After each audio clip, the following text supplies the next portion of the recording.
time for suffering. I mean, investigations and reading.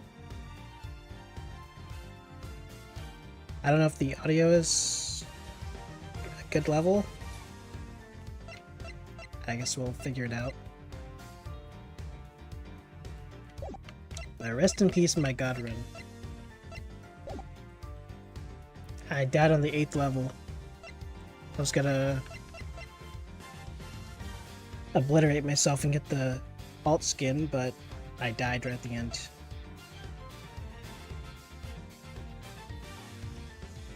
So yeah, rip. Big rip. They can select.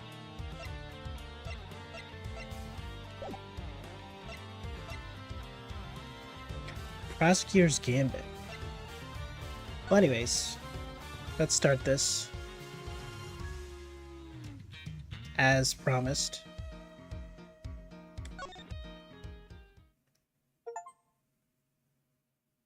Everything old is new.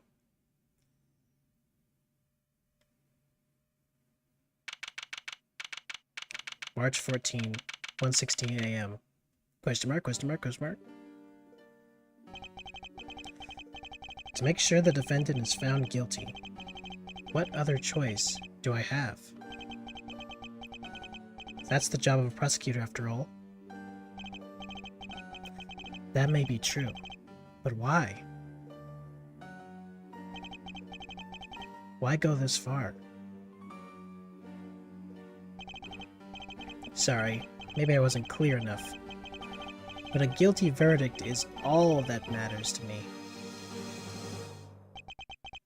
No matter what the cost.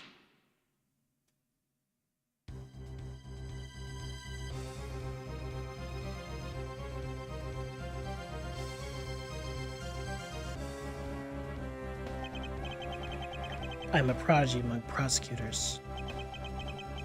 Always have been, always will be. March 14th, blah blah blah, and like not that long ago later. Prosecutor building, 12th floor, hallway.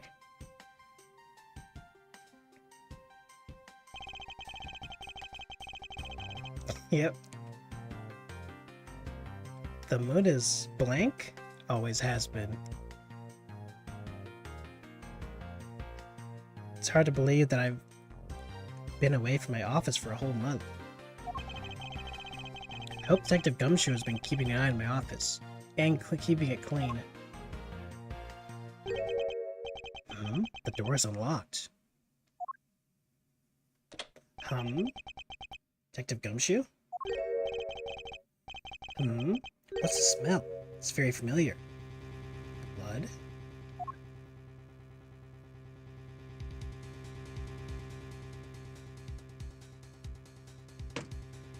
Oh my goodness, my books! What the?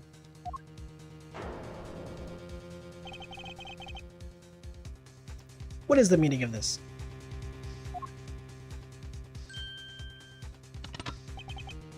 Freeze.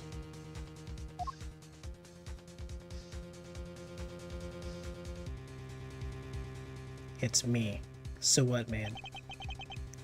Identify yourself. Shut up. You've got some nerve committing murder in the prosecutor's office. Is that a threat? Maybe. Let me make one thing very clear. I can't die canonically. What? No one gets away with committing murder in my office. No one.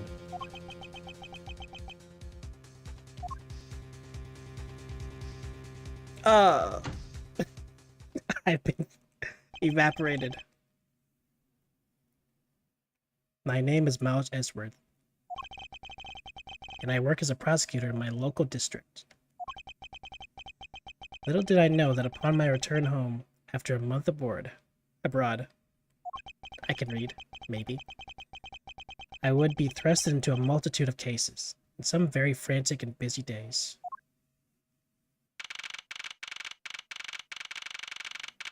And about less than an hour later. I finished photographing the victim's body, sir. Very well. Please continue your investigation. Yes, sir.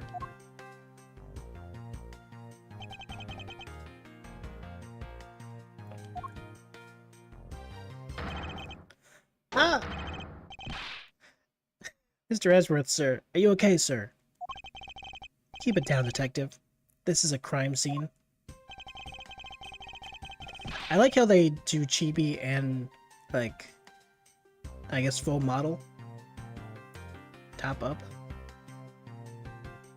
Top half. Whatever term. When I heard that a murder had taken place in your office, I ran here straight away. This is Dick Gumshoe. He's a detective with the local precinct. And the one they assigned to handle this murder case for the time being.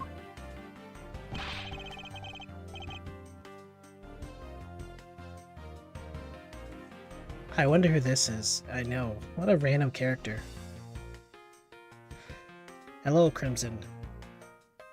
Seems like you're both very early and kind of late.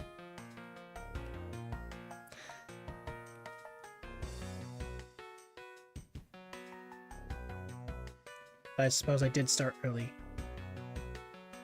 After extending the time. But anyways, you're looking a little pale, sir. Are you hurt? No, I'm perfectly fine. However,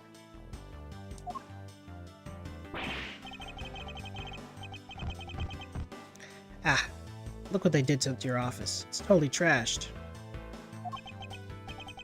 I'll say, the culprit sullied my floor with dirt rather well.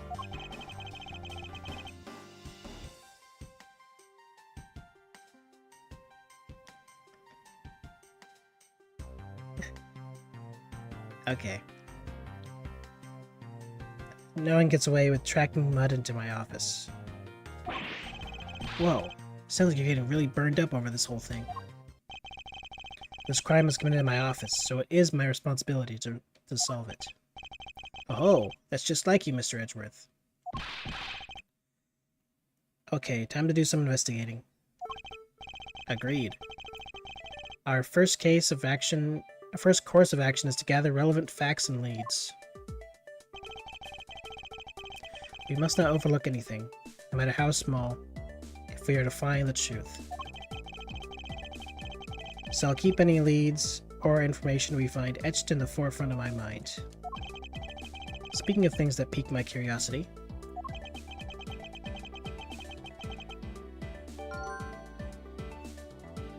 where's Phoenix Wright? I don't know. Where is he? I just started the game. Why of all places did the murder occur in my office? Crime scene in my office. Is it really coincidence that the murder took place in my office? I get the nagging feeling that this is something important to keep in mind. Yes, I was wondering that myself, sir. I mean, you can't really say it's a coincidence, can you? I just thought he was the main character. Not in this game.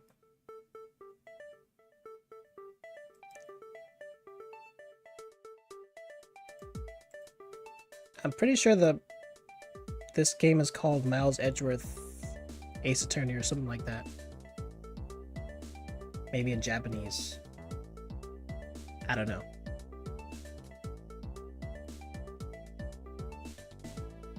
Actually, I'm kind of curious now.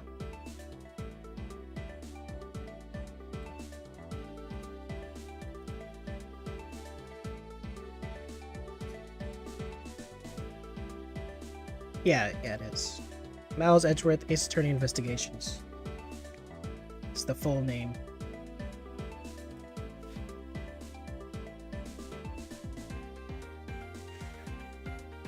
Not just in Japanese, in English.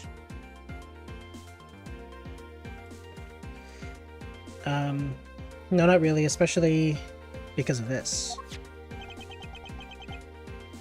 The key to your office. For security reasons, this office door has a lock built into it. What do you mean, sir? If you think about it carefully and use the logic. Oh my god, logic. In my video game? It should become clear to you. Logic? By finding the connections between two pieces of information and connecting them, new information is born. That is the end result of using logic. So how do you use it? What is using your brain? What even is that? First, I recall the information we've gathered using L1, and then I connect them together with triangle. Now, to use L1 and recall the facts.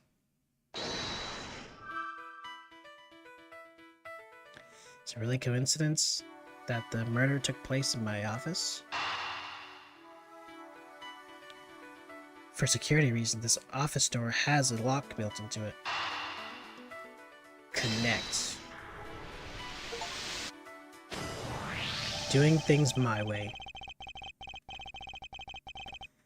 For security reasons, all prosecutor doors are outfitted with locks, which means it would have been hard for the murderer and victim to get in here.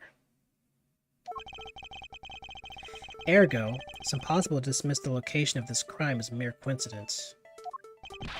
Yes, that's exactly what I was thinking, sir.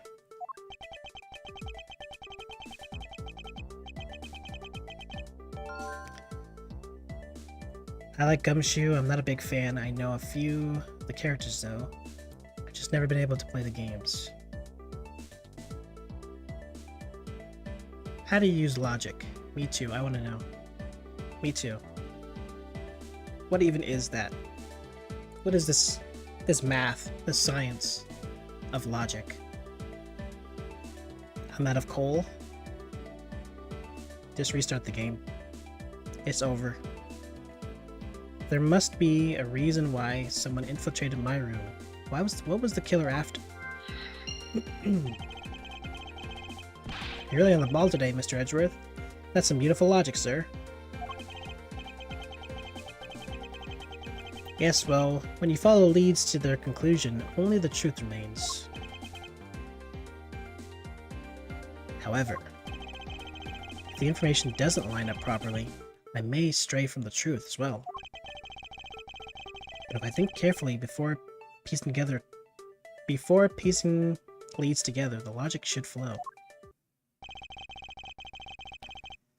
Well, let's get started with our investigation, shall we? Yes, sir. Begin investigation. High Prosecutor's Office, room 1202. The basis of any good investigation is to examine everything, sir. I know that. When I want to examine something, I simply use X when I'm next to it. Oh, if you ever feel lost and want to talk, just use triangle, okay? I'll give you the great, precise advice as an ace investigator, sir. Something to try later if I have the free time, I suppose.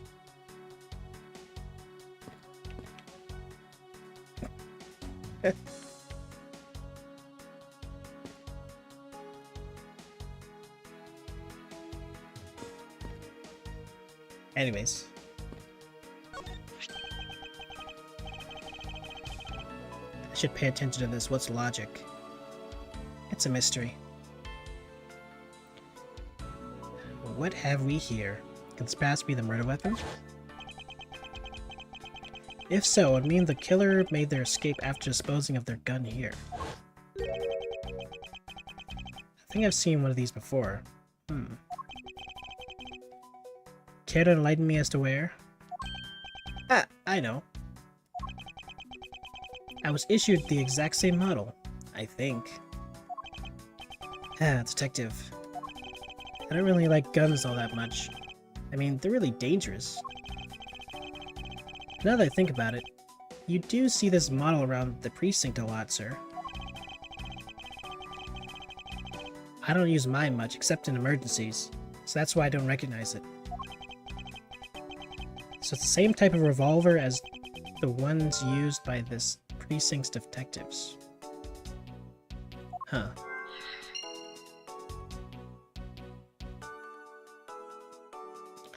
This kind of looks like the old beat-em-up games. Is Miles gonna throw hands? Maybe.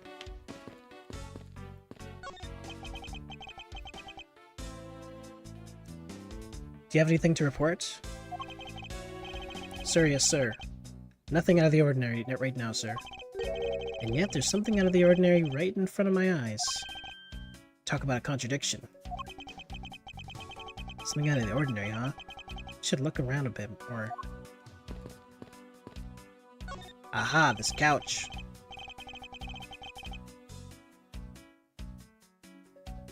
I hope we can solve this case quickly. I'd like to return to relaxing on this sofa. That thing looks a billion times softer than my mattress at home. Can I sit in it too? Just for a little while, sir? Detective Gumshoe. You know I can't allow that. Until this case is solved, neither of us have the time to spare, let alone rest. You're right, sir. I'm gonna work hard and have a real trooper to the end, and be a real trooper to the end. Even once this case is over, I don't think he can afford to take any time off. How's it coming along? Perhaps I need absolute silence. Or please, I need absolute silence. Fingerprint lifting is a delicate art. Well, I never. Can I not check the actual safe? Or the picture? I guess not.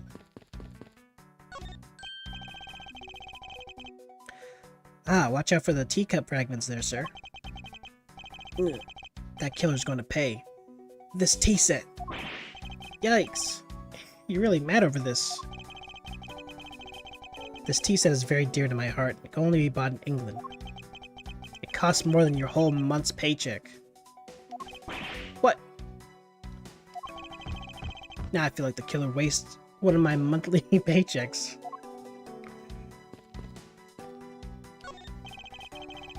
Hello, dead guy.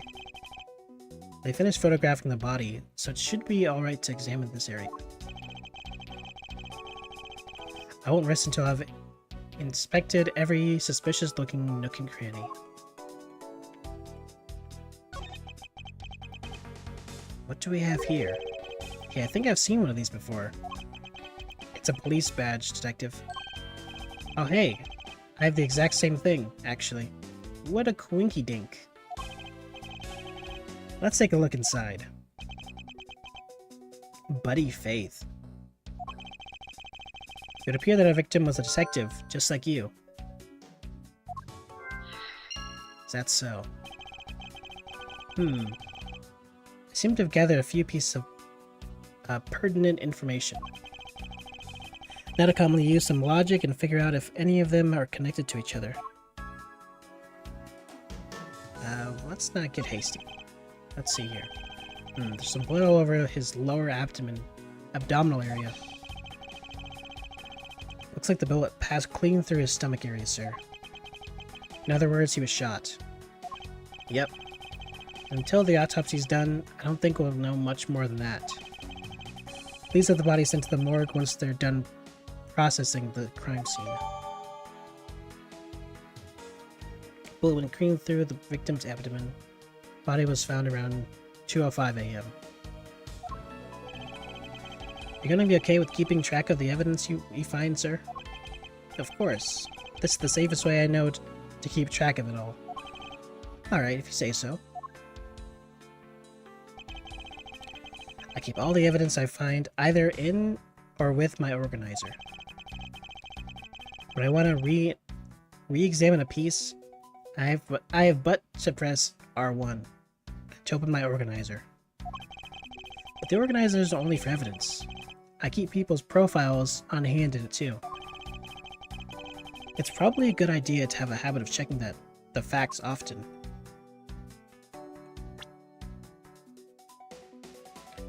Prosecutor badge. Oh my god. He has the most useful item in the game already.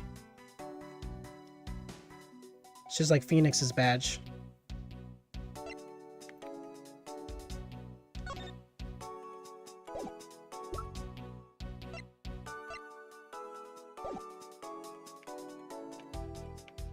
Okay, the books of any use? Your files are over the floor, sir. They probably fell during the struggle between the victim and his killer. Files are a mess pointing to a struggle between the victim and the killer. Oh, and I tried so hard to keep this place spotless while you were away. I mean, this just renders all the time and effort I put in pointless. I don't recall ever asking you to clean my room. Well, I water the flowers every day, just like you requested, sir. I just added cleaning to the list as a weekend special. For about half a day every Saturday, I'd come in and clean this place until it sparkled. Does he have a life? That's a good question.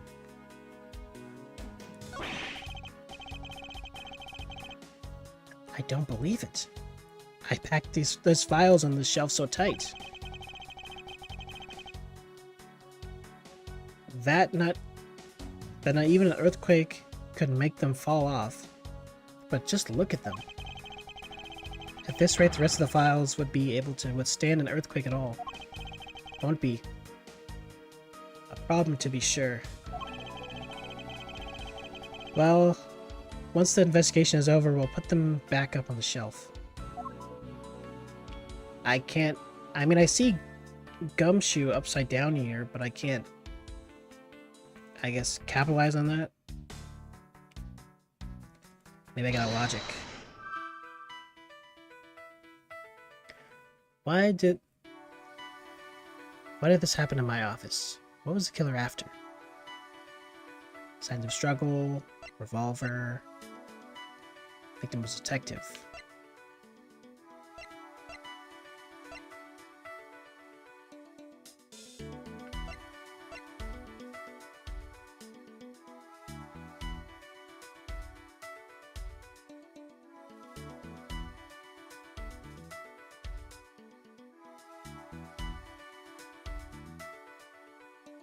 Why do you say these words? My day was uneventful.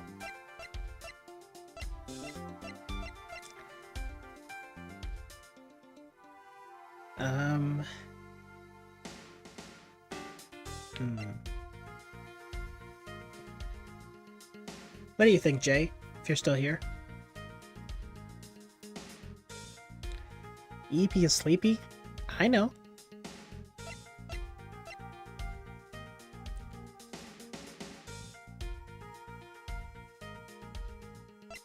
Why'd you say EP though?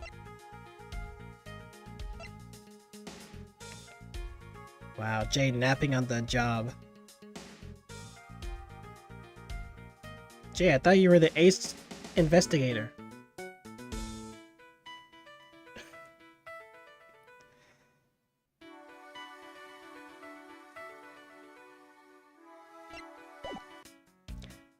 Well, anyways. I need to figure out why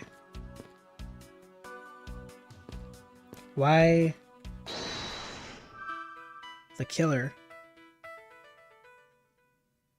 What was the killer's goal?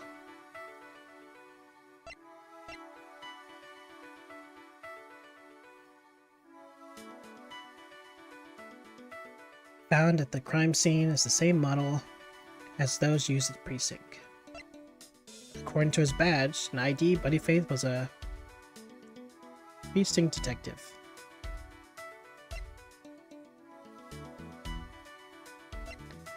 There's probably a connection here.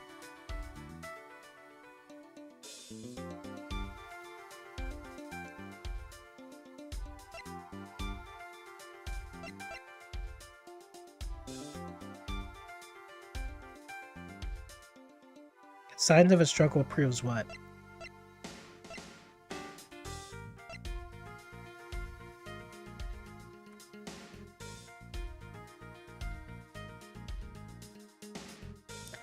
think I remember the killer's goal and signs of a struggle being key things. Why did this happen in my office? What was the killer after? And my files are a mess, pointing to a struggle between the victim and the killer.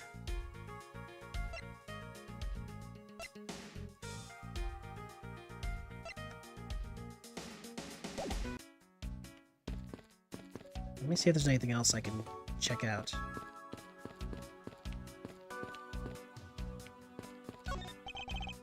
Is this yet another batch of fresh flowers? Ones that came with a card attached every month, like clockwork for you. Yep. Speaking of that, let's see what's on the card this month, sir. All will be resolved. Wendy. Oh, God. Oh, Miss Irony. How painful are thy thorns? Wendy, isn't that the name of that old lady with a whiny voice that stopped? That's enough, detective. You need not remind me further. Edgy poo. Wendy Oldbag. Good grief. Well, it's a good thing my Steel Samurai doll was spared any harm. Speaking of which, I haven't actually sat down and watched any of that show. What's it about again? Well, I don't know much about it myself, but the hero of the Steel Samurai, Warrior of Neo Old Tokyo, is the Steel Samurai, and his goal is to defeat the evil magistrate. It's a show geared towards kids. However, its high production value and riveting plot draws a number of adults as well. Spin-offs like Pink Princess, Warrior of Little Neo Old Tokyo, and the Nickel Samurai, along with the deluge of merchandise and even a new stage show, gives its presence. You sure know a lot. Are you sure you're not some sort of rabid fanboy? Of course not. Anyone that keeps up with society knows at least this much. That conversation lasts longer than I expected. Let us return to the investigation. Sure, he isn't a fanboy.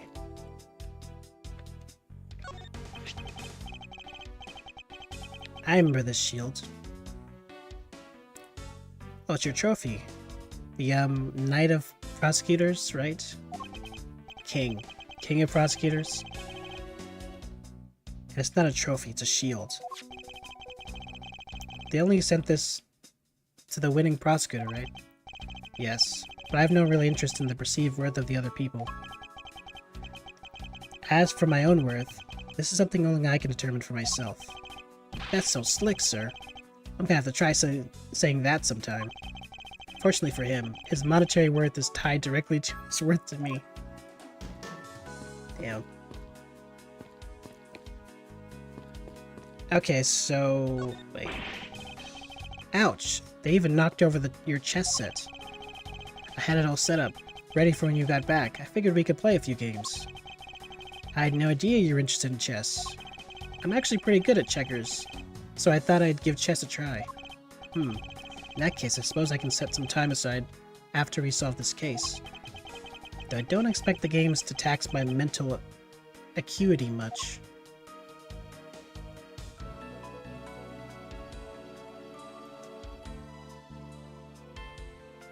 Maybe you should do a cosplay. Since he's wearing a red outfit. We know how much you like red.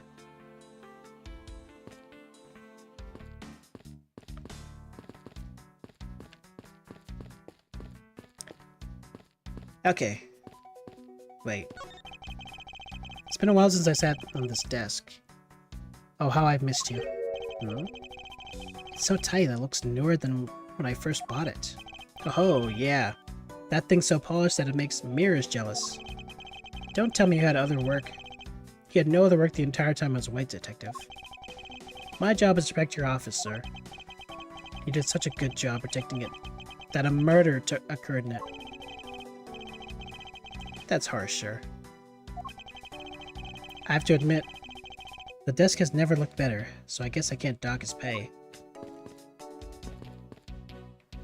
Come on, man, let me check this thing. I guess I have no choice but to draw a conclusion here. Noah's planning on making OC. Maybe I'll borrow his suit. Interesting. I really think the revolver might be the victim's. Well, yeah, that's probably the case. I'm trying to figure out what order.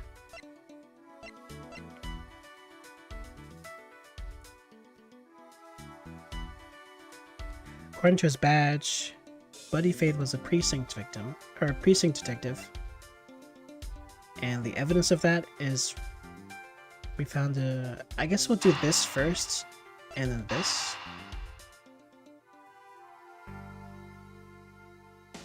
Yeah.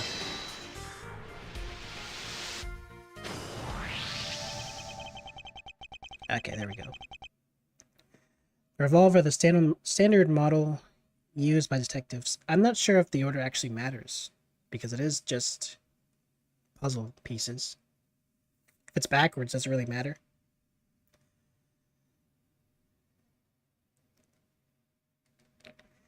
Yep, you sure did. You alone did it, yes. The revolver, the standard model used by detectives. Could it belong to our recently departed?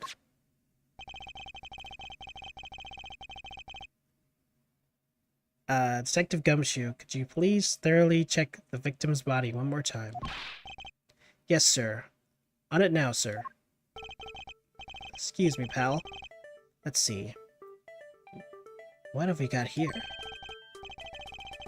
Mr. Edgeworth, sir. This guy's wearing a gun holster. So it appears that our killer somehow managed to take a victim's gun from him. It can be assumed that the gun is the murder weapon. It was issued to the victim. It's kind of baller. Let's see what else we can find about this revolver. As I always say, you've got to look really carefully at each piece of evidence. You can use R-stick to rotate an object. There's no such thing as a bad angle. Now this is like, what was that one girl with the pink glasses? It's kind of like her stuff. We can 3D analyze stuff. I'm forgetting what her name is, but she had brown hair. She like replaced Maya for the last episode of the first game.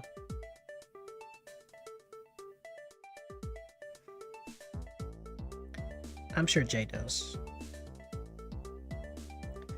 Let me have this win, Zero. My day's been really shitty.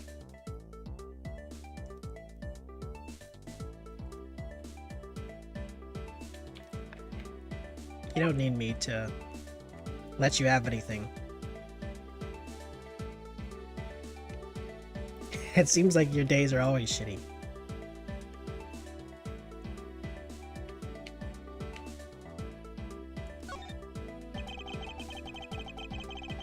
Given the way you talk.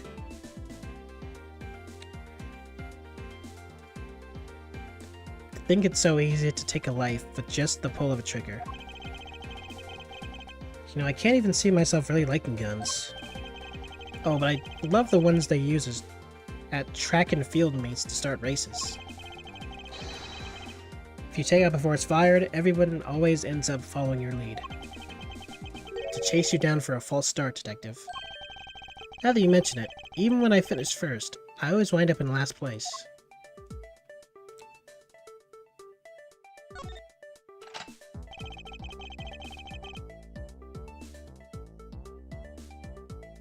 I have depression. Give me a little break. A little bit of a break.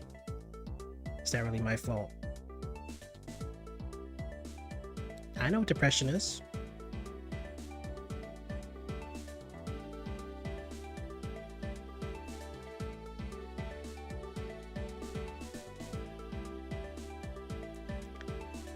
It's like only one round was fired from this. Wow, so the killer killed the Vic with just one shot after wresting the gun from him? Sounds like the guy knew how to handle a gun, huh, Mr. Edgeworth? We have no proof for now. This is a distinct possibility.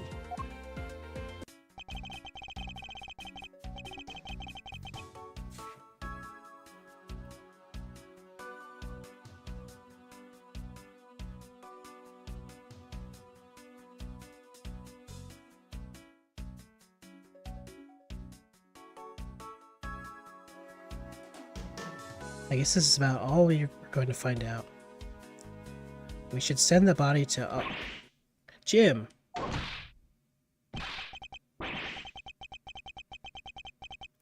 Jim? Why, oh why? How could this have happened to a guy like you? Are you alright? Don't touch me. Leave me alone. Just let me be. This is the killer, by the way. Sorry, but I can't do that. The investigation is still ongoing, so please refrain from touching the body. The body? The body? Don't talk about him like he's just a lump of flesh. Yeah, you didn't see it, but the episode started showing this guy shooting him. So it's a bit of dramatic irony. As most prologues do it.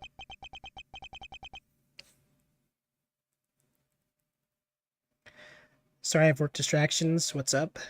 Nothing much. We were just making logic connections.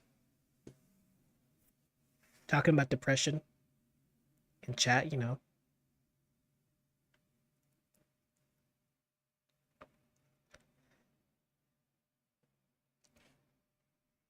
Oh yeah, you remember the character, the science girl who replaces Maya sometimes? No, not Pearl. She has like glasses. She has like pink tinted glasses and she has science stuff. And her older sister was a prosecutor.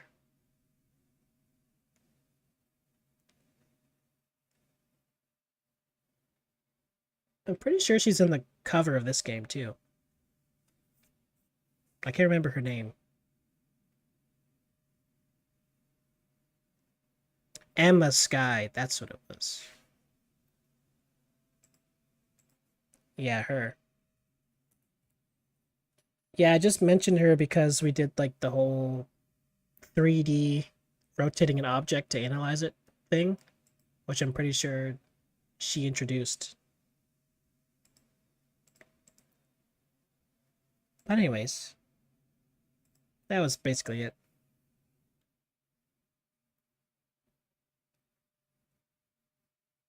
Yeah, I love that.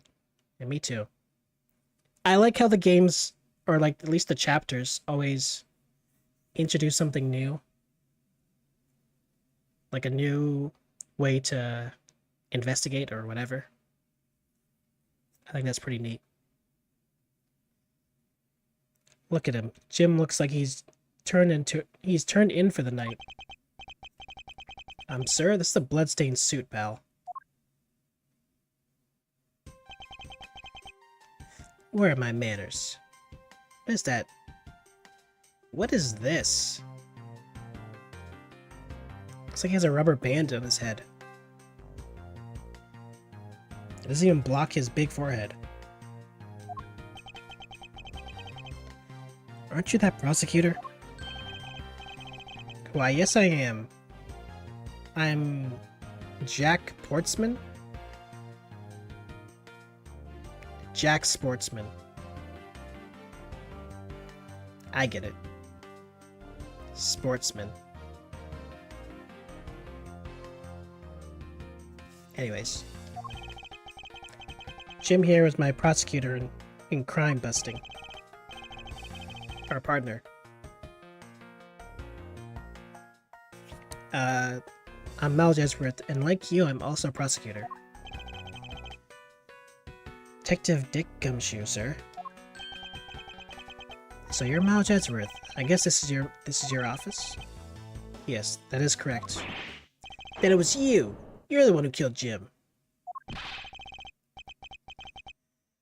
Hey, don't go around jumping to conclusions, pal. Just calm down, okay?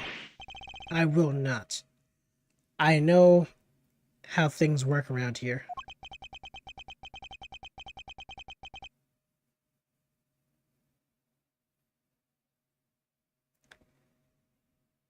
I have an enlarged spleen and an enlarged liver. Where did that come from?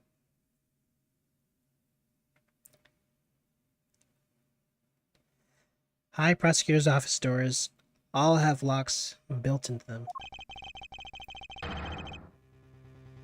And only the owner of the office has the key to his or her own office door. That is correct. However, I was not the one who killed your partner. That's what I found out from the ultrasound earlier today.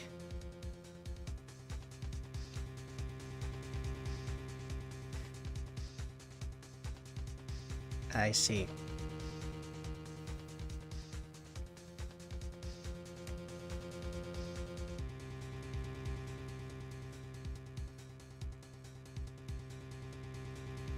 Yeah, Mr. Edgeworth has been overseas on a business trip this whole time, pal.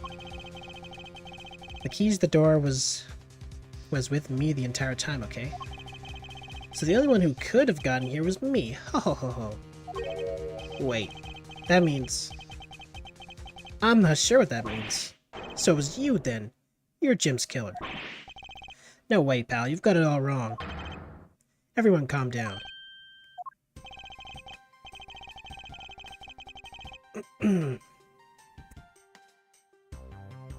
Mr. Portsman, correct? If you're a real prosecutor, you should know how to stay collected. The investigation has only just begun. Isn't it too early to be drawing conclusions? Alright, I get the point. You're right, my mistake. I tend to get a little too hot-headed sometimes. You sure are one cool customer though, Mr. Edgeworth. I've heard all the rumors about you. You're the great genius prosecutor. You're something of a legend, you know? Anyway, let's call a truce and work together, okay? Now, how about a handshake to seal the deal? Pleasure to work with you. You guys were conducting your investigation, right? Sorry for barging in like that. Carry on, then. It's your room, after all. What if Lucky took something? Thank you, I intend to. There must have been some reason why he barged in here. I just want a little more time to say goodbye to Jim. You there? Yes, sir.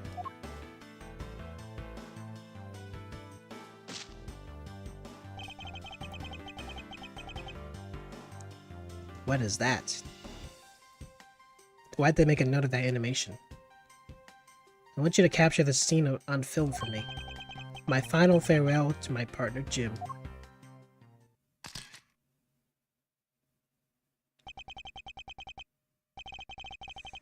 I should probably give him some space. I don't think I will. Mr. Portsman, a word if I may? Jim, I swear I'll find your killer and bring them to justice.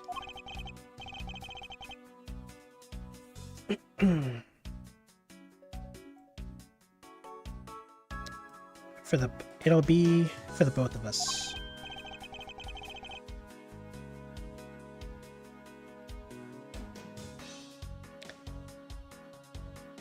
Now then, you want to talk to me about something?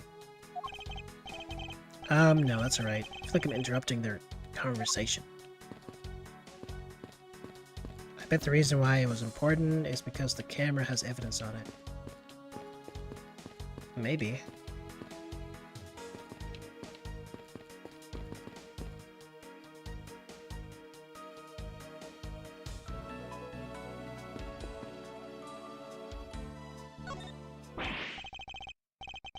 Ah, your jacket, sir. What's it doing on the floor? It must have fallen off the wall when the killer tried to threaten me by firing around. So the killer not only shot the victim, but they shot your jacket as well? They dared shoot the ultra special jacket that you made your prosecutional debut in? What if they had shot through it? It would have been a disaster. It's not worth getting worked up over, Detective. Now when there's something more here. Huh? Like what? I take it if you haven't noticed yet, Detective. There's a giant contradiction right here in front of us. Really? Did I say contradiction? He must be rubbing off on me. I'm starting to sound like him. Gee, I wonder who. Mr. Cross-Examination himself. But I have my own methods, and I will conduct this investigation my way.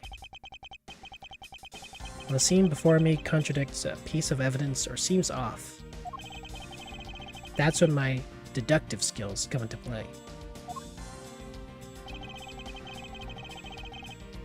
First, I have to find the spot that holds the contradiction. This is it. The bullet hole is where the contradiction lies. When I spot something that's off, I should point my cursor at it and press triangle with conviction.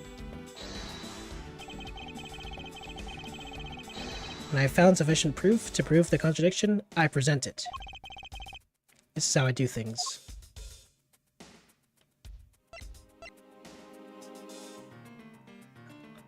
Only one shot was fired.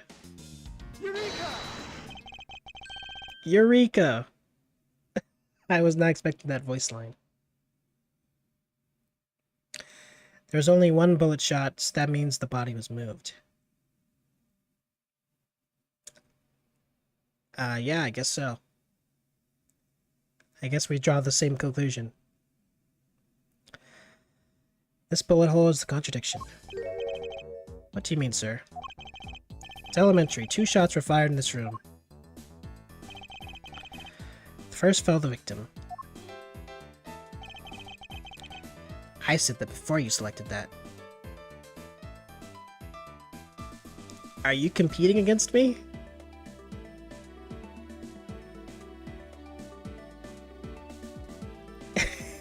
Am I playing the game or are you playing the game? Are we both playing? I don't really understand what you mean by that.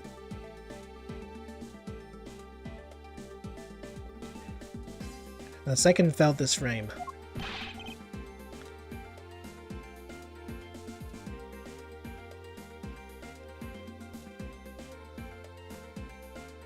Oh wait, no, I was wrong. I know. The gun that shot him and the revolver are 2 different guns. Maybe.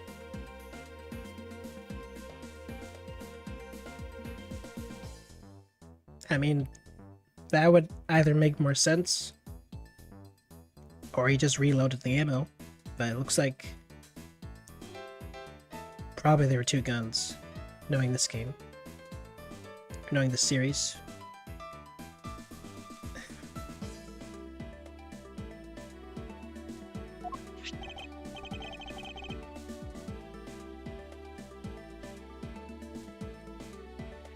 Anyways, before you deduce the whole thing, and I'm basically clicking buttons for you, let me attempt to solve this.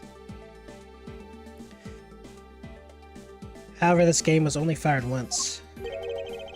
Hey, that's true too. Which means that one of these 2 bullets was fired from a different gun.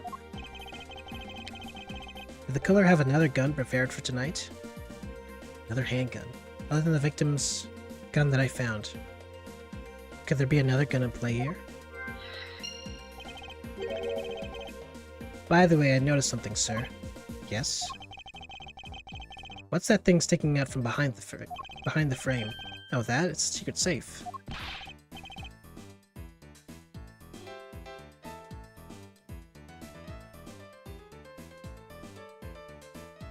Alright, Jay. Enjoy the outing with friends.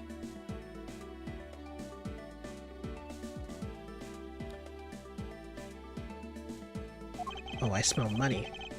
I'll spare us the trouble and just say it. Nothing like what you're imagining is inside. Now, if you could kindly move this frame out of the way. Roger that. Achoo, achoo. Talk about dusty.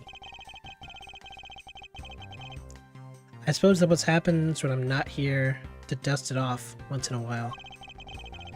I had no idea but there was a safe here. Right, I've kept it clean for you, sir. So when did you put this thing in?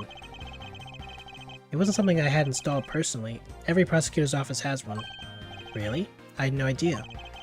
Well, only prosecutors are supposed to have knowledge of their existence. So what's the Mr. Edgeworth?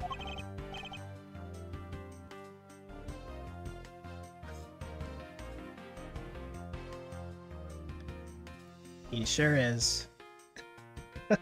He sure is.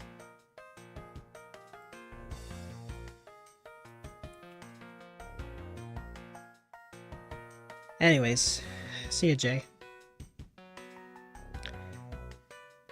Right now, nothing. We only use them to store especially important evidence when the trial is in session.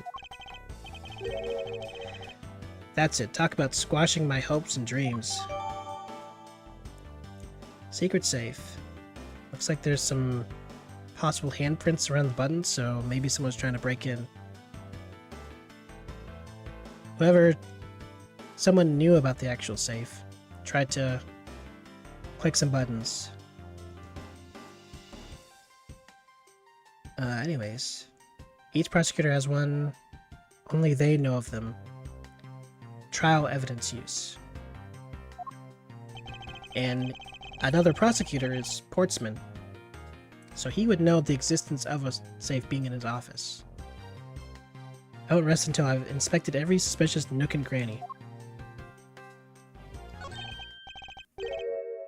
Now this is odd. We found something, sir. This keypad, don't you find it a bit too clean? Yeah, there's a thick layer of dust all over it, but not on the keypad itself. You there, the forensic scientist. Yes, sir. Could you please dust this area for fingerprints? I've got it, sir. I couldn't find, let alone lift, a single fingerprint. Looks like it was wiped down well.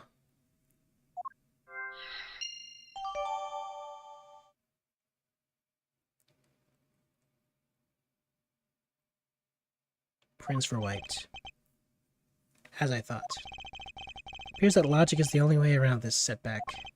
Time to rationally and calmly connect the dots with the information we have.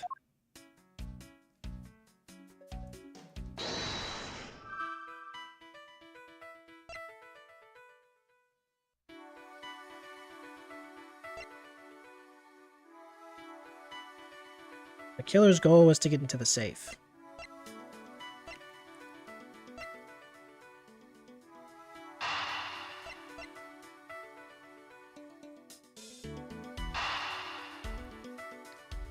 But let's see if I jumped a few steps, or if this is it. Okay, cool. I believe I figured out what the murderer was after. Well, what is it, sir? The fact that the safe was wiped clean of fingerprints suggests the criminal had at least attempted to open my safe, making the culprit's motive for breaking and entering theft, I believe. Theft? The culprit tried to open my safe. Was the killer's motive theft?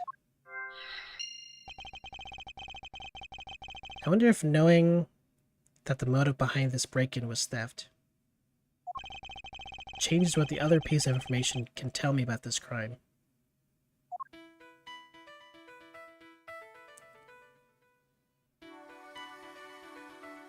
My files are mass pointing to a struggle between victim and the killer. Other than the victim's gun that we found, there could have been another gun at play. My files are a mess, putting it to a struggle.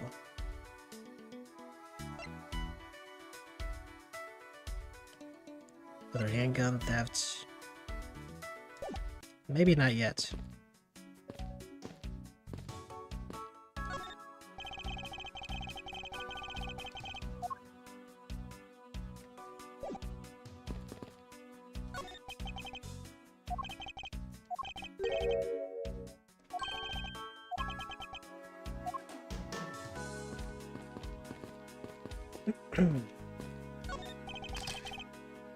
How's it coming along?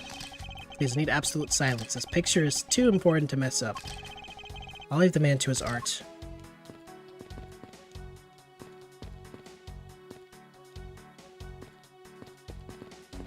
Well, it seems like I'll have to make a judgment call with the tools I have.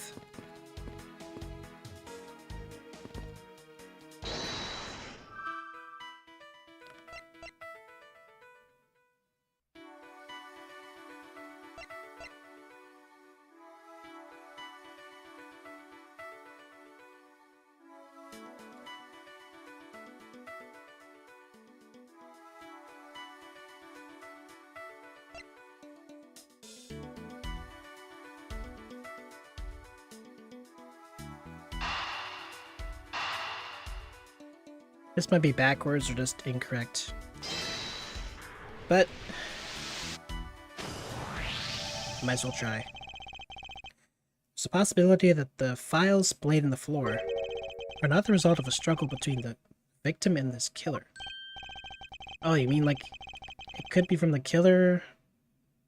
from when the killer tried to find something, sir? Precisely. We need to figure out if any of the files have been stolen. Yes, sir. I'm gonna shelve files like you've never seen before. Even at the library. Sure. Let's give it a try.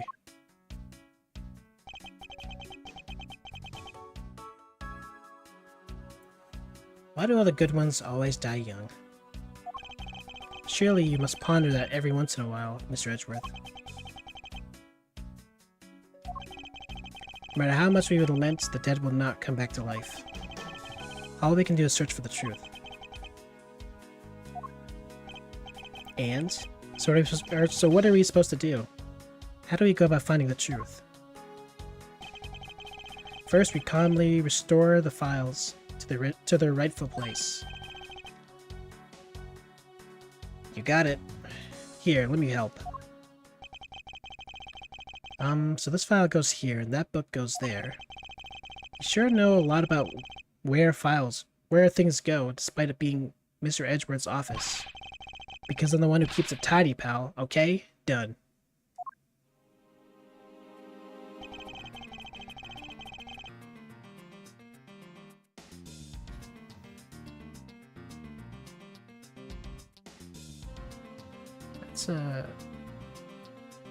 It's kind of a weird position for your hands to be.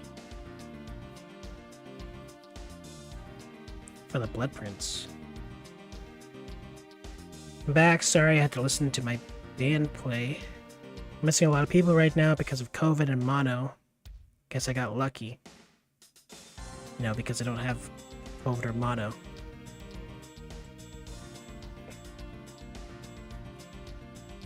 Well, I guess if you want to look at it that way, it's a good thing you don't have both. What do you mean you're watching your band play? Or listening to them play? Was it recorded?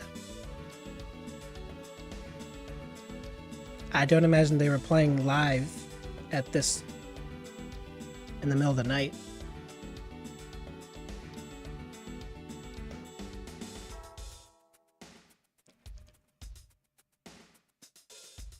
Maybe he didn't die from the first shot? Possibly.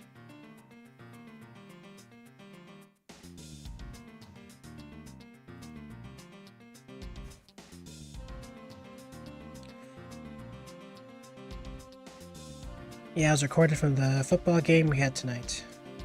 I see. It appeared that the murder was definitely committed here. The bloodstains on the bookshelf are still fresh. Suspected the victim was killed in the standing position, hence the print on the shelf. And then the guy fell on the floor, right? The blood on the floor is kind of grossing me out. Detective, I don't have the time to deal with your weak stomach right now. But you know I'm not good with blood, sir. I'm certain there's something wrong with this picture. The bullet. Bullet hole. So this is where the bullet lodged itself after it went through the victim, huh? For the bullet to be lodged so squarely in a file spine indicates the files were ransacked after the shooting had occurred. And I guess the victim was moved because he was in the killer's way.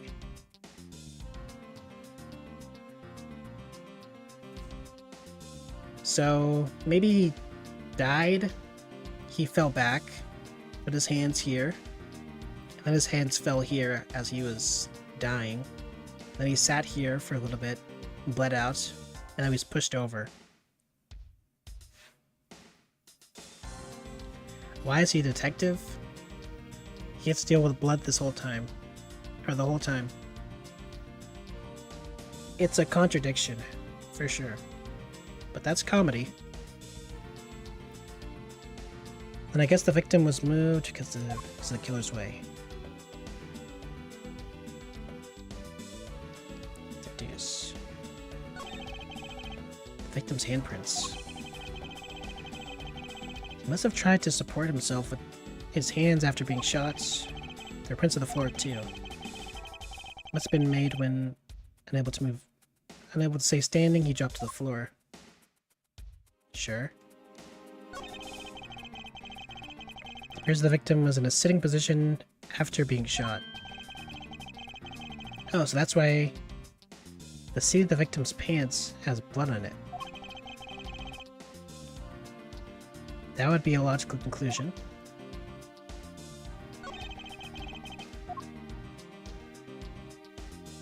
I guess we'll examine his butt.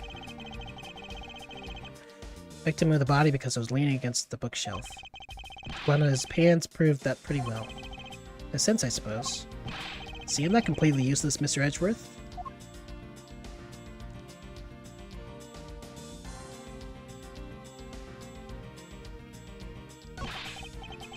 Put them all back just as they should be, sir.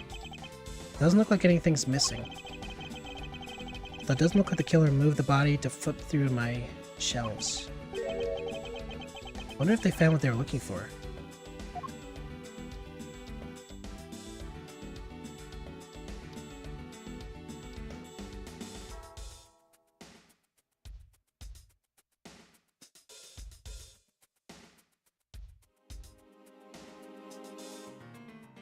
The blood on his hands before he fell is kind of sus. What do you mean? Maybe he got shot, he touched his blood wound because he was freaking out. Then he went back.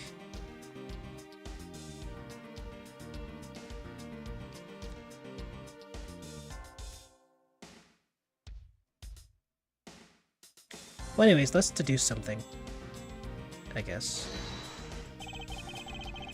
Is this spot somehow connected to any of the evidence I hold?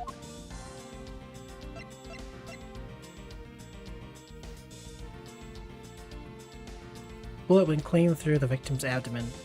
Body was found around 2.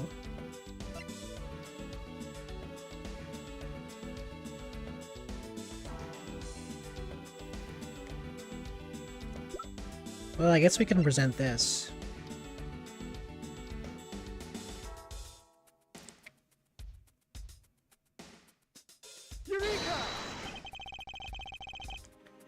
This is clearly where the contradiction lies. I don't really see what's wrong with that spot. Ha, you don't understand? You see, therein lies the contradiction. Mr. Edgeworth, sir, it'd be nice if you just admit when you're wrong. That wasn't a mistake. That was me keeping you on your toes, detective.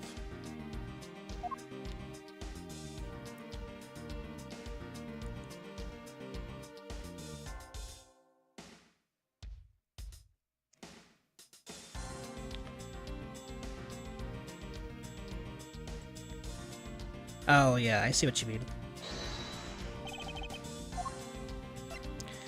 You're shot in the abdomen, and yet the bullet hole is so low.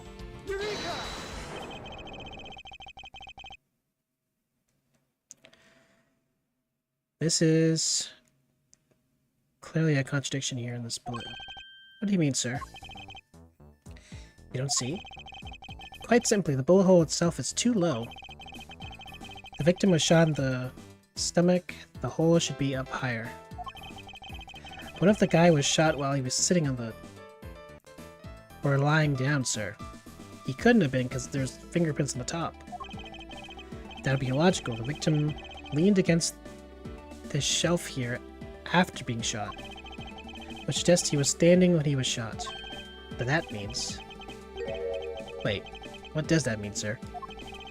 It means you need to use your brain every once in a while, instead of mine, detective. In any case, it means someone made a faulty assumption. And it was this mistake that our current contradiction was born. What is the faulty assumption that caused this problem with the bullet hole's position?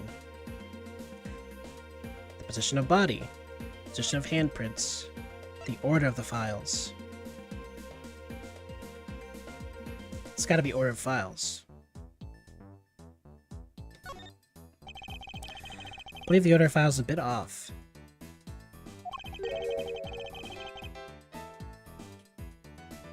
I mean, we can kind of deduce that because there's a 0 here. Or a O. It goes 1, 2, 3, 0, which is a little odd. But anyways, you mean I put them back in the wrong order just now? Hey, actually, I think the label of the files are wrong, sir. Oh? Yes, you see here how the files were shot begin with the number 0? What are those doing all the way down there? 1, 2, 3? That's really weird. Actually, the way they were organized now is the correct order. They're exactly as I see them in my mind's eye. But the numbers are all out of order.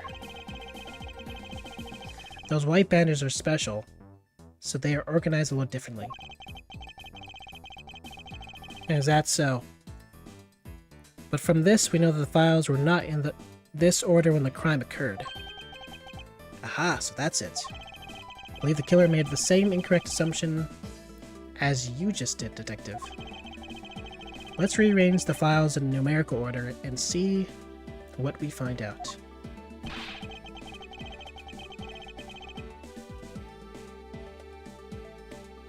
Why is Gumshoe here? He's done nothing but hurt the case. Comedy? Do you think it'd be okay to prop the body back up to how it was before it was moved? They finished processing the crime scene, so I don't see why it wouldn't be. If you please, Detective Gumshoe.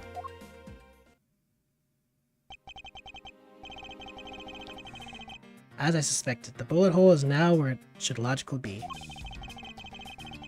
The killer went through my files before shooting Mr. Faith, and then put the files back in numerical order, I guess.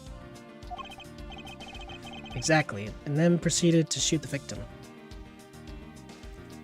But now we see this. Exactly, and then proceeded to shoot the victim. And why would someone kill a man and then look through your files one more time? So Jim walked in and caught the murderer stealing. That's what caused the murder. Or maybe Jim's the actual thief. Maybe. Look at the white binders where Jim was lying. Yeah. I guess you don't remember, I already mentioned this, but... I mean, you're right. It's there. Puzzling indeed. Files are thrown into disarray twice. Once before and once after the crime, but why?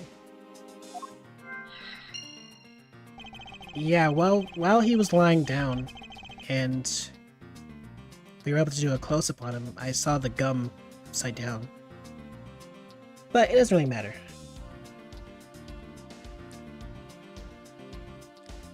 Let's focus on the present. Now the crime scene is as it was the time of the murder. Time to give another shot. This.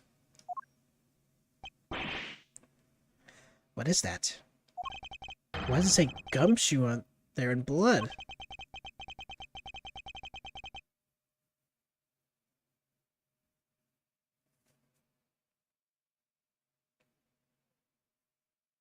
Do we see another one with an S?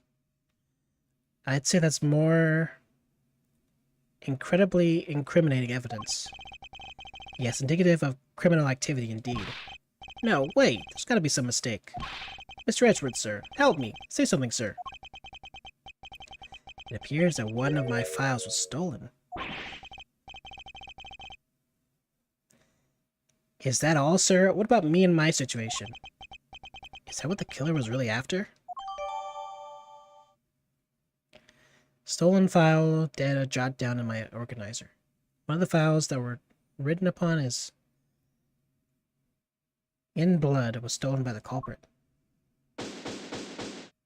Investigation complete. Health restored. Looks like Jim was able to leave us the name of the killer in the end. And this most important message managed to reach us. I'm telling you, it wasn't me. You can't be terribly pleased to hear that your beloved partner is the guilty party. If you're going to accuse Detective Gumshoe of being the culprit, I sincerely hope you have some proof to back it up. Jim's words. They're more than enough, would you say? If that's how you want to play it, then at least allow me to understand your reasoning. You got it.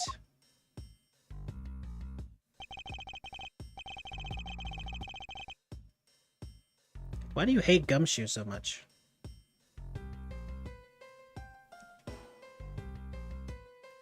Didn't you say you liked him, like, not that long ago?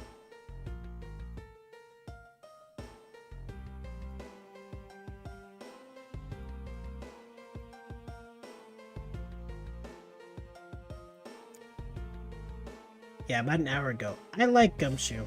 I'm not a big fan. I know a few of the characters, though. I've just never been able to play the games. Because I'm a better detective. You're supposed to be.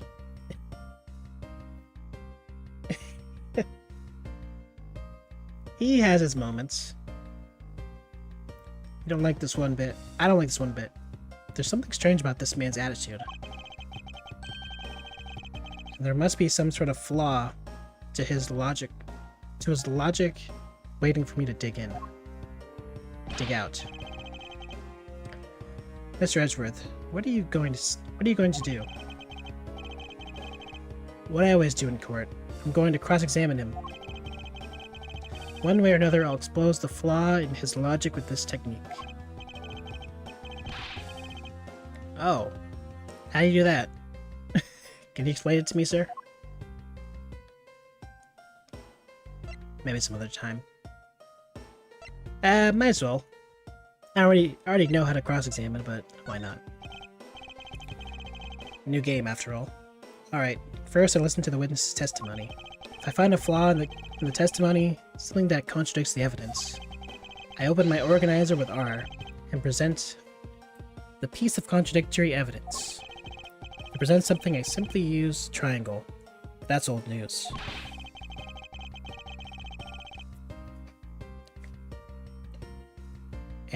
But it's not like there's gonna be a flaw in their testimony every time, right?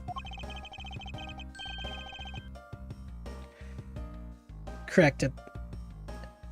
And at those times, I need to press the witness with L. Sometimes by pressing, I can draw out new information and new or modified testimonies. I think I get it, sir. I'll be sure to try this technique out during investigations too. Very well. I'll even show you how it's done. Now watch carefully.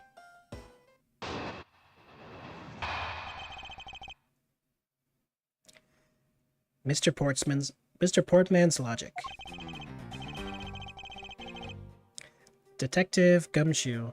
You stole Jim... Hold on.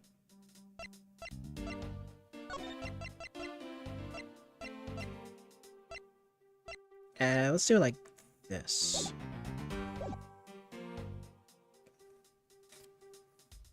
I mean, I can read it, but just so you guys can all read it more clearly.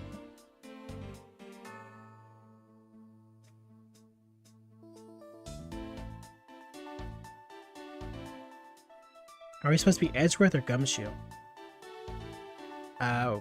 We're playing Edgeworth. We're in the perspective of Edgeworth. At least for the time being.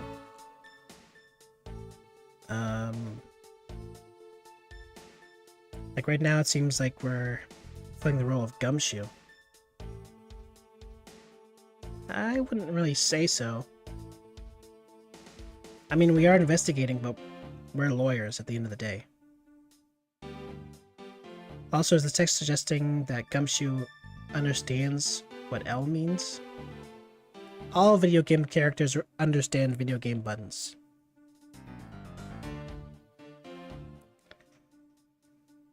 Unless for comedic effect. You stole Jim's gun from him and shot him dead. Furthermore, you messed up the files to make it look like you had committed theft instead. That's when you moved Jim's body that was sitting in front of the bookshelf. Thanks to that, you didn't notice the bloody letters his body was hiding. And it'll be by his final words that you will be brought to justice. Okay. One sec.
Alright, I'm back.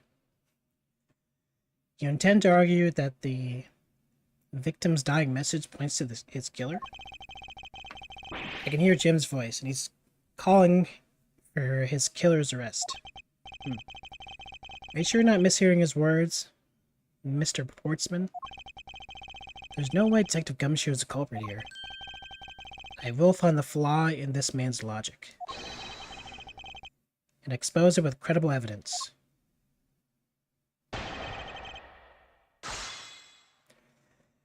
I think the guy in pink wrote out Gumshoe's name in blood for a cover-up. Maybe. We've seen cases like that before.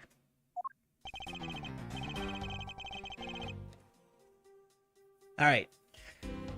So we're gonna press everything before we present anything. Hold it! You know, there's something I've been meaning to ask. What is it? Why do you call the victim Jim? When clearly his name is Buddy Faith.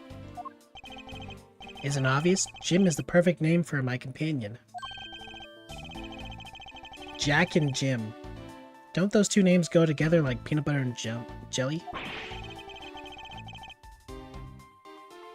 Or I guess it's Jacques. Since it's more French, but you know. But Jim isn't even close to the guy's real name.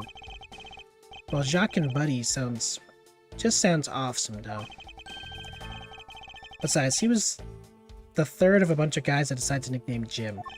He talks about the victim like he was his pet. One detail I really like, it's very small, but here, they give you all the squares for these dialogues boxes, squares. Anyways, they didn't seem to do that in the Ace Attorney Phoenix Wright remakes, so it's a nice little addition. Further, you messed up the files to make it look like you'd committed theft instead. Hold it! Do you really think it was necessary to shovel my shelves twice to do that? That's true. Okay, then maybe his real intention was theft. Hey, are you accusing me of stealing something from Mr. Edgeworth? It's a possibility. Maybe your salary's been cut so much that life is getting a little too rough to handle. I'll have you know that I eat 3 square meals every day, pal. Okay, so all of them happen to be instant noodles, but... Poor thing. What an evil prosecutor you were paired up with. And what a motive now. No?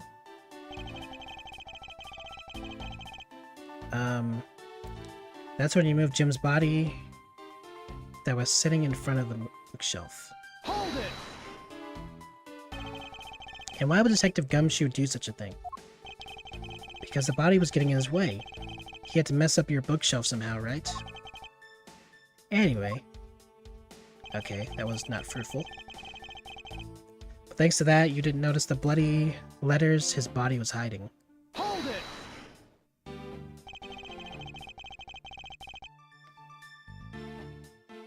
Greetings, everyone. I'm actually writhing in pain, but it's nice to see you playing this game, Zero. Hello, Juan? And what happened to you?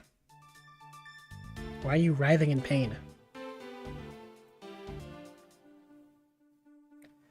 Why do you think that the killer didn't notice the bloody letters? The body was covering it quite well, wouldn't you say? That's how I missed it. But judging by what I've seen, it doesn't take much for your detective to miss something.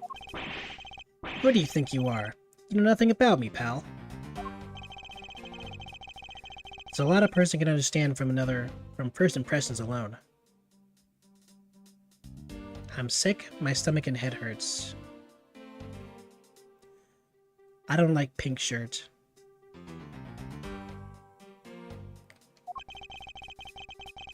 Well, he is a murderer after all. Can't exactly say he's a good person. Can't say I disagree with him on that point. But I hope you feel better, Juan.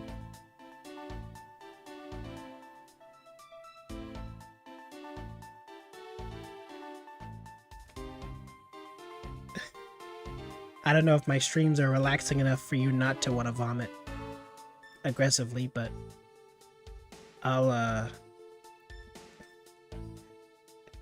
try my best.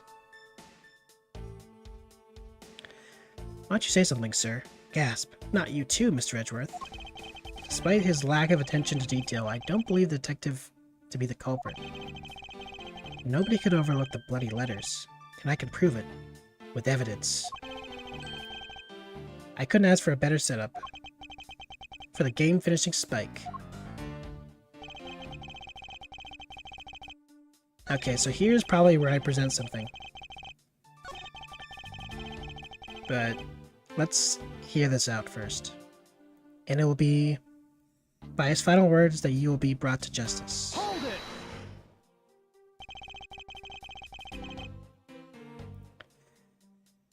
Are you saying that those letters were intended for you?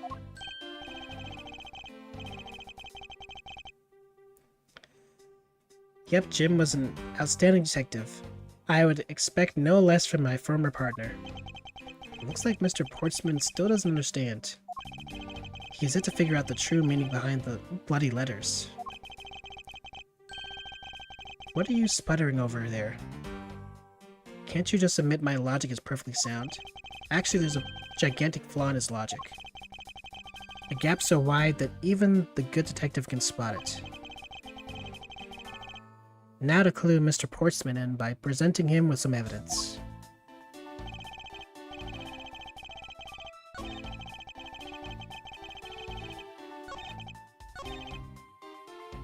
Alright.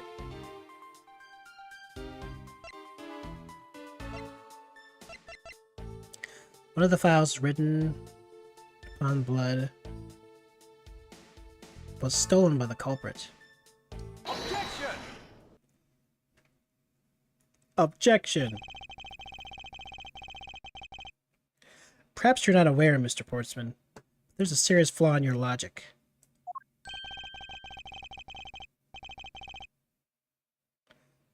Worst antagonist in this game. It's the first antagonist. Hey, bring a bit of courtroom to this. I see. No problem, I'm game. I can't help but find it odd. Excuse me? Odd that a fellow prosecutor would be brought down by the power of his own office. What are you talking about? Oh, you're joking, I get it. Ha ha ha. If you have the time to laugh, then you have the time to take another closer look at this. Do you still not see? If not, may I direct your attention to the missing file? But what? That's impossible. What's impossible, Mr. Portsman? Nothing.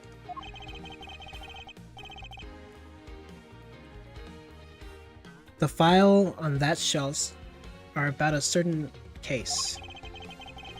The killer went to take the file after murdering your partner. I highly doubt they could have missed the bloody letters written on the spines. Objection! Oh, he objects too.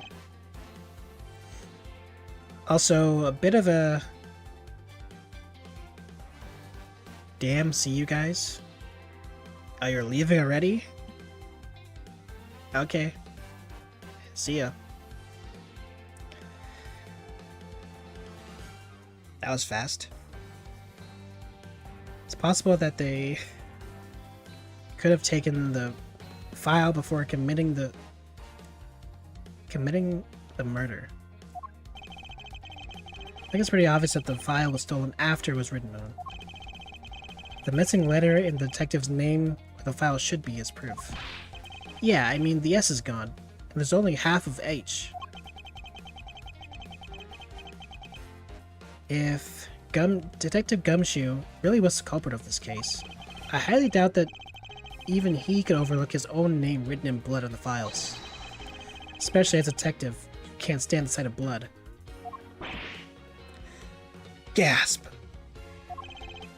Which means, exactly what? What does that mean? What does that make his dying message? What does that make this dying message?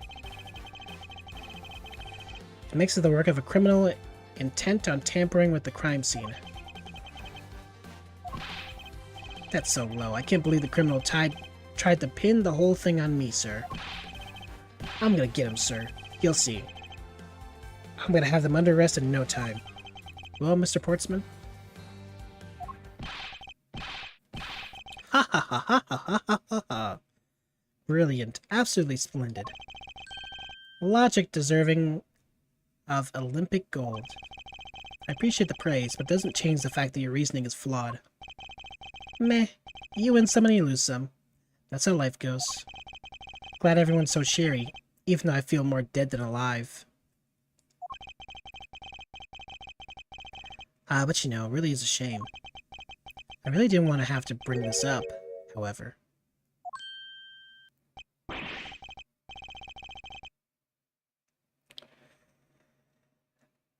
I guess if right isn't in this game, we won't hear objection. Did you not just hear Edgeworth say objection? It was voiced and everything. Take medicine and fall asleep.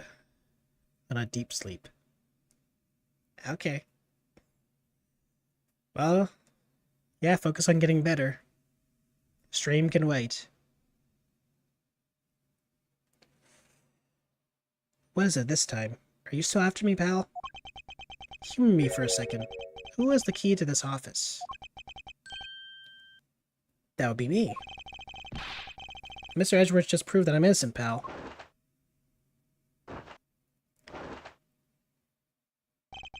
What the heck? That's absolutely right. And I acknowledge your innocence. See you tomorrow, if I stream tomorrow. We'll see. I probably will, though. Maybe.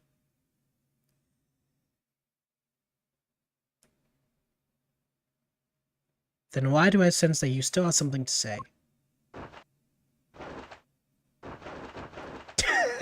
Stop taking off your...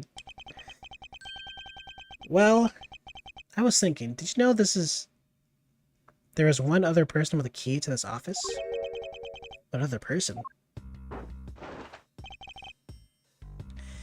Hey, you there. Yes, sir. What is it, sir? Would you kindly fetch and escort that lovely young lady here for me? A lady? The girl is a member of the building's security. Think of her as a material witness. Security? Did you say security? No, stop it, pal. Don't. Oh, is it? Bird? The glasses girl Maggie Bird? What's wrong with him all of a sudden?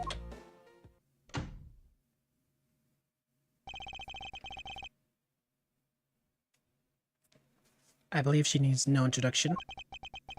I've called upon Miss Maggie Bird, a member of security. Detective Gumshoe, sir. Maggie.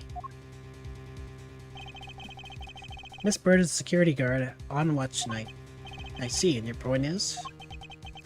My point is that she could very well have used it. And by it, I mean the master key, which can open all of the office doors in this building. Maggie has been accused of murder like 5 different times. What? You are not the guilty party, Detective Gumshoe. And the only other person with access to this room is Miss Bird. How dare you? I would never sneak into someone's room. That's right, I refuse to believe that Maggie's the culprit, pal. It was me. That's right, I did it. Can we take that as a confession, Detective? Well, it wasn't really me. But definitely wasn't Maggie, pal. So yeah, it was me. If it was, we'd have no problems with that, right? Please refrain from flying off the handle, Detective. There's no need for such theatrics.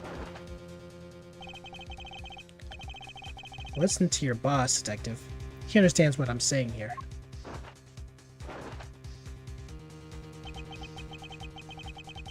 That girl is the only one who could have committed the crime. Okay, can you stop flapping? And for one simple reason.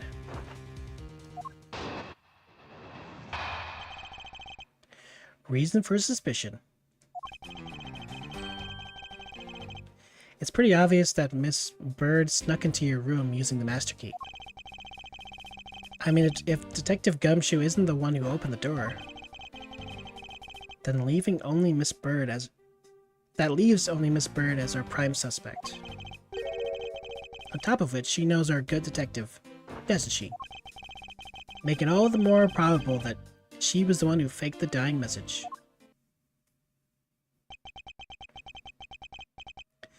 So you're saying she used the master key? Master key. This can open every office door. Its use is controlled by security staff. Incredibly incriminating evidence, wouldn't you say? That's what you claimed about the evidence earlier as well. That was then, this is now. The flow of a good match always changes during a rally. It's all about your reflexes and reaction time, especially for an athlete like me. I wonder if there's anyone else other than Miss Bird who could have used the master key. It seems that the only way to get Mr. Portsman to give me more details is to press him.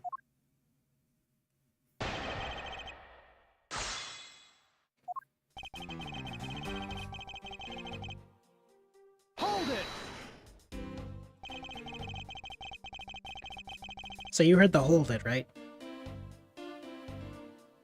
Are you sure Miss Bird's the only member of security who could have used the master key? There's only one person on staff at this time of night, and tonight she's it. Isn't that right, Miss Bird? That's, true, but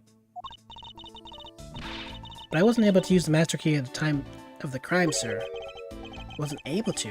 What's that supposed to mean? Yes, moving on. I hate to get sidetracked by something unrelated. What do you mean unrelated? I want to hear what she has to say, pal. But you can't really trust her not to tell lies. Plus, I hate wasting time. Should I hear Miss Bird out? Yes? Not so fast. I, too, am interested in hearing what Miss Bird has to say. Didn't I just say it'd be a waste of time? We don't need to hear her lies. I'll be the judge of that. Miss Bird, if you please. I discovered that the master key was missing at around 1 AM, sir. What do you mean by missing? As in, it wasn't anywhere in the security booth, sir. The killer must have stolen it. Mr. Portsman, I believe this is an important piece of testimony, don't you? I can't believe that someone like you would be taken in by such words. I'm not lying, sir. Objection! If that's the case, then I'd like to know why you have the master key now. I don't quite know. It just reappeared all of a sudden, sir. Ha. A likely story. And where is your proof that the key was stolen to begin with? I bet you just forgot where you put it and then found it again. I never lose things. I can practically guarantee that. With me, if something disappears, it's usually because someone stole it. Yeah, pal, trust me, you don't want to test just how bad her luck is. Unfortunately, I can't deem this piece of testimony as conclusive. Glad you agree, Mr. Edgeworth. But... You still haven't established Maggie's motive for breaking into Edgeworth's office. Her motive? Didn't we already establish that it was theft? I mean, the culprit clearly went through the bookshelves and at least tried the safe.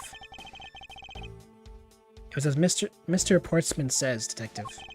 I can't ignore the fact that all the evidence points towards the motive of theft. But I'm done taking blows. It's time to counterattack with a few facts of my own. Her intent, from the messed up shelves to the wiped down safe. I'd say thievery. Hold it! I concur that the culprit's motives appear to have been thievery. However, glad to hear that the great Miles Edgeworth is in agreement with little old me. However, with regard to the investigation of the bookshelves and safe, hey, good thinking. Asking for my opinion on the matter. Would it be too much for you to allow me to complete a full sentence? I mean, Detective Gumshoe isn't the one who opened the door. Hold it! I thought we had established Detective Gumshoe's innocence pretty thoroughly. It was just a theory, one hypothesis among the many possibilities. I mean, I had my doubts about Miss Bird from the very beginning. If that's the case, why didn't you mention her first? Now, don't make that face, see? There goes the truth, running the other way. Let's pick up the pace and see if we can catch up to it. I don't think you're catching my drift. But we are in agreement that the detective isn't the killer, right? If so, then I hope you'll understand when I say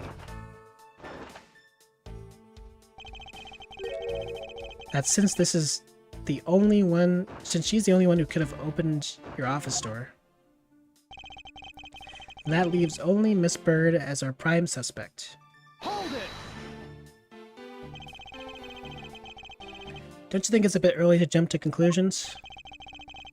Are you saying there's another way to open the door other than with the master key? Oh, I get it. Perhaps you have a spare made for someone else. I'll have you know, I've never made a spare. So what are you insinuating? Nothing. I should have known better than to suggest that someone like you would. On top of which, she knows our good detective, doesn't she? Hold it! Is there anyone in this district who hasn't at least heard of Detective Gumshoe? So much reading. Good point. He's practically a celebrity among us prosecutors. Really? I never knew I was so talked about, sir. We're holding our collective breath, you know. For when you screw up so badly that you're literally chased off the force. Wait, what? Is that true, Mr. Edgeworth? Of course not. That's hogwash. Phew. Don't scare me like that. I almost had a heart attack there. And final dialogue. Make it all the more probable that she was the one who faked the dying message. Hold it! By dying message, you mean the bloody letters that spelt out Gumshoe. I figured that whoever wrote his name must have wanted to frame him. And just the act of choosing his name was proof enough that the two knew each other well. Mr. Edgeworth, what are you waiting for? Hurry up and present some evidence. I would love to. But first, we should listen a bit more and digest what he's saying. And press him for more information. Okay. Well, let's look at our stuff here.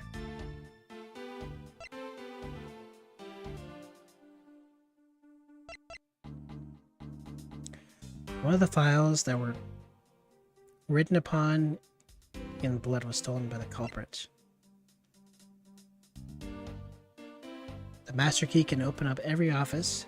It was stolen from the security office. Shot in the abdomen at 105 or 205. One shot from the revolver. Security safe.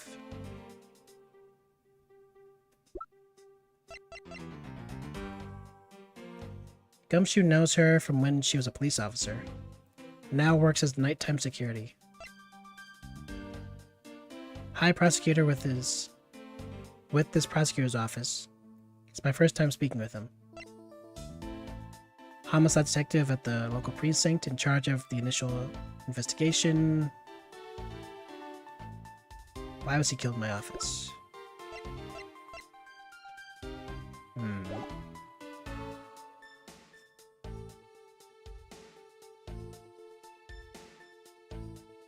Hold it!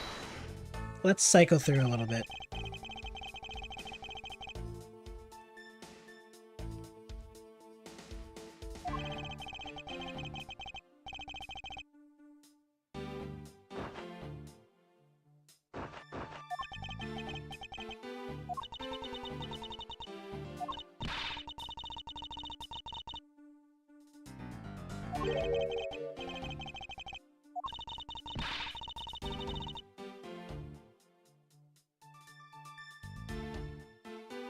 Master key was missing around 1 a.m.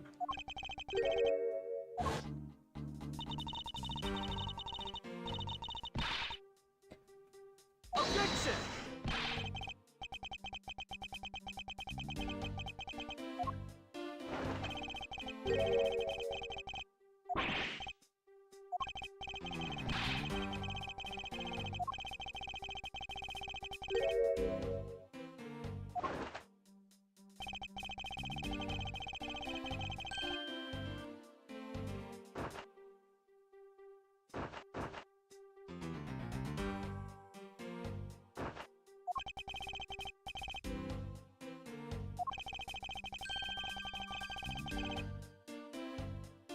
I ignore the fact that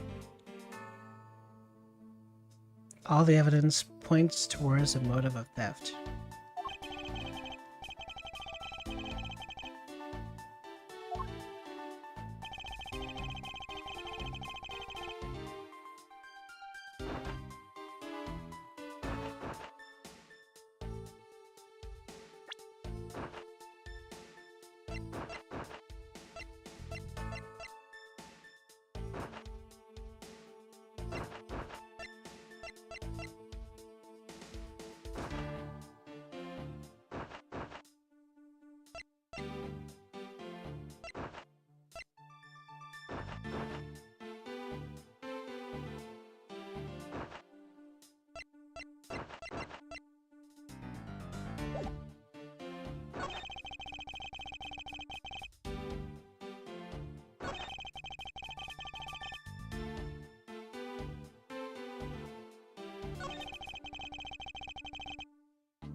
Hmm.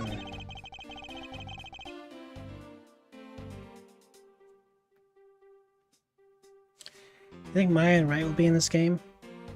Probably it's a cameo. But nothing major.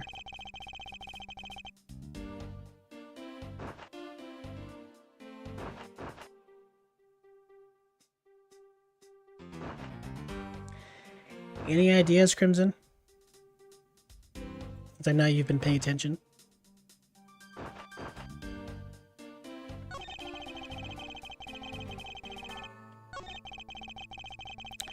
Imagine Wright's the final boss. And then what? He goes to jail? Rest of the series is cancelled? I wasn't. Oh. Okay, never mind. Alright.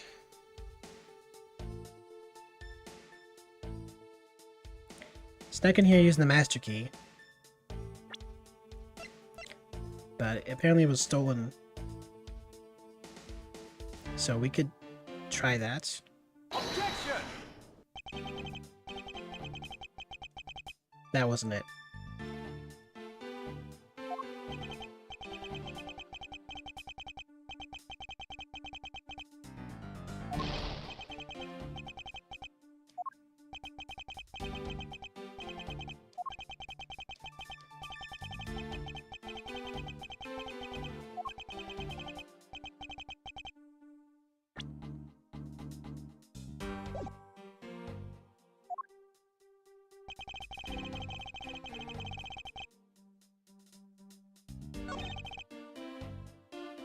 Hold it!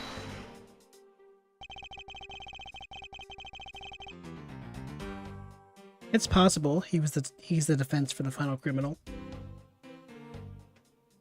That did happen in another game, actually.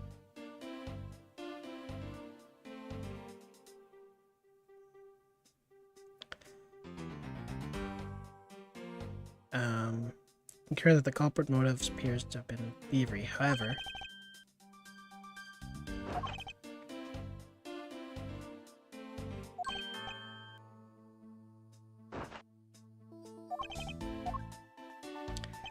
that one's useless because he keeps cutting me off.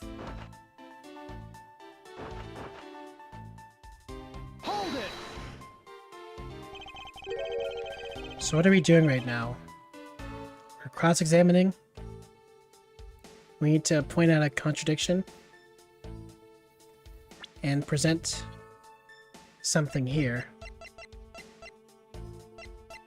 that contradicts one of his statements.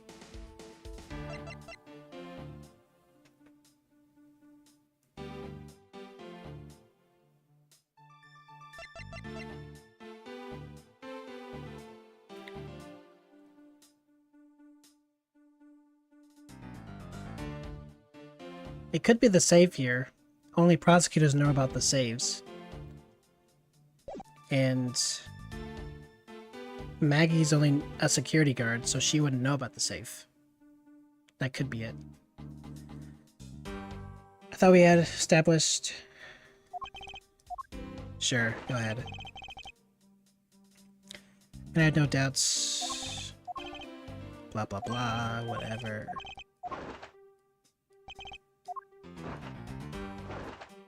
Keep flapping your jacket.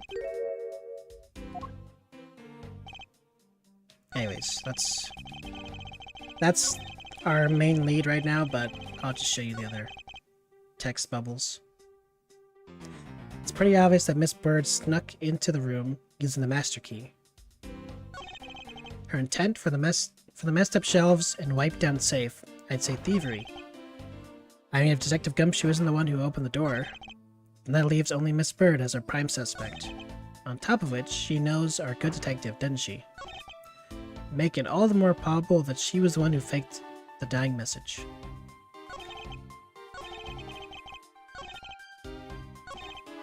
So yeah, we'll do this. Objection!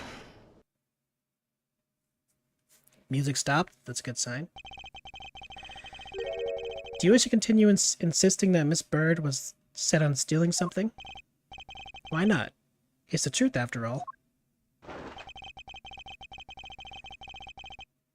It was also by your logic that we came to the whole thievery conclusion anyway. That may be, but we must also be aware of the fact that the safe is a secret safe, the existence of which is only privy to prosecutors. Ah! I find it a little hard to believe that a hidden safe was part of her cunning plan. But a nice attention to detail is his sweatband actually catches the sweat. Like, usually it would go down his whole face, but... Anyways. She could have found it by accident while she was turning everything else upside down. I highly doubt that. I'd say the culprit knew exactly what they were looking for.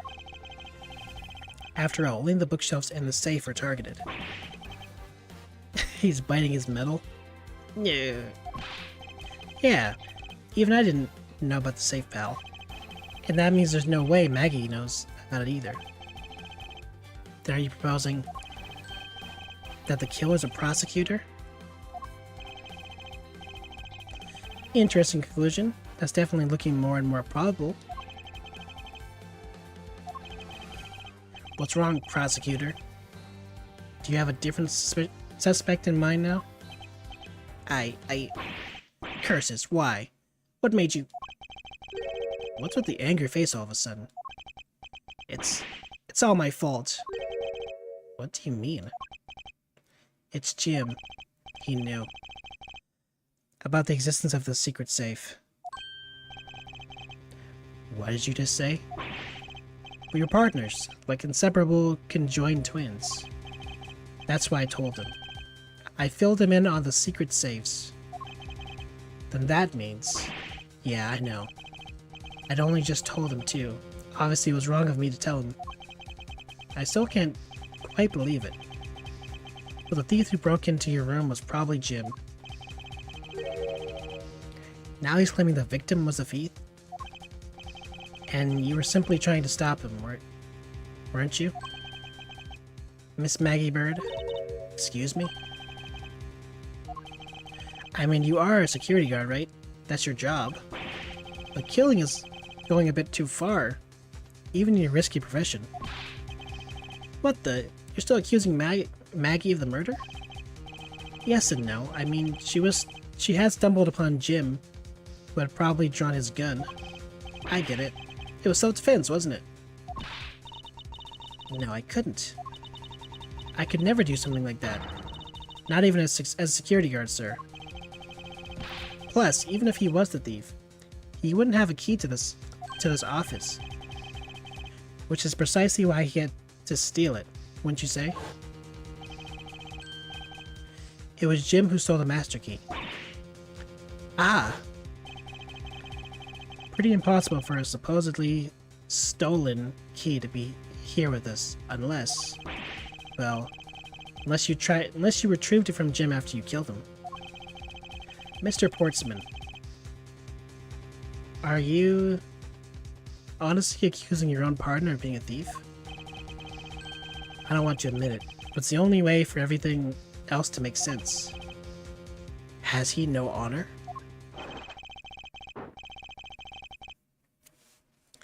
Now then, I think we're done here. The investigation waits for no man. Would you people be so kind to see yourselves out? You can't kick us out. This is Mr. Edgeworth's office. Ah, but I'm the one who's been assigned to this case. You are all suspects of varying degree, and therefore ineligible to run the show. Listen, pal, how many times do I have to say this? Maggie can't be the culprit. Detective Gumshoe, calm yourself. But sir, we have no choice but to accommodate his request. For now. Haha. Thank you, Mr. Edgeworth. At least one of you understands. Now then, if you could remove yourselves from my crime scene, I'd be most grateful. Mark my words, Mr. Portsman. We will meet again. If that's a formal request for the legendary prosecutor himself, then I suppose so. Now don't disappoint me here. To be continued.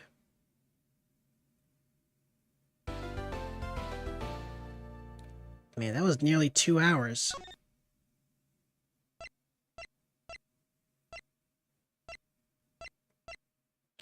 What if Edgeworth killed the guy?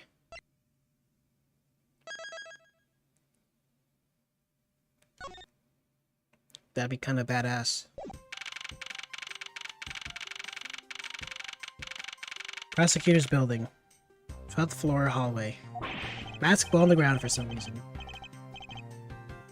What is with that prosecutor? I can't believe how rude he was. It was unbelievable. Please maintain your professionalism, detective. I'm gonna find some real solid evidence proving Maggie's innocence. You'll see, sir. So we've been kicked out of the crime scene, sir. True. So then, what now? Looks like my life's fallen into yet another gigantic ditch. Do not despair, Miss Bird.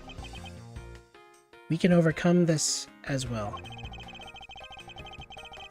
There are many other places and things we should be looking into anyway. Eh? Really, sir? For example, this hallway. The linchpin of his argument against Miss Bird is related to the Master Key. I can already see the book in the bottom left corner. In that case, this hallway is the perfect place to look for more information regarding the mystery surrounding my door.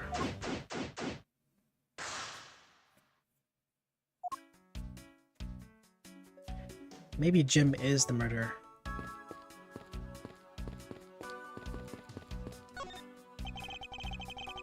I won't rest until I've inspected every suspicious nook and cranny.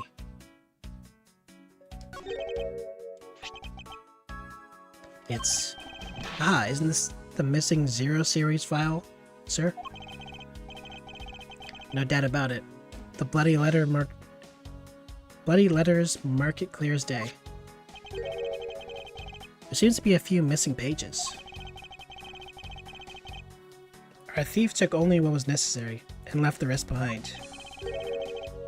So what are these Zero files about, sir? I guess I got something worth stealing in them, huh? Not particularly. It's just a collection of court case files. However, the cases within these files are not mine. Huh? They belong to the High Prosecutor that used to occupy my current office.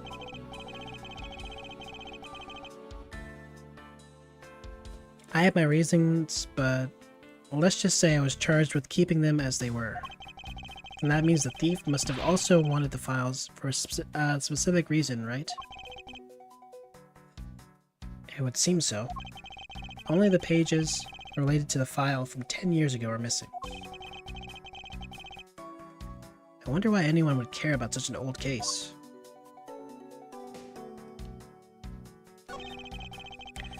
A well-crafted, high-quality sofa for visitors. The stitching is excellent. Talk about a luxury waiting area. These babies are also great for napping, you know. You would sleep even out here, detective? In a hallway? Whenever I do, I always wind up dreaming about giving testimonies upon the stand. It always ends the same way. Me getting trounced by a lawyer. Isn't that awful? Maybe I should give it a try sometime. To envision myself winning, naturally.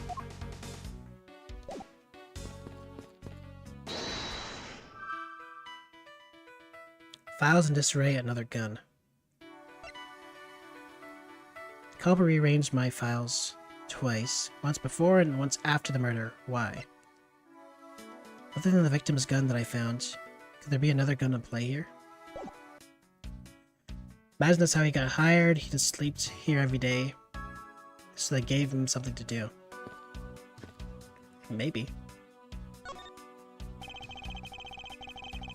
I guess skip police school and all that. Just sleep in the office. You're not even allowed in, and that works. Maybe you should take a nap in the White House. See if you get elected. I was wondering if I may speak with you for a bit concerning this case. I've always been a big fan of the courtroom. But this is like a dream. A dream where I'm being cross-examined by the Miles Edgeworth. I can't let this chance pass me by. I must remember to ask her about the Master Key. I should jog her memory by showing my notes to her with triangle.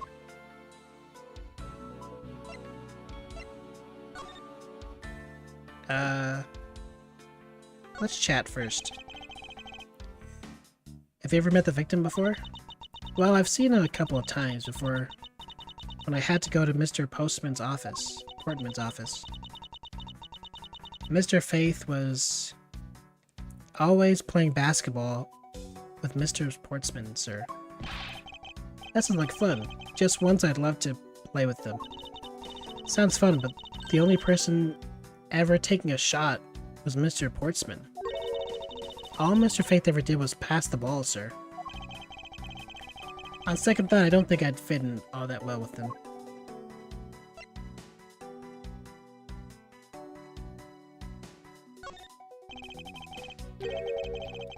Well, Joe is not running for office anymore. So both of you will get kicked out unless you get a way back in. Miss Maggie Bird, correct? I take it that you are an acquaintance of the detective. She was under my supervision back when she was still on the force, sir. One day she got caught up in a murder, and things started going downhill, so she quit. But I owe a lot to Detective Gumshoe for introducing me to my current employer. Or so I thought until a few hours ago, right before I was about to clock out for the night. Got caught up in this whirlwind on a case, correct? Of a case. Don't worry, my whole life has been nothing but a whirlwind of bad luck and failures. Since I was 6 months old, when I fell from the ninth floor of my apartment building, I've been hit by all sorts of vehicles, gotten sick from all sorts of foods, failed at almost every test I've taken, experienced almost every kind of disaster, and now I even managed to be named a criminal, just when I became a security guard. That's a lot to go through in one lifetime. I know. And just when I thought I had finally found my happiness, I wound up getting you and Detective Gumshoe involved in my bad luck. You don't need to worry about me, Miss Bird, nor do you need to worry about yourself. I will solve this case and prove your innocence. All I ask in return is for your cooperation. Yes, sir, Mr. Edgeworth. You can count on me. I'll do all I can to help.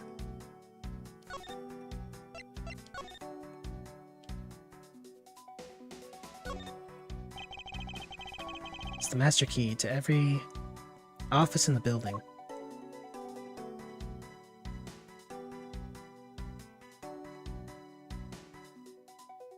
What? Why am I...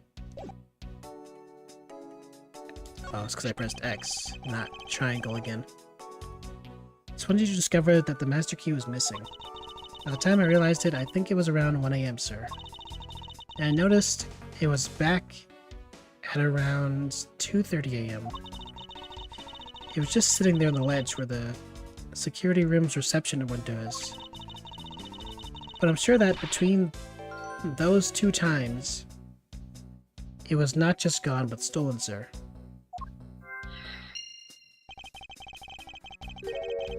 Wait, this is on Xbox? Probably. It's on Switch.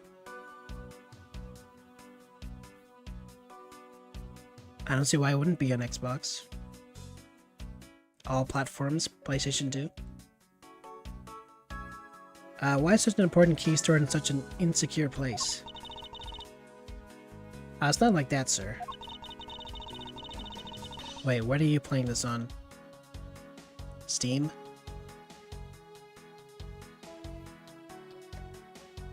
Hence why I can use my mouse.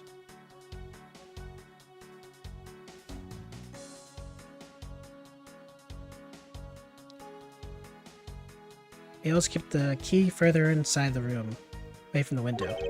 Always, you say. Except for this time, correct? Well, I admit that was a bit careless, but I had my reasons. I left it out because I was sort of using it at the time. It was after I had used it that I left it sitting on the ledge. She used the master key.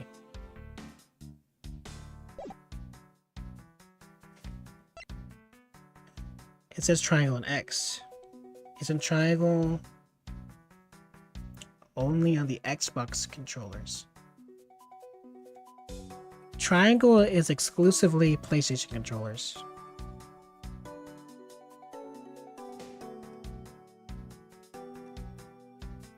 Xbox has Y, X, B, A. And obviously the triggers.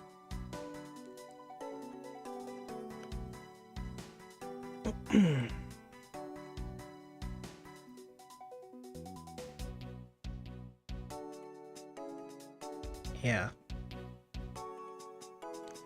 Triangle, square, circle are signs of PlayStation controller at least.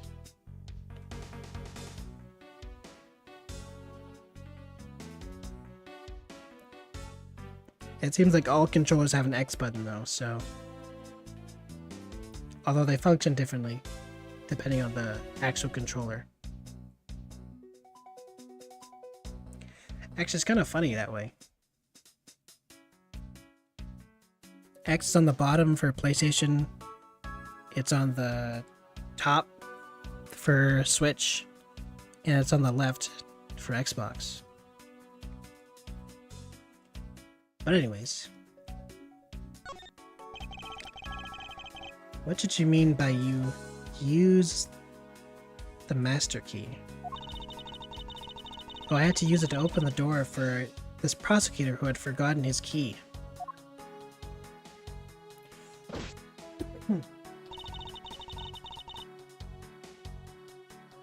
I had them backwards. I don't own or play Xbox or PlayStation. It's been a while, so I mixed them up. I see. I mean, it's my job as a security guard, right? Ah, what is it? That's right, I just remembered. The prosecutor who forgot his key. It was Portsman, sir. What? Please tell me more, Miss Bird, quickly. How did you forget? That was like 2 hours ago.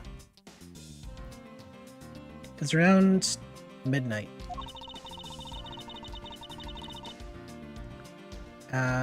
Mr. Portsman had forgotten his... I think that's midnight. Forgotten his office key, so he came down to security, sir. And that's when you loaned the master key to him. No way, it's against regulation to loan the master key out to anyone. I walked with Portsman to his office and opened the door for him personally, sir. I see. And then? What happened after that?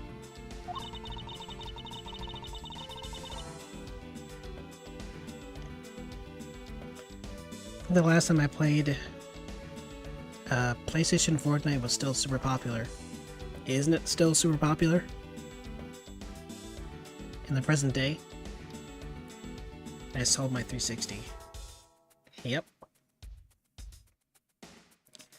Well, he called for me to come close up his office as he was leaving to go home. That was around 1:30 a.m., I think.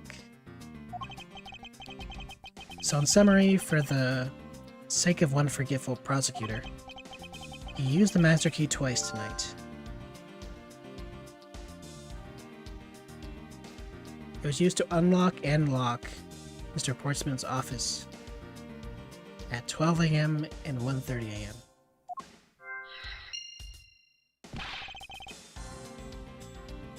Talk about suspicious. I doubt you can say that you've never left your keys at home, Detective. I think this calls for a thorough examination of Mr. Portsman's door.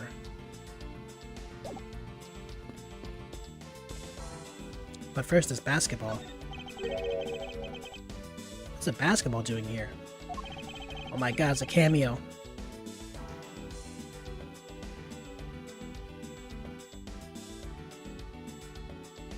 Winston Payne. That's Mr. Portsman's prize position, sir.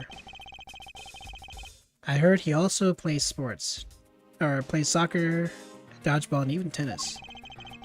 Not a single one of those sports is suitable to play in the hallway. What's up, Winston? Looks like you're in quite the pinch, Mr. Edgeworth. To be sure, a murder within the walls of the prosecutor's office is no trifling matter. Yes, Winston. Winston Payne.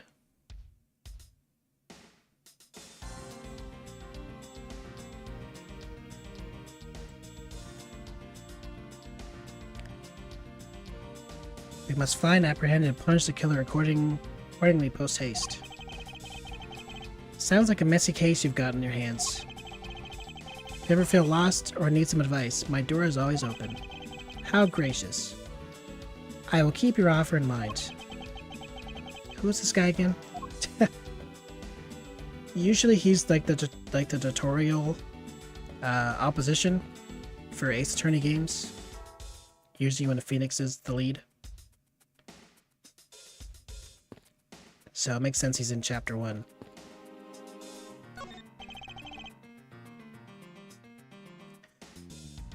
Is everything alright? Yes, sir. You must know I weighed myself this morning and I finally... Who cares? Congratulations, but I was asking about this hallway in this room. Everything's okay, sir. Word of advice, stay focused, or you may start to lose even more weight.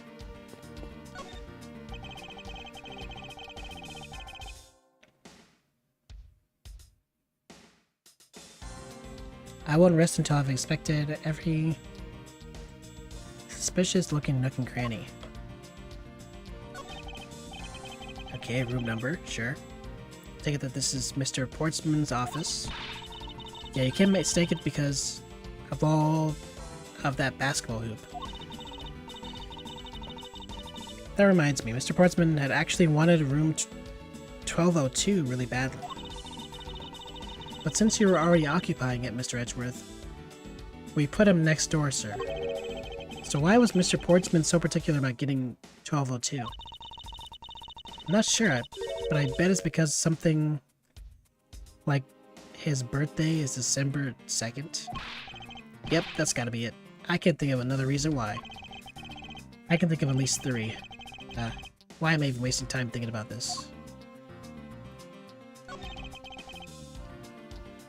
So it seems like whatever was stored in that safe was there before Edgeworth, maybe. And he wanted to steal it. So that's why he wanted that room. For his own. I bet the old credit card trick won't work here, huh, Mr. Edgeworth?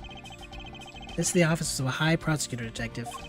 These doors would be perfectly ineffective if the average cat burglar could get through them. Ah, so I guess only a great cat burglar can get in. That must be who our culprit is. Jeez. My tongue. Might I advise you to return that conclusion to whatever pawn shop you bought it from. It's Mr. Portman's personal basketball hoop. Can't believe he put something like this in the hallway of the prosecutor's office. But you know, it's actually pretty useful, sir. I haven't gotten lost trying to get to your office since it's been there. How long have I had the same office and yet you still managed to get lost? Okay, what else is there? A minimalist yet classy door. Blah blah blah. Wood.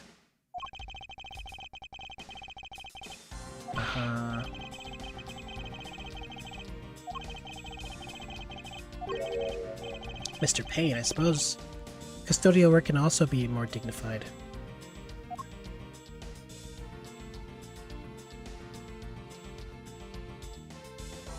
Yeah, I was thinking the hinge, but it doesn't seem to have any new info.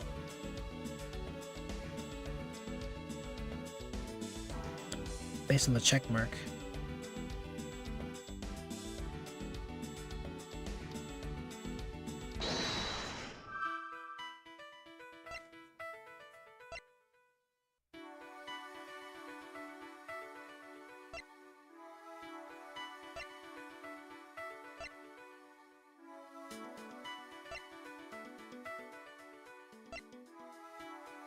Wait.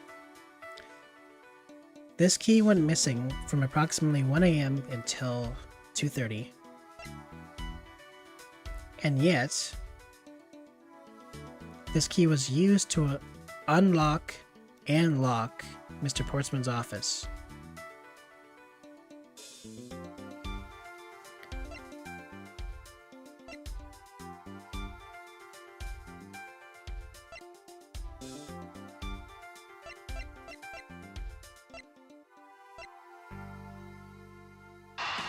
I guess that's what we draw, right?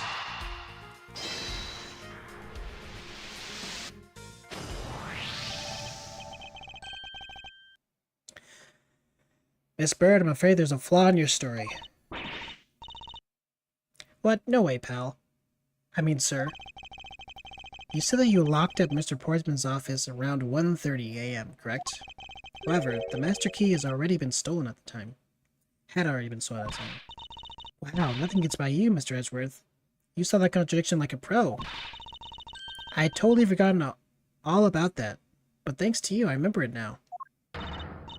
That's right. It was around that very time that I realized the master key was missing. And? Well, I'm a security guard, sir. I couldn't just admit to losing the master key, could I? So I pretended to lock up his room, sir. You pretended? Yeah, I used my house key and made it look like I was locking it up, sir. So in actuality, you didn't re-lock the door then. Well, I thought that maybe I could go lock it after I found the key. Come to think of it, I guess the door still hasn't been locked properly. Interesting. So she lied. Or forgot. Whatever one you want to pick.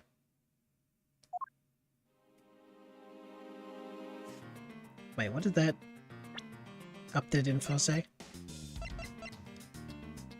Miss Bird unlocked the door, but the master key was stolen so she couldn't lock it back up. Okay.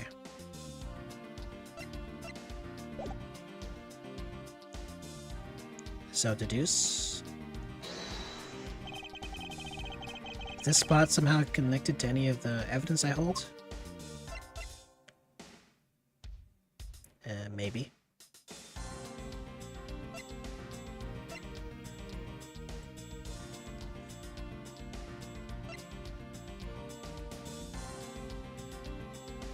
Eureka! There's a contradiction between reality and the evidence. What Miss Bird has said is true, then why is this door locked and tight? It shouldn't have been locked, but it is now. Huh.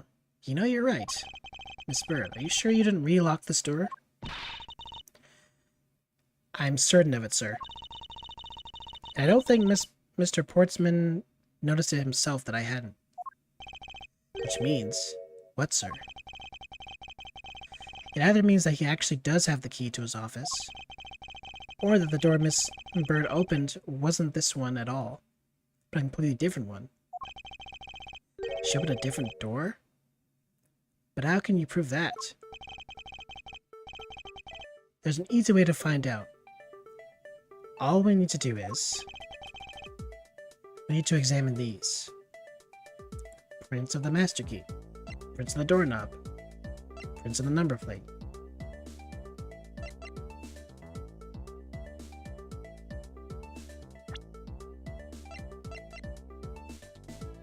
Did we...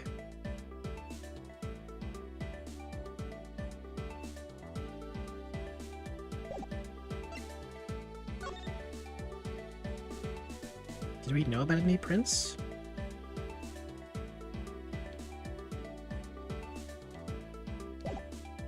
I guess it has to be the doorknob, right? Because why would they touch the plate? Anyways, let's just try. Prints the doorknob will tell us everything. Hey, you. Yeah, you, pal. Do us a favor and see what you can lift from this, okay? So, what did you find out? There's no need to be so... belligerent. There's no need for such belligerent nostril flaring, Detective. Sir, I found only Mr. Portman's and Mr. Faith's prints on this doorknob. Not Maggie Bird's. So only 2 people's prints were found on this, huh? That's pretty decisive. Huh? I'm lost, sir. Thinking logically, a certain other person's prints should be on this knob as well. Now then, whose prints should also be on this knob? Bird. Take that! Don't you find it odd that the prints of the person who unlocked this door are absent? You mean, yes, the door that Maggie Bird opened could not have been this one, but a different one. Miss Bird said she unlocked this door, but her prints were not found in the doorknob.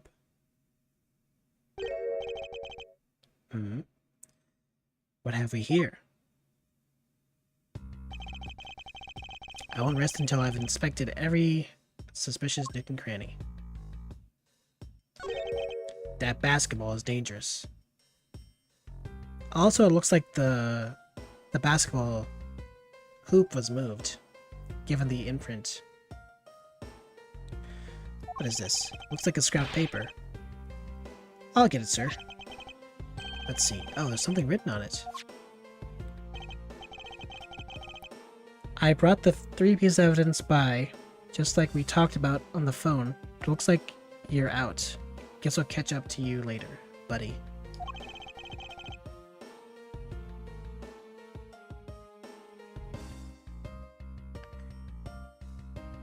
And it's for Mr. Postman. Note left.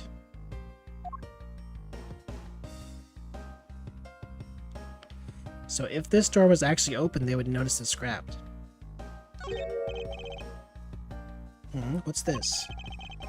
What are you looking at, sir? Oh hey, what about a game? How about a game? That's okay, Detective. I just found the position of this hoop to be a little off. Hey, you're right, sir. I guess it shifted when someone made a seriously sweet slam dunk. The positioning of the hoop is definitely unnatural. I better take note of this.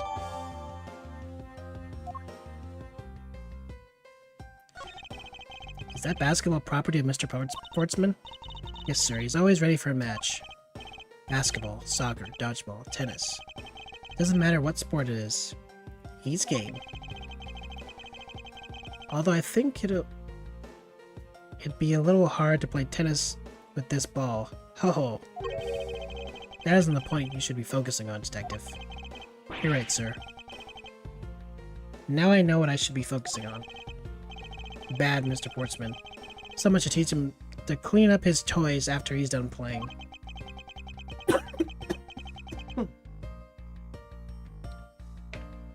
Alright, 1 sec. I'm gonna drink some water. And cough my lungs out real quick.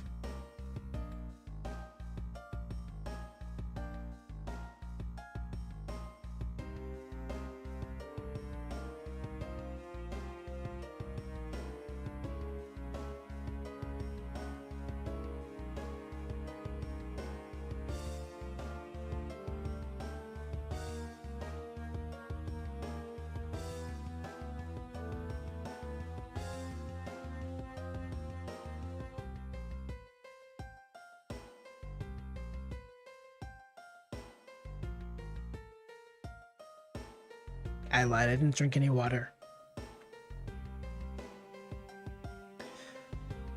I think we reached the end of this conversation.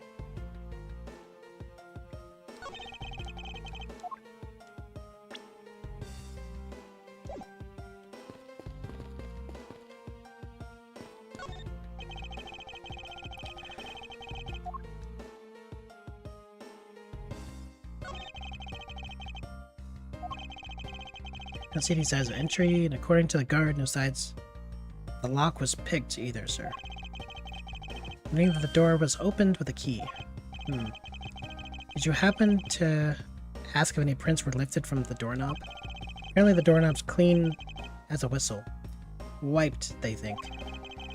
Whoever this thief is, they did a good job of not leaving any clues behind.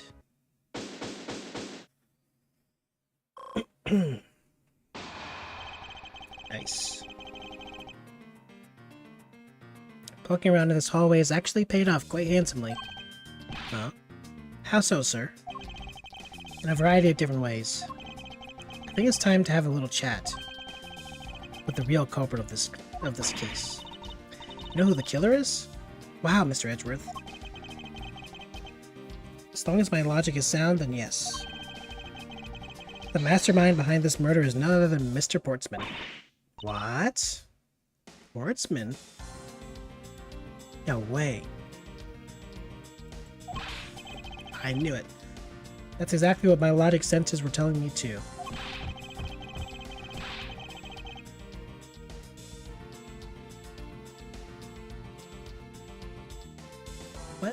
What is that? Is that alcohol?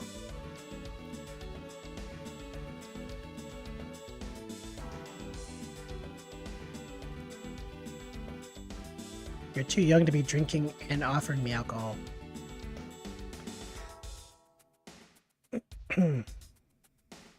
I thought it was water. I'm not sure what it is. I suspected it was him from the instant he accused Maggie of being the killer, sir. That is anything but logical. Ladies and gentlemen, prepare yourselves. Come what may, it's time to knock on truth's door.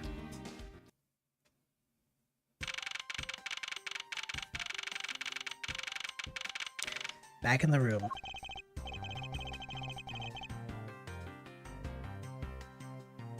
Mr. Portsman, I finished processing the bloody letters, sir. Alright, let me take a gander at it. Pass it here.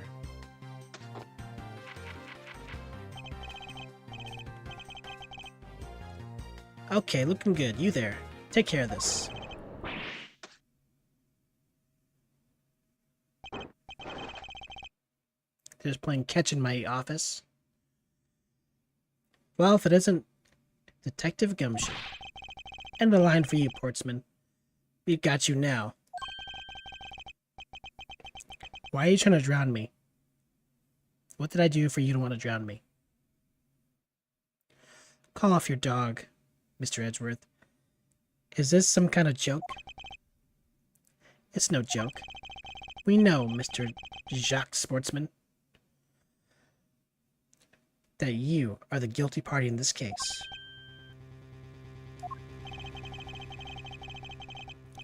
You must be pretty upset getting chased out by chased out of your own room. I'd be mad too. So I guess you can stay if you promise to stay out of our way. You intend to hide your crime under the guise of a prosecutor doing his job? I can see right through the unsightly paper-thin mask you wear upon your cowl. Haha. Who'd have thought it would come to this? Actually, come to think of it, your mentor was Manfred von Karma, right? Legendary prosecutor who never lost a single case for 40 long years. But there was always this incessant chatter about forged evidence with that guy. Really teaches me that I've got to stay on the lookout for false accusations, you know? Are you done trying to play mind games with me? Because they won't work. The only thing you should be using that mouth for now is explaining yourself. Although that too only dig your hole deeper. Either way, your game is up.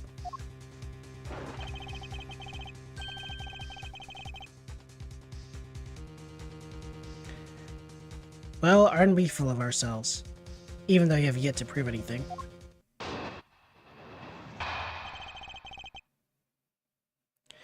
Mr. Portsman's rebuttal. I have no idea what sort of harebrained idea you have in mind, but there's a mountain of evidence that points away from me being the culprit.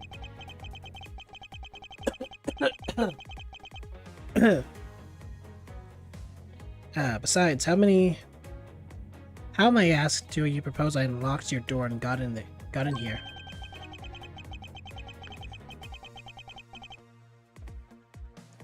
Look, I feel bad doing this to you, but I've got work to do. So we're done here. Sorry, but we are not finished yet. Boy, you're stubborn. I suppose you're basing your accusations on something? I'll show you what I'm basing my accusations on. With evidence.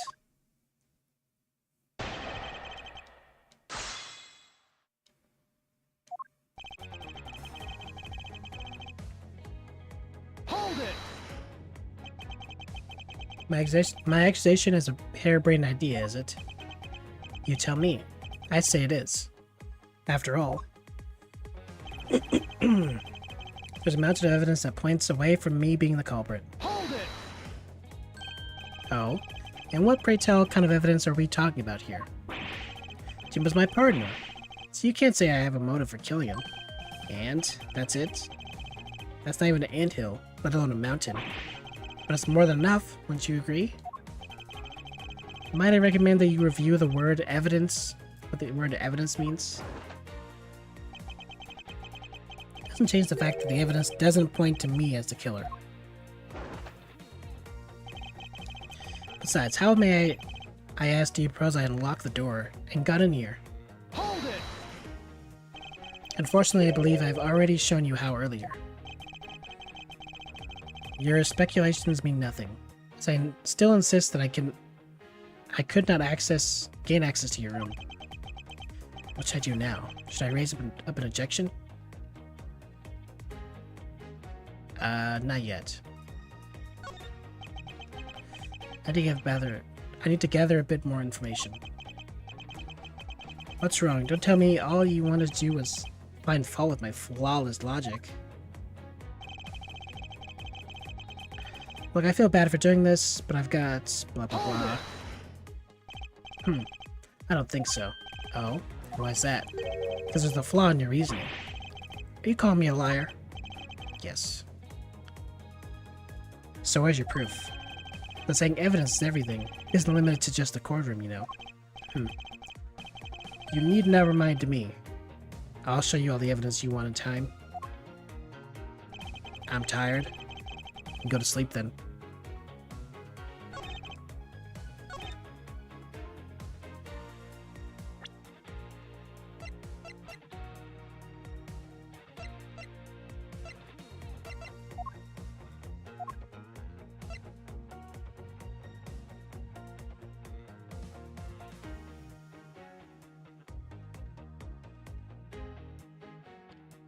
Okay, good luck on your case. Thanks. Good night. Objection! It behooves you to take a look at this. Okay, that's not the right order, I guess. I need to press him. Hold it! And to raise the objection.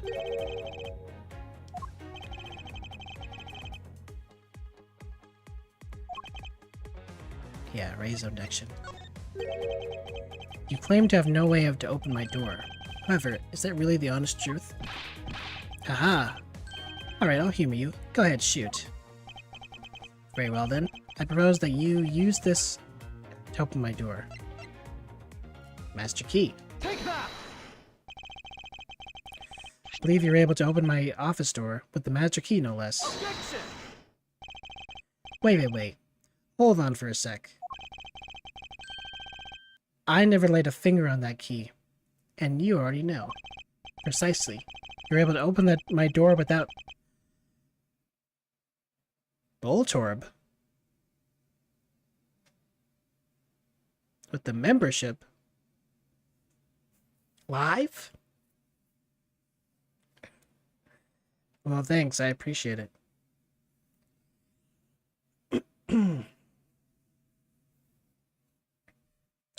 Precisely, we were able to open my door without laying a single finger. Without lifting a single finger.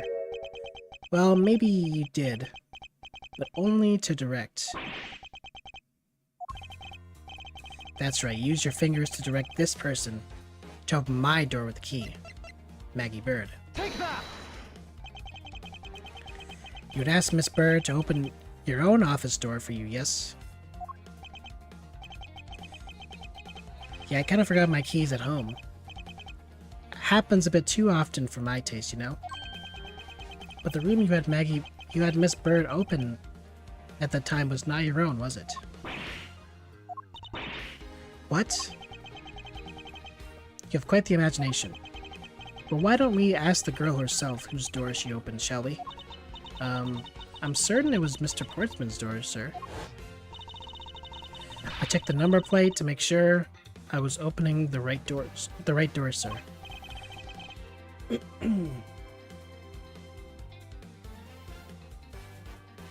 No Twitch, but I can still do it. Yep, you sure can. Much appreciated. I think we're at like 4 members. Jesus. Okay. I guess we're at 9 members now. I was not expecting you to gift. But thank you. And I'm not sure if any of those people... Jeez, I'm dying. Not sure if any of those people appreciate the membership, but I appreciate it. And I think we'll be able to add another emote at this threshold point, which is nice.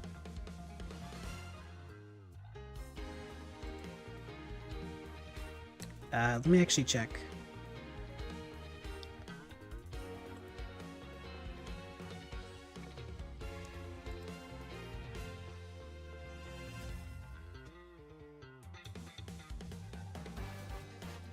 How was Dark Cloud 2, by the way? I enjoyed it. The plot was definitely cheesy. I enjoyed the gameplay a lot. Especially the golfing. The Sfida. Even though I definitely failed more than I succeeded with that. But the wins were big, so gotta love that.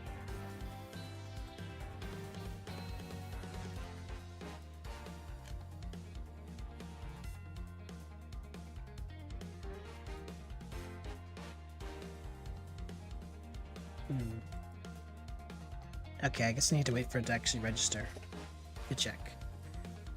But yeah.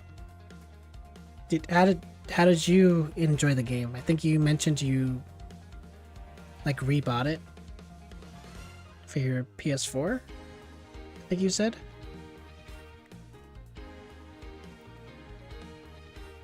See, Miss Bird backs up my story. Yeah, what if you had misled her to fool her into thinking what you wanted? Huh. And how do you suppose I did that?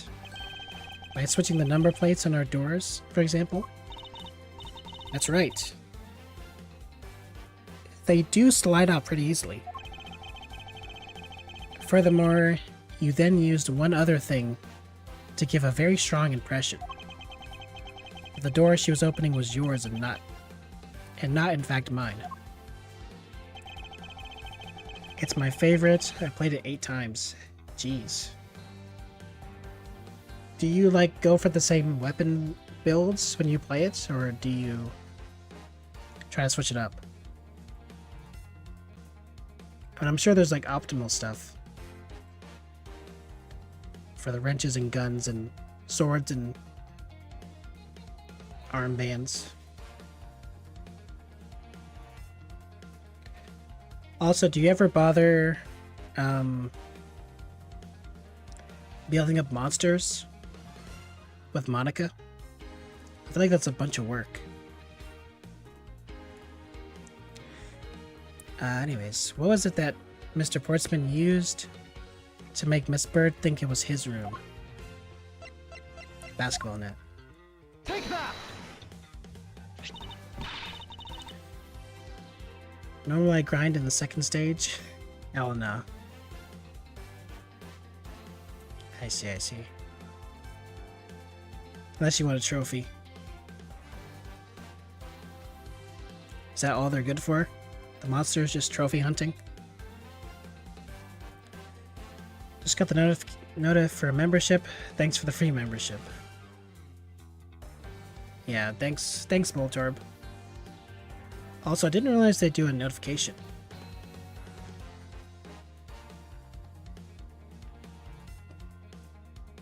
But welcome to the stream.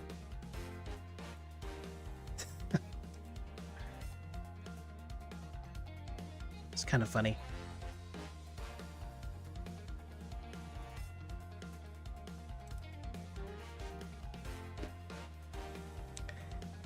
We're just playing the new Ace Attorney Investigations remake that they have. So we're kind of at the climax right now of busting this guy. But anyways. What, the basketball hoop, sir? It's quite the peculiar fixture in any hallway, let alone the hallway in this building. Which is why it left an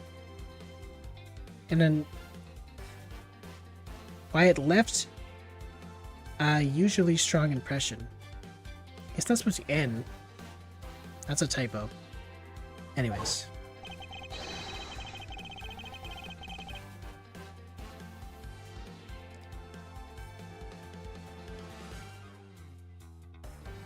Yeah, I've been given free memberships in the past. It usually happens during the live stream.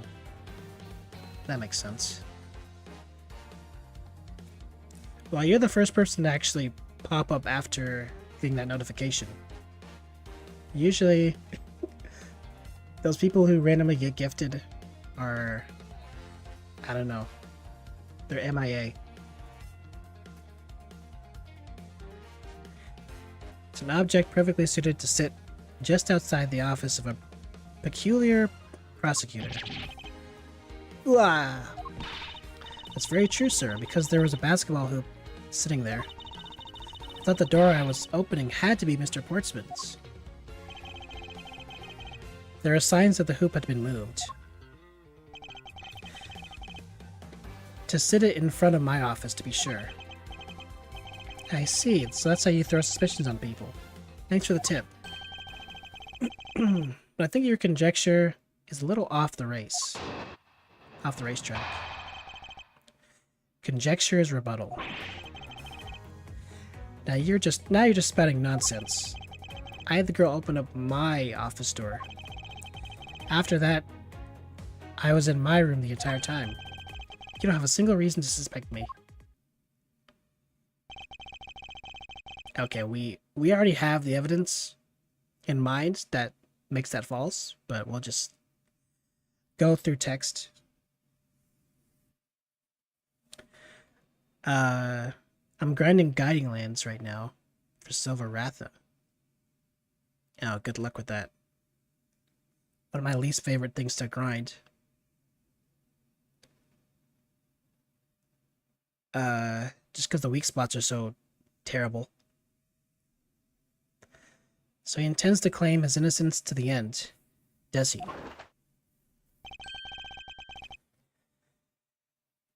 I'm as pure and innocent as my jacket. And Miss Bird is as dirty and guilty as the jacket she wore. Or she wears. My jacket's not dirty. I'll have you know, I just washed it yesterday. Please calm down. For I intend to show who's the one truly covered in slime here.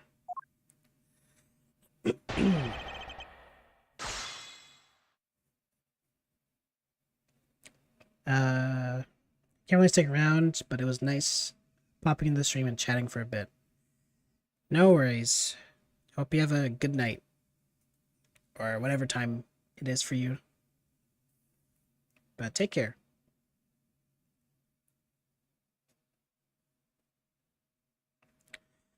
Conjecture's rebuttal. Hold it!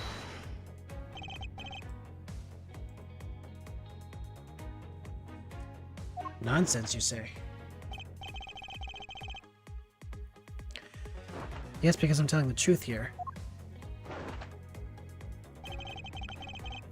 I had the girl open up my office door. Hold it!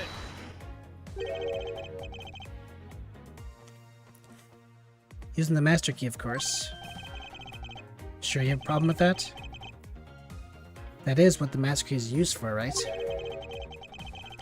Perhaps we should place it in an elaborate labyrinth of some sort for people like you.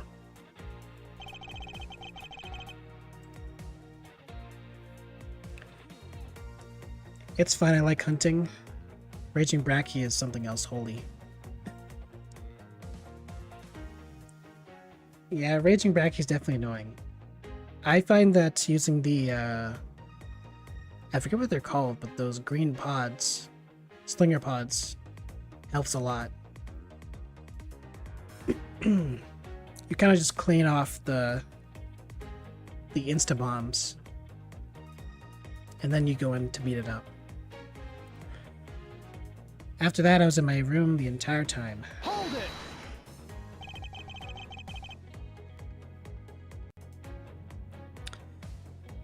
And what were you doing in your office?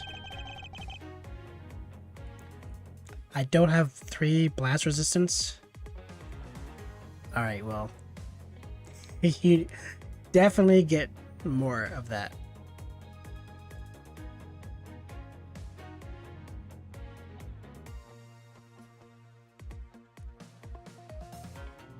It's like going into a fire without protection.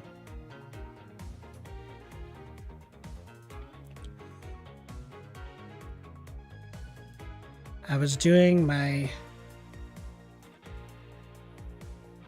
Oh, they have 2 decos? Don't they have the Elder Melder lady who can give you some more?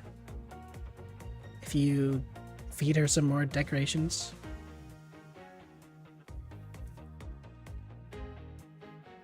I was doing my usual training regimen. Training regimen? Were you going through your law books from start to finish? Mainly batting practice. What the heck? Oh, if I click R3, it gets rid of the background. Okay, good to know. Yeah, mainly batting practice and some weights. Oh, and I jog when I get the chance. Well, you must be the buffest prosecutor we have. With the weakest legal muscles, it would seem. I was doing my usual workout, so...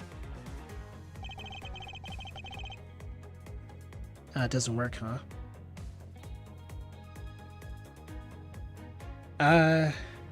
Are you playing on Steam or what are you playing on? I can't remember what you play World on. To have a single reason to suspect me. Hold it! I think I've given you quite a few reasons, actually. Objection! PlayStation? Okay. I was gonna say I would join you, but I don't have my PS Plus at the moment. Since I haven't been playing PlayStation stuff, I stopped my subscription a while ago. But none of those would stand up on their own. Objection! And what about all the evidence? Objection!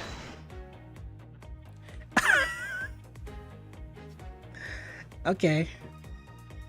Well, my computer just crashed, so that's cool. Alright. Good old green screen. Where do we be without you? Alright, let me blur the screen and restart. Lose all my progress, you know?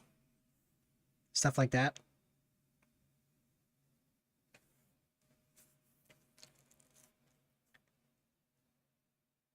Oh, okay, the computer's updating. Perfect.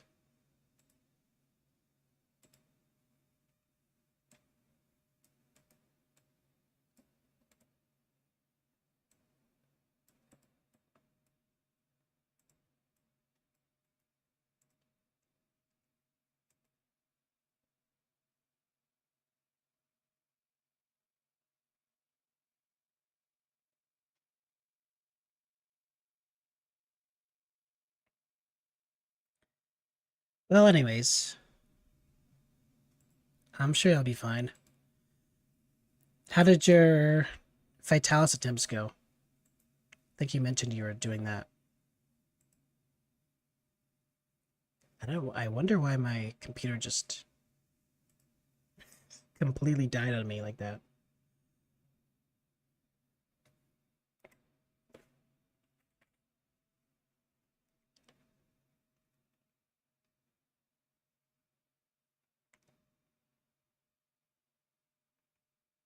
No, I do not want to update.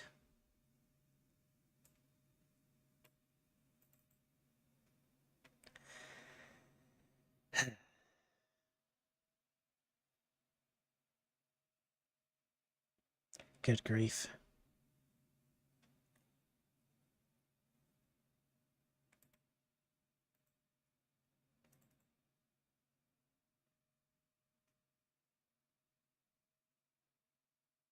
Can I even open the game? Okay, here we go.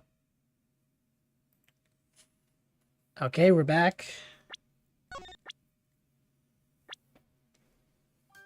Did autosave work?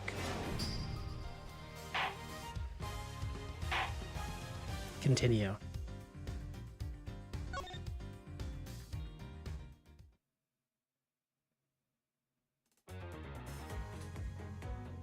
Okay, this game is goated.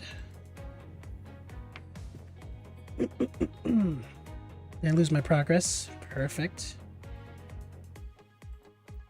Alright, we're back. Sorry, viewers, for the delay. Well, it's not my fault. Really and truly.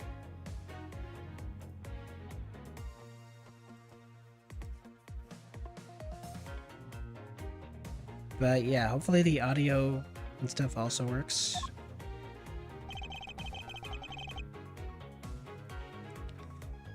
Let's just press him.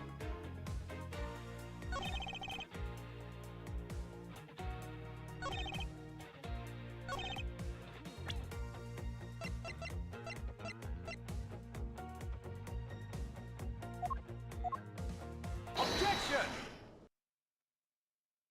Oh, there's a bit of a audio delay, I think.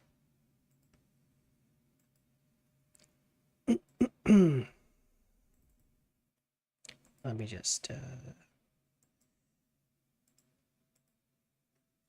That was a lie. What are you talking about? How is that a lie? This is a note that the victim left for you, Mr. Pointsman. A note? It was left under your door. Or did you not notice? And right there it says, "But you're out."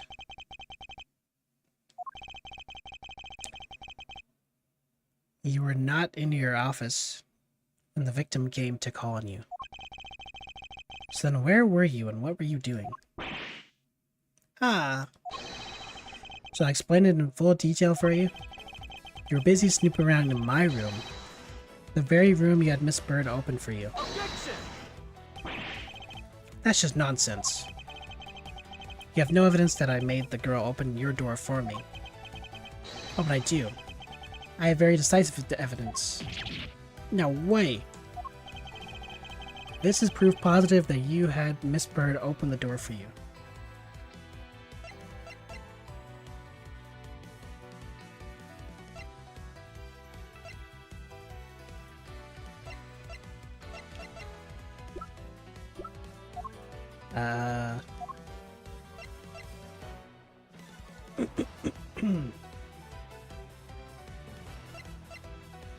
Proof positive that you had Miss Bird open the door for you.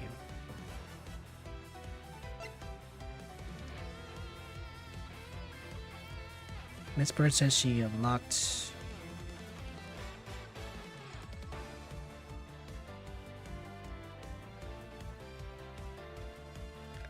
what is the actual piece?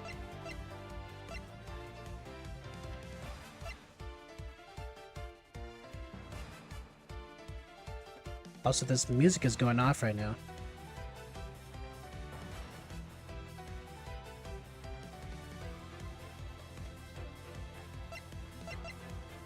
It could be the office door.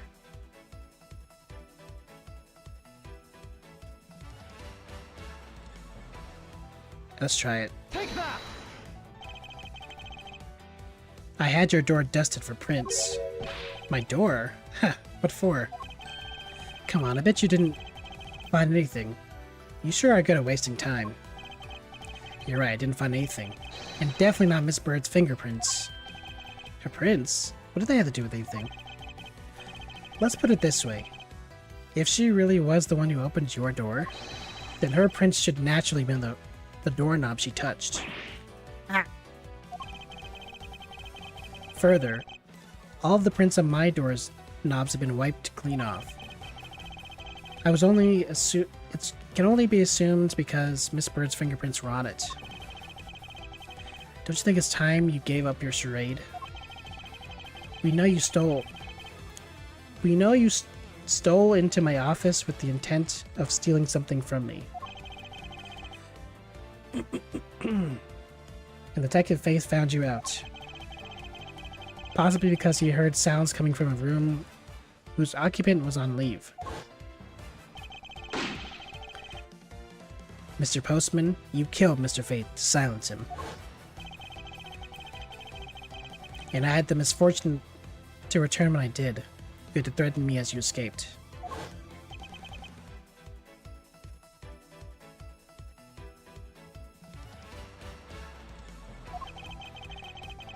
As I said, when you had the gun on my back, no one gets away with committing murder in my office. Heh, heh, heh, heh, heh, heh. Ha ha ha ha ha ha ha. And just what's so funny, pal? Well, the look of stiff seriousness on the face of this office's fine prosecutor, as he makes a huge mistake in accusing me, is simply too much to bear. That's just nothing else. There's nothing else like it in the world. What? Mr. Edgeworth just explained it. Just explained it all. And he even backed it up. You're the murderer. Stop trying to be slippery and just admit to the crime already. We haven't explained the 2 bullets thing, so of course this can't just be finished. And I said earlier, it was all so circumstantial, so full of conjecture. You say you checked my doorknob for prints? Well, I can readily confess that I had wiped that doorknob down as well. Huh? I'm a little obsessive compulsive, you see. I didn't want to touch a doorknob you had touched. Which is why I wiped the doorknob down as soon as I could after you opened the door. After that, it makes perfect sense that only Jim's and my prints would be on there. You made that up just now, didn't you? Furthermore, as for the note Jim left for me, do you know exactly what that was? When that was? For all we know, he could have left it there before I arrived at the office. Like early evening, for example? Are you saying you failed to notice a note in your doorway? Hey, even geniuses fail at times. I was probably too preoccupied by work-related matters, although that's no excuse. Then that's just a flat-out lie. There's no way you didn't notice a note that size. But you can't prove that, can you? Say something, Mr. Edgeworth. Back me up here, sir. Yeah, the postman makes a good point. I can't prove that he didn't simply overlook it.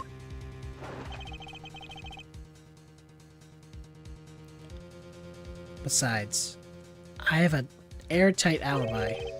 Airtight, you say? I only just realized I had one as we were talking. I guess it would have been better for all of us if I had told you earlier. Told you sooner. Here we go again.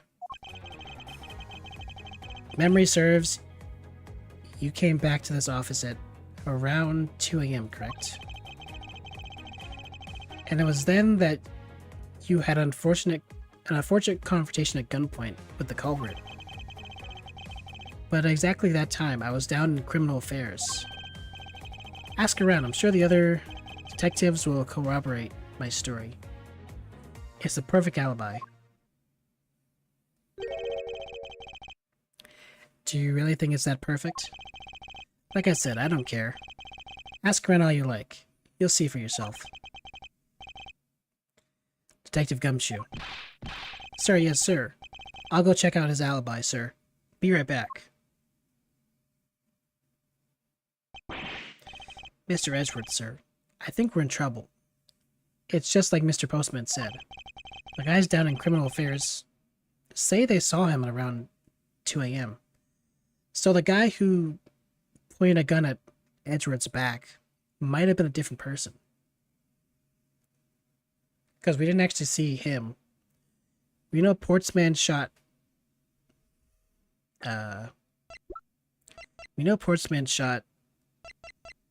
Buddy Faith. But the actual figure who was pointing a gun at Edgeworth at the beginning, we didn't actually see. So it could be another person. An accomplice.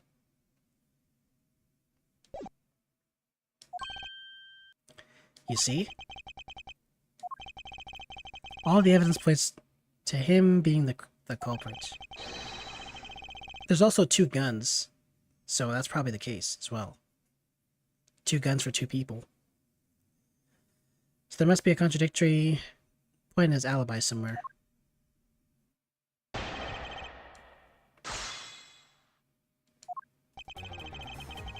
Memory serves, you came back to this office around 2 a.m., correct? Hold it! You are correct, it was around 2 a.m. Are you sure? It's really important to me that you're spot on with the time.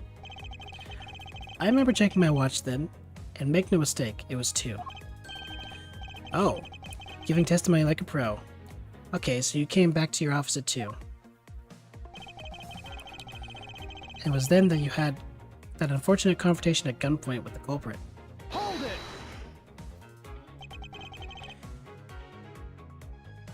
It is as you say, however... Yes, however, you're the only one who claims to have bumped into the culprit.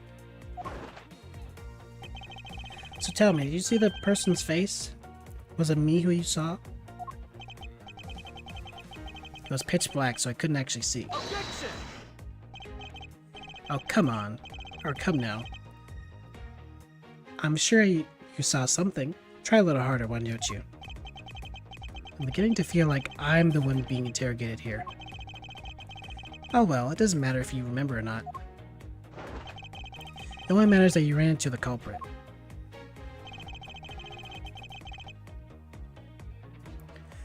But at exactly that time, I was down in criminal affairs. Hold it! So you paid the criminal affairs department a visit. Yep, right after I left the prosecutor's building, I headed straight for the precinct. Ask around, I'm sure the other detectives will corroborate my story. It's the perfect alibi. Hold it! Well, we did go and ask around to confirm your testimony. And it was just as I said, right? Yes, sir. A number of detectives said they saw you at around that time. See? I have the perfect alibi. That's the ace up my sleeve. Ugh. Impossible. He actually does have the perfect alibi. What's wrong? Why the sudden sullen look on your face? Can't you say anything back, Mr. Edgeworth?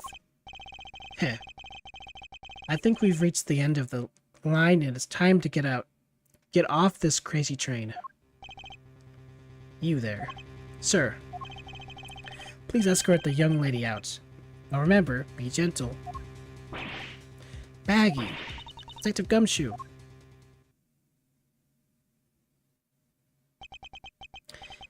Is there nothing I can do? There must be a way to turn this situation around. There must be a turnabout. If only I had a clue. Did I miss something that can help me cast doubt on his alibi? The intruder I met could not have been Portsman. Then who could it have been? I had to calmly think this through one more time, and with logic. Another gun. Other than the victim's gun that I found, could there be another gun in play here?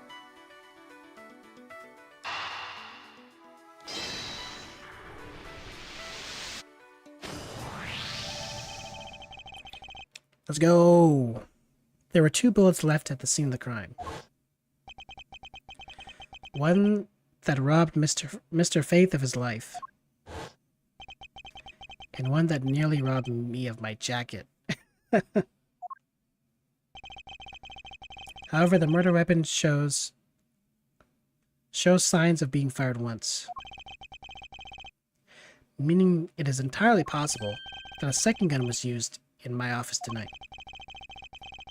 But seeing as how the killer had to steal Mr. Fate's gun, I doubt the killer had another gun up their sleeve. Therefore, the second gun could have been the property of an entirely different person. Which could mean that there was another person who paid a visit to my office tonight. Another visitor.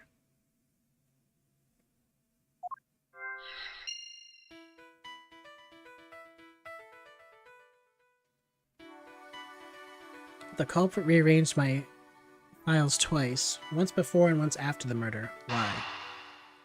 Because maybe the victim and his killer weren't the only visitors to my office tonight. The reason they were rearranged twice was because there was 2 different people.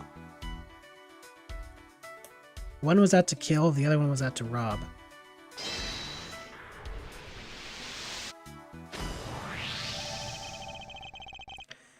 Supposing there was yet another visitor tonight, that would also resolve the issue as why my shelves were upended twice. You know that the shelves were disturbed once before and once after the murder, so it shouldn't be much of a stretch to think that it was the work of 2 different people.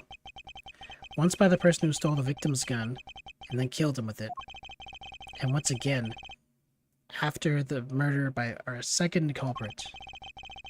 Who was the owner of the second gun? Yeah, this guy's a different person. If we suppose that the second culprit's gun was the one that was pointed at my back. Objection! He did the thing. He did the finger point. Mr. Portsman, it seems I need to amend my assumptions regarding this case. Great. So you finally come to your senses. Mr. Edgeworth, sir, what are you saying?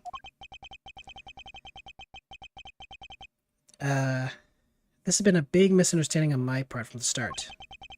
I'd assumed that the person I ran into was the killer, but that may not be the case. Yeah, I guess that's true. Why did he not shoot Edgeworth? Why did he shoot his jacket instead?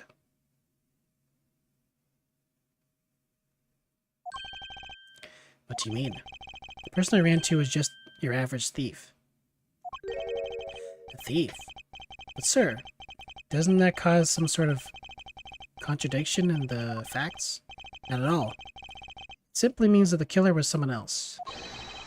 It means that in actuality, 2 culprits stole into my office tonight. What do you mean 2? It explains both why my shelves were disturbed twice, and how there were 2 guns. Mr. Portsman tricked Miss Bird and gained entry into my office. Objection! Now you're just leading the argument.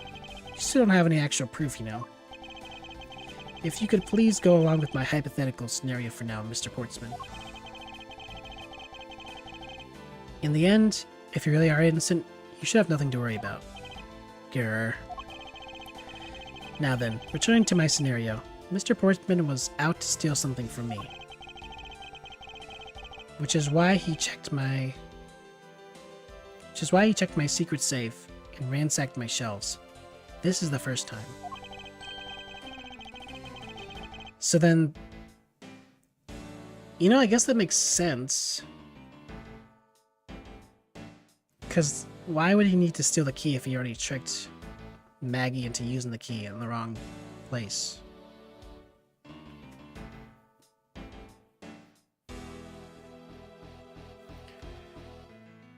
Anyways, so then this would be when the files were put back in the wrong order, right? Correct. And then, just when he was about to look somewhere else, who should walk in but his own partner, Mr. Faith? Well, why did Mr. Faith come into your room, sir? Probably the basketball hoop.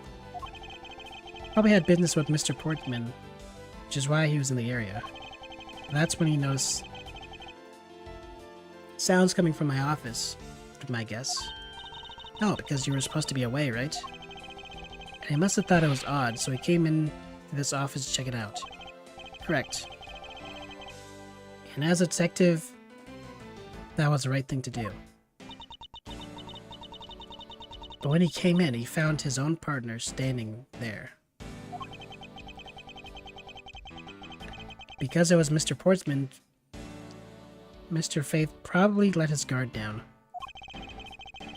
But Mr. Portman was not so merciful as to let him leave alive. He waited for a chance and stole Mr. Faith's gun from him, and then he killed him. He silenced Mr. Faith for catching him in the act of stealing.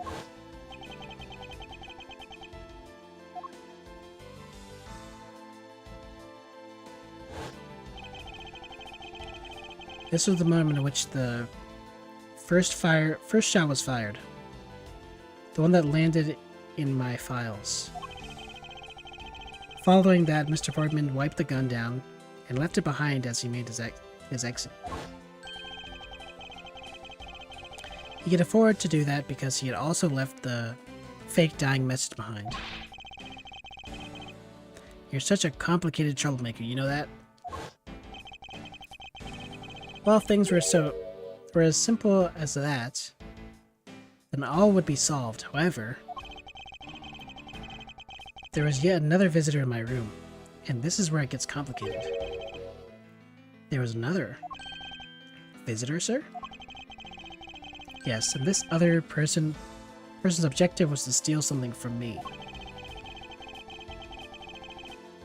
Now then, even after Mr. Portsman left, the door to my office remained unlocked. However, this new visitor had no way of knowing that, so they stole the master key from the security guard's room, and then entered my room and searched through my shelves. This was the second time they were disturbed, and it seems the thief found their prize. They stole O file, or 0 file, right, sir? Correct. Only just as the thief was about to leave with the file, it appeared. Or I appeared. Now the thief then threatened me with their own gun and made their escape. Second bullet was fired during that brief encounter. So the shelves getting messed up twice, and the 2 bullets.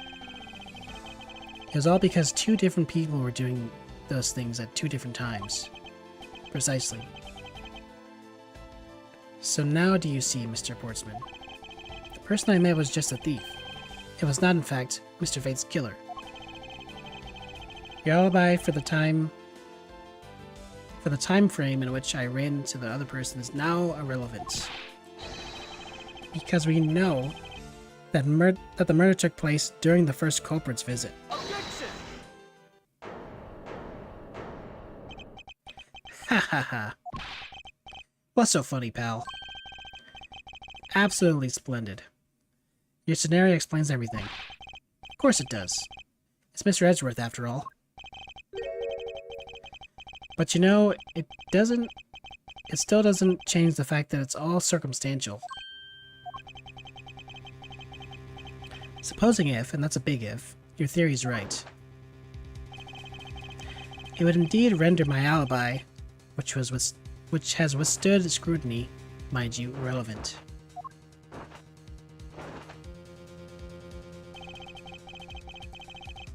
But there's still one defining point of your argument for which you have no evidence. Your supposition was that I was the first visitor. Grr, Edgeworth. You can't let him get away with that, sir. But he has a point. I've absolutely no proof in that point. Don't say that, sir.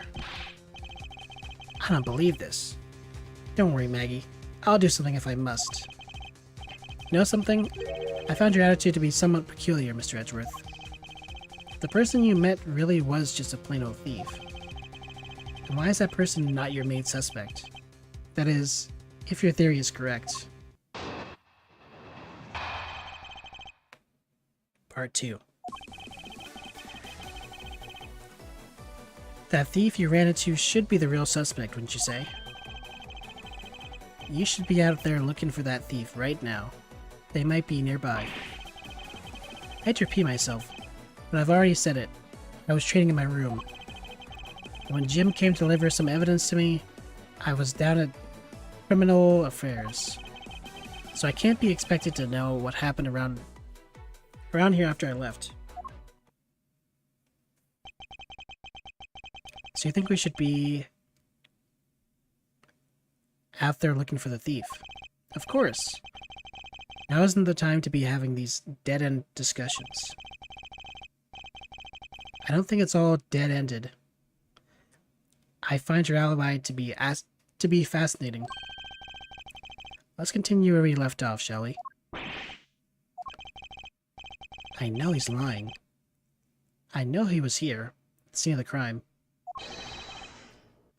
I just have to find a way to prove it.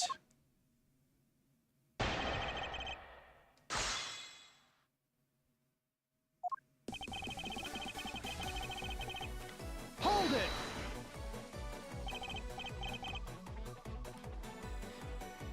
Wait, what? That thief you ran into should be your real suspect, wouldn't you say?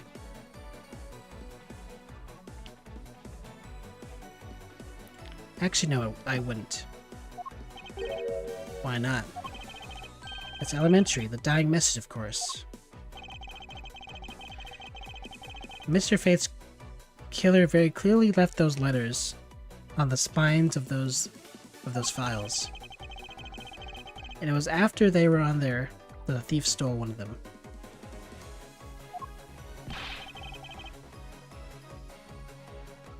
You mean the Zero files, right? And that's how we also know the letters themselves were a setup, and not from Mr. Fate. If the thief was the killer, you think they would try to undermine themselves?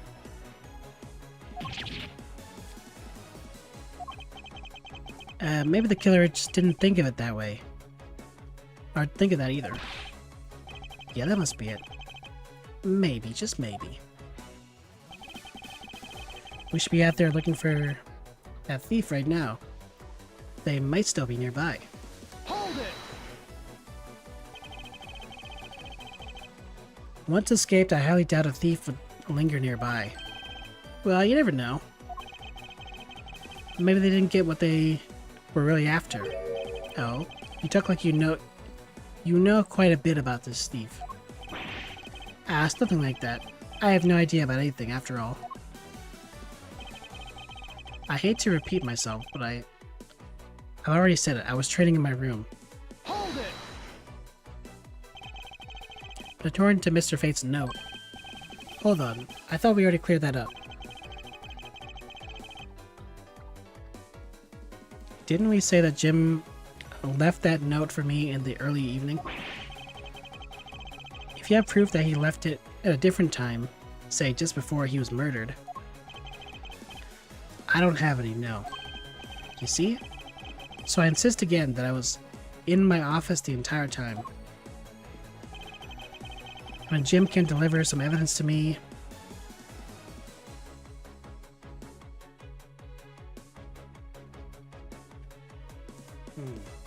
Hold it! why didn't you go there with Mr. Faith? Oh, that's because he said he was tired. He was going to take a quick nap. You know those sofas in the hallway? He likes to sleep on those. It's one of his hobbies. And what of the evidence he brought? There were things related to yesterday's case. Just 2 items. A gun and a pendant.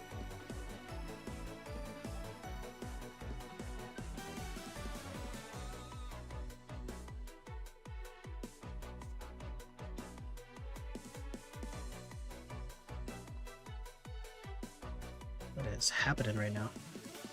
Anyways. Seemed like the stream was bugging out.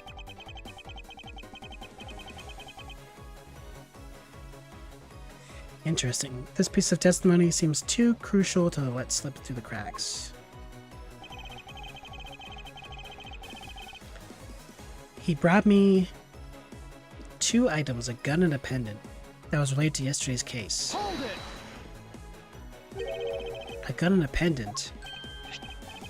Yes, this gun, which was the murder weapon, and this pendant, horse pendant, which belonged to the victim. And why were you taking them to criminal affairs?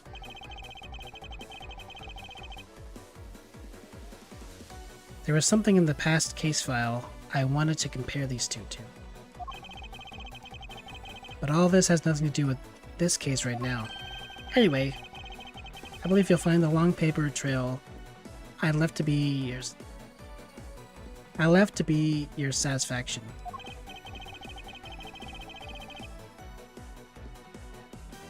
This is all matching up with what Detective Gumshoe found out.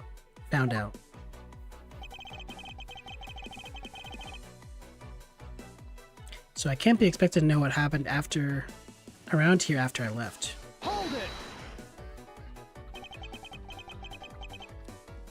I can't expect you to know, can I? Nope. But I guess you can expect me to take a guess based on logical deductions. Oh. Well, let's see your deduce. Jim waited for me to leave and stole the master key. For the purpose of sneaking into your room, of course. That's when Miss Bird caught him red-handed and the murder occurred.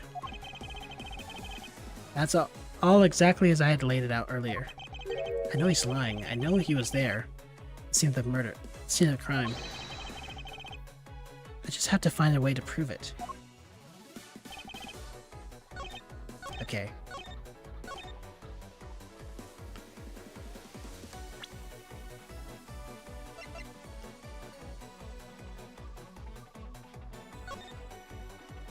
This has a horse symbol on it.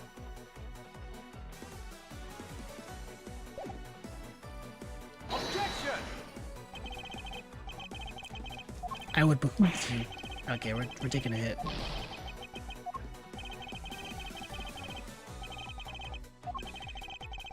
The game will just let me have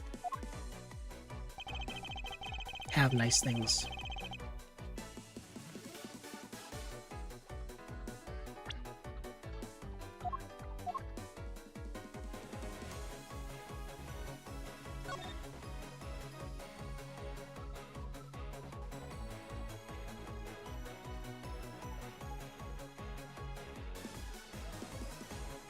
Three pieces of evidence. Objection! 3, not 2. Only 2 pieces. I believe the proper phrase here is, you fail. Excuse me. You fail as a prosecutor, Mr. Portsman, as you intend to keep evidence hidden from me. What are you talking about? I haven't hid anything from you. Well, here's a piece I think you should read carefully. It says that Mr. Faith was bringing 3 pieces. Yes, and this is the victim's real dying message to you, Mr. Portsman. I can't believe. to get tripped up by simple arithmetic. Allow me to point at you, sir. Where is the missing piece of evidence? It's... You have it, don't you? Only the guilty would make such a face. Detective Gumshoe. You don't have to say it, sir. I'll pat the guy down from head to toe. Looks like he's getting whiplash. What? Don't come any closer. I'm warning you. It's all part of the investigation, pal. So don't even think about stopping me. Now. Hey, what's this? He had this on him, sir. Despite what you said, it would appear that you do have something to hide. Why would he hide something like this? Why would you keep it on you? There's only one reason why anyone would hide evidence of this caliber. Because it would unequivocally point to that person himself as the real killer.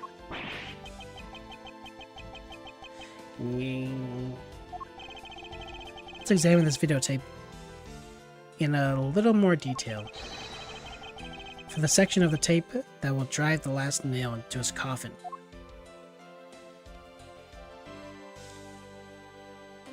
KGA incident.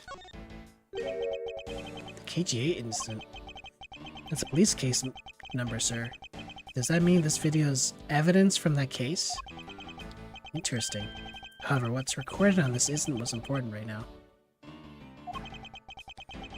Let's give the casing a thorough once-over. Blood. Oh, that's blood, isn't it? Yes, and I believe this is the good prosecutor. What the good prosecutor was trying to hide from us. This blood is still fresh. You mean... Why would you have a bloody... This might be Detective Fate's blood. No. No, you've got it all wrong. No amount of denial can save you.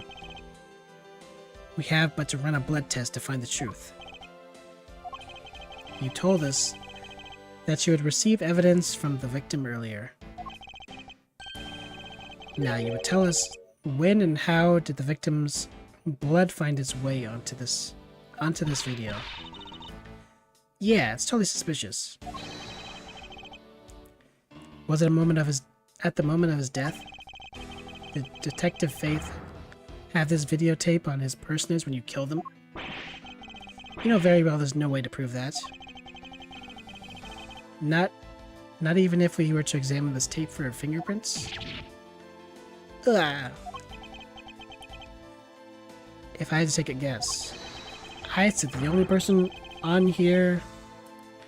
I'd say that the only ones on here would belong to the murderous you and Mr. Faith. No, impossible.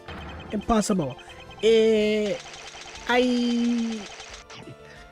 My God, he ate the gold medal.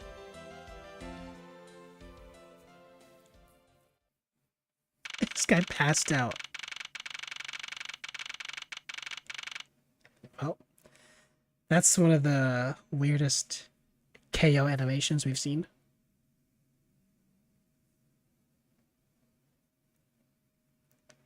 Anyways. I'm guessing the Silhouette Man is a reoccurring villain. Even though we got the murder situated, we didn't get the theft situated.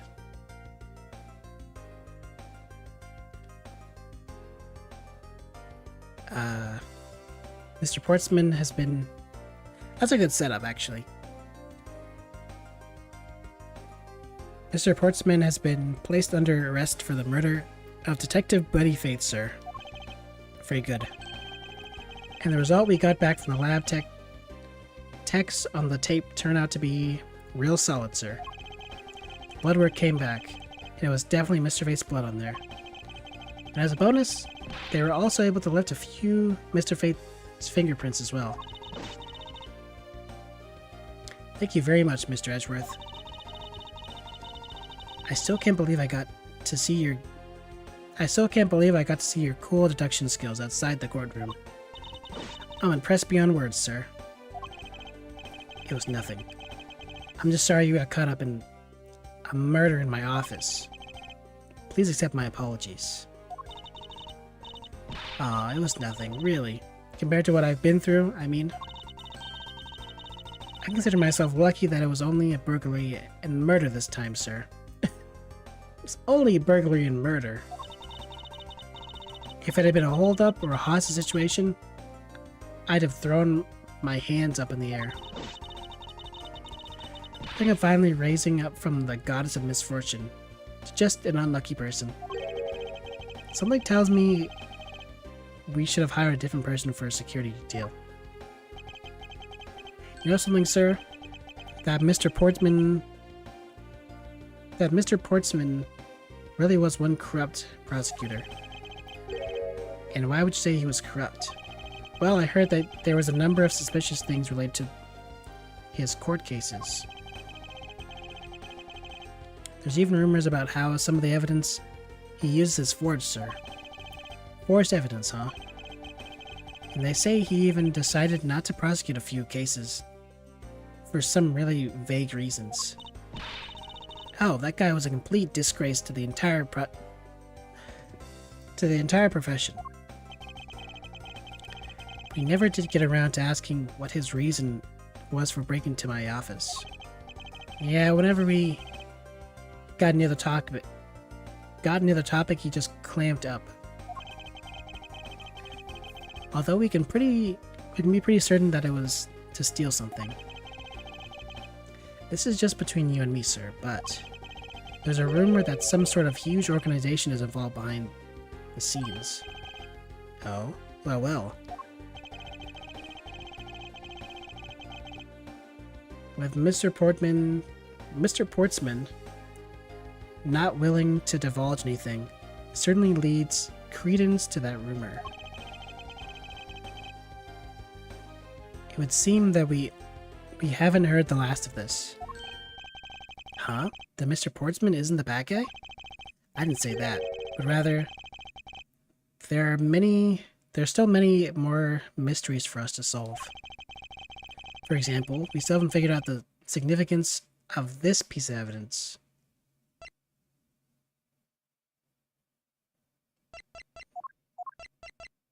Take that! The person who stole this file, the other villain of the night. Yeah, I wonder who it was. And what happened to the stolen pages? I wonder, who in the world was it that held me up at gunpoint? Mr. Edgeworth, sir. Yes? I came across this while I was processing your office earlier, sir.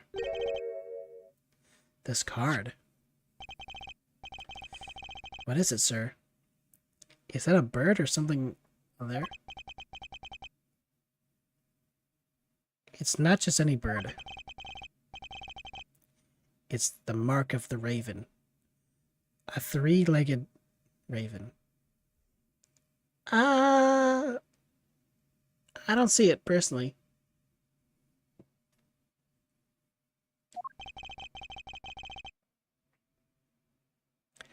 Anyways. Even you should know what this is, detective. Oh, what? It's about that thing, isn't it? That great thief everyone's talking about? Yes, it is the mark of the great thief, Yatagarasu. Under the mark of a legendary bird, the Yatagarasu is noble to the end, a modern Robin Hood. Labeled mysterious and phantom-like, the Yatagarasu appears and vanishes at will. Though we don't know much about this thief's ultimate goal, we do know the targets. The Yatagarasu likes to find and make public evidence of corrupt dealings of all sorts. The theft is always performed in silence and always with perfection. Once a target is chosen, no dramatic calling card or announcement is sent forth. Instead, the chosen corporation is infiltrated without even the target noticing. Some days later, the evidence that was found is sent out to the mass media, along with this single card. Although it has been a while since the Yatakarasu's last appearance. Then Mr. Edgeworth, or hey Mr. Edgeworth, look, something's written on the back. What? Let me see.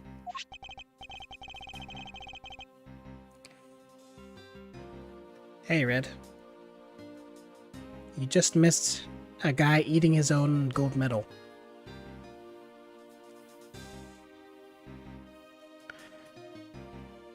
It's the location of where the thief put the stolen files. So the person who stole the contents of the file was the Yatakarasu organization. Quite a few keywords are popping up in this mystery. Was it made of chocolate? I don't think so. I think it was metal.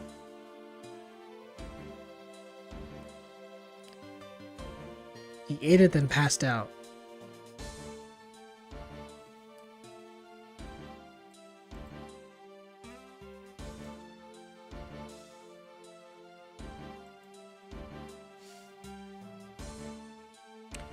The murder in my office. The return of the great thief Yatakarasu. Looking back, I can't say I didn't see these events coming, for they were heralded by the incidents that began to occur 2 days ago.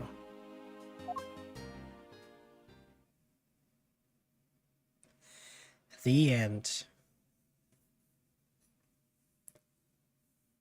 Well, turnabout visitor. We did it. That was a cool episode.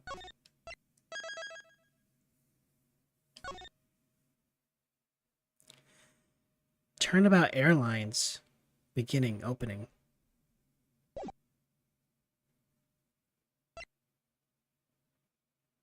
I can already tell this is Francisca. I don't know who this is. That's obviously Gumshoe. And I don't know who that is. But how long have I been streaming for? Almost 4 hours. We'll see the intro and whatnot.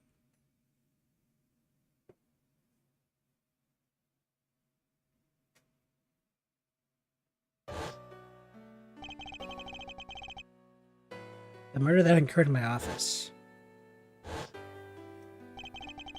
The return of the great thief Yatakarasu. Thinking back, everything began on that fateful day, 2 days ago.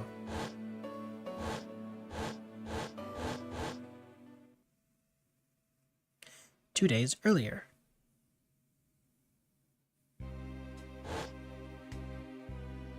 Wine.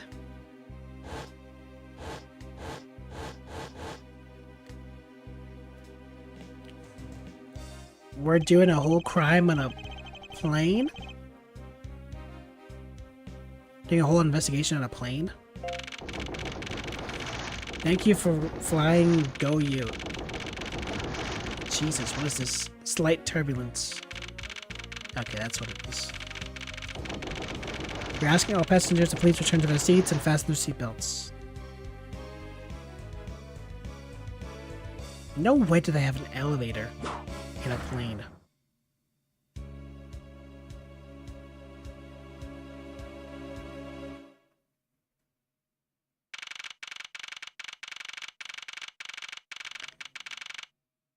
Well, anyways. Edgeworth got knocked out.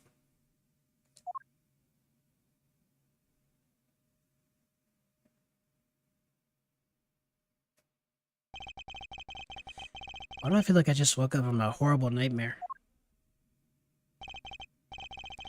6:13, huh? Guess I was out cold for about 10 minutes. Huh. Slight turbulence indeed.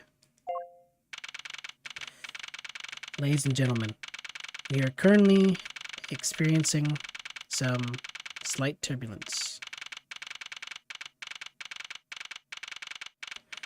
No way they have a giant statues in the plane. They have statues, an elevator, a bar. Suppose this turbulence is to be expected on a flight. How big is this plane? This plane has to be like massive to hold all this stuff in it. But admittedly, I'm less than comfortable with anything resembling earthquakes. Huh? What's this? A travel wallet? That's not mine. Bar is not too crazy? On a plane? Really?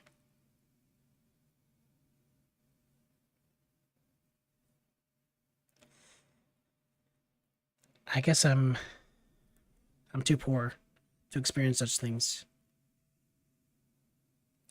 How did someone else travel? Someone else's travel wallet wound up in my pocket. Ugh, my head. Why won't this headache go away? I'll take care of this travel wallet later, or hand it off to an attendant. Ugh, from earthquake-like turbulence to an elevator. This is all PTSD. When his dad got shot. What am I doing hesitating like this? Actually, I know full well why I hesitate. It was when I was still but a young child. I was caught up in a murder that happened in an elevator. But how long am I going to let my past haunt me? It's just an elevator. I'm a grown man now. I need to behave like one. Never been in one, but I've seen them before in videos. I see.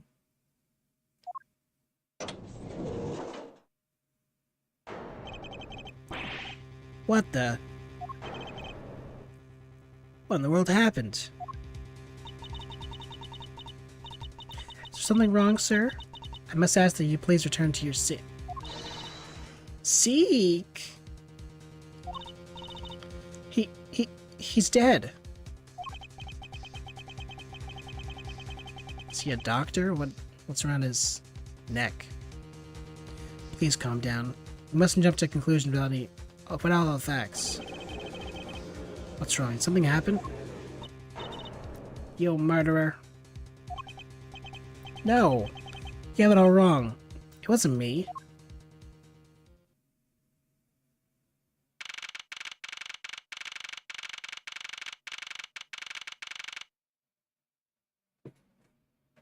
He's tied up. In first class, of course. Everyone, I'm sorry to interrupt, but I have an important announcement. Also, what is this? What is this outfit? It's so diamondy. Well, anyways. I am one of your flight attendants to say. I don't even know how to say this. Rhoda Tenero?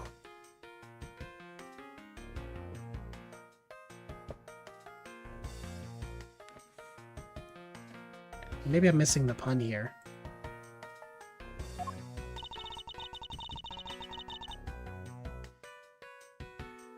Unfortunately, we have just had a minor accident on this flight. An accident? Don't treat us like we're stupid. I got a glimpse that it was murder. What? Murder? What's going on with this flight? Everyone, please calm down. There's no reason to panic. This flight will stay on course and make its scheduled landing. We are still currently in the middle of a rough patch. Still in the middle of a rough patch of turbulence. So until we are out of this area of turbulence, I ask that you please remain seated. But someone was killed, right? I mean, what about the killer? Let him off. Let him off. Let him off midair. Throw him off. Please, there's no need to feel threatened. We've already apprehended the culprit.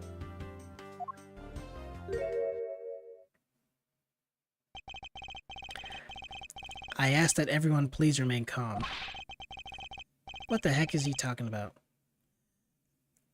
Why would we remain calm? My name is Miles Edgeworth. I'm a prosecutor, and I assure you I'm not the killer.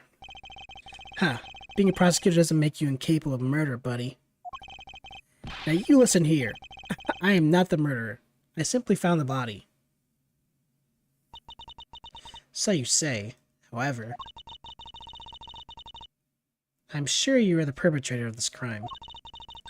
I swear on my honor as a professional flight attendant. Lady, you must have done it. Oh, is that right? I know what I saw. And there's even strong incriminating evidence to back me up. What kind of incriminating evidence is she talking about? We've already alerted the proper authorities at our destination. Until we land, you remain in our custody by the power vested in our captain. I'm very sorry, but please understand our situation.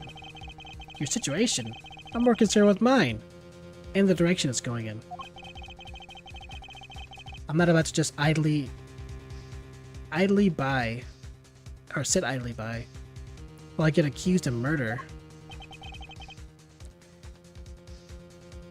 Miss Tenero, is it? Yes? I was wondering if you might give me a chance. A chance to do what? A chance to plead my case? A chance to ask what you meant by incriminating evidence just now? To accuse a passenger of such a grave crime without allowing him to give a proper defense. Can the professional flight attendant inside of you really call this action righteous? You have a point. Very well. I'll listen to what you have to say. But be wary of what you reveal. I'm afraid you'll only look even more suspicious if your explanation fails to satisfy. I also do not have time to deal with you all day, so please make it quick. Of course, as you wish. Good. Very well then, let's get started. I know for a fact that I didn't kill a man in the elevator. What I don't know is what sort of evidence she has up her sleeve. But I'm certain it doesn't fit with how the crime really occurred.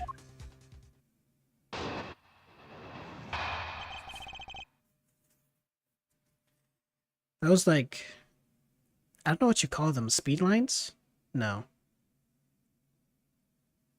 But those, like, cut-ins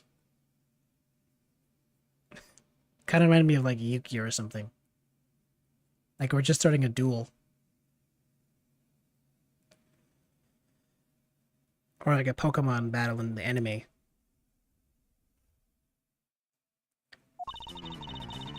I swear to tell the whole truth as a professional flight attendant. Unfortunately for you, Mr. Edgeworth, I'm certain you're the killer. The scene I saw in front of the elevator. It was you, standing there, with fresh blood dripping off of the murder weapon. So if you would please cooperate, we'll turn you over just as soon as we land. What murder weapon? That's it? That's her evidence? I don't think you can ask for a more perfect witness testimony. Wouldn't you agree, Mr. Edgeworth? Not really. It's hardly perfect when there's a gaping hole in it.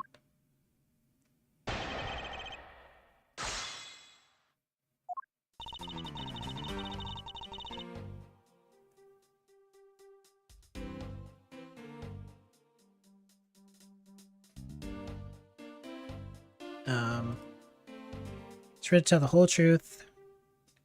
Hold it. Tell me, what's the pro and professional flight attendant for you? Well, it means we are very professional about how we take care of our passengers. Services like fetching papers and responding to calls are done with speed and accuracy. I can assure you that I give testimonies with the same level of professionalism. But I'm sure you have already realized that by now, right? Look at her twitch with insanity. It's a bit hard to appreciate your professionalism when I'm the one under suspicion. And there you have it. My professional testimony is accurate and reliable. Fortunately for you, Mr. Edgeworth, I'm certain you are the killer. Hold it. You certainly seem sure of yourself. Of course, professional flight attendant can't afford to make mistakes after all. Perhaps, but you must admit there are a few who can look at a murder with a clear mind. We attendants all go through extensive training and are always calm and collected. We'll even calmly serve you coffee, if you so wish, as the plane makes a splashdown.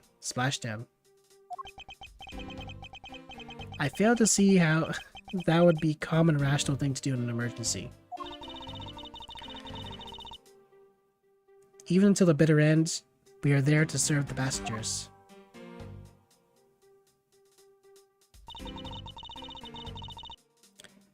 That is the duty of all professional flight attendants. You certainly are confident. Anyway, shall we return to your testimony? The scene I saw in front of the elevator. This seems like a nothing thing, but let's press it anyways. Hold it. Yes, what did you see in front of the elevator? That's what I was about to tell you, Mr. Edgeworth. Framed by the elevator door and bathed in the light coming from within. It was you standing there, with fresh blood dripping out of the murder weapon. Off of the murder weapon. Hold it. The murder weapon dripping with blood. Really? I swear that it was a grisly scene I saw before me. Thank goodness it wasn't a passenger who saw, or there'd be widespread panic by now. As you recall, you were quite panicked yourself at the time. Excuse me? You were scared enough to misread the situation and accuse me of murder. Nonsense. Professional flight attendants cannot afford to be that flustered. I witnessed the murder scene and am now listening to your defense. All with a smile. Apparently you also lie with a smile on your face. So if you could please cooperate, we'll turn you over just as... It's gotta be the murder weapon part. We literally had a wallet in our hand. Hold it. But let's read more dialogue. I'm not the culprit, and yet you would keep these restraints on me. Mr. Edgeworth, please try to understand what kind of situation you're in right now. And what exactly is my situation? I have the backing of the captain to keep you bound in this way. We are within our legal rights to restrain anyone who might threaten our captain mid-flight. In essence, you're in the same situation as someone who has been arrested by the police. So I'm to stay restrained until I can clear up all her doubts. At least I'm close. Her mistakes shine like the silver lining of a dark rain cloud.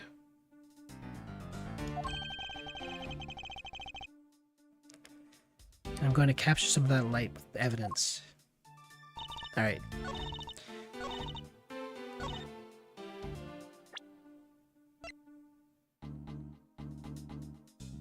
Travel wallet. Was that her on the magazine? Flight itinerary.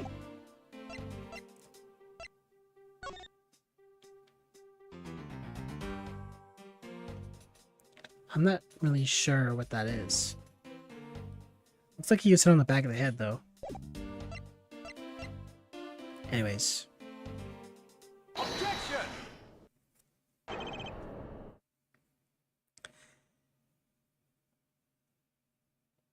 Miss Tenero.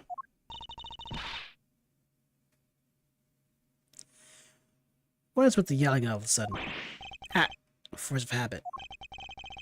Well, it doesn't matter. Miss Tenero. Now, I gotta look up how this is pronounced.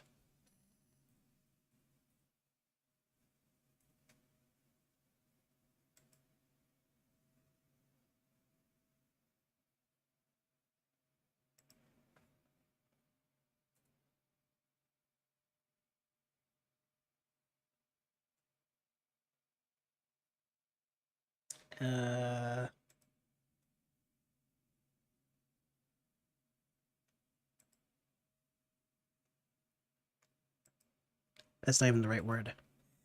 Never mind. You say you saw the murder weapon dripping with blood, is that correct?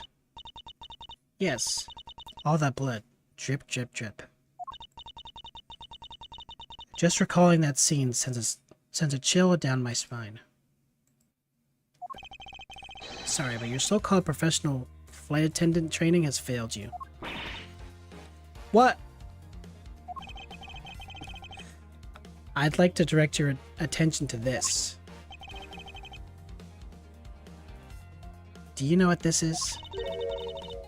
It's a travel wallet, right? But it looks a little big and bulky. The thing you saw me holding when I discovered the dead body in the elevator was this very travel wallet. Miss Tenero. What? Impossible. Now then, do you still think I'm the killer? That I killed him with the travel wallet? But I saw blood dripping from the wallet. I know I did. As you can see, this wallet is clearly stained. But if you'd be so kind to take a whiff, I think you'd agree it's only grape juice. Ah, then, that's right. You mistook grape juice for blood. The murder weapon dripping with blood does not, in fact, exist. No! There, that should clear up that pesky accusation. Hold it. Wait just a sec. That is... I mean, even a wallet could be deadly if it was wrapped around something heavy.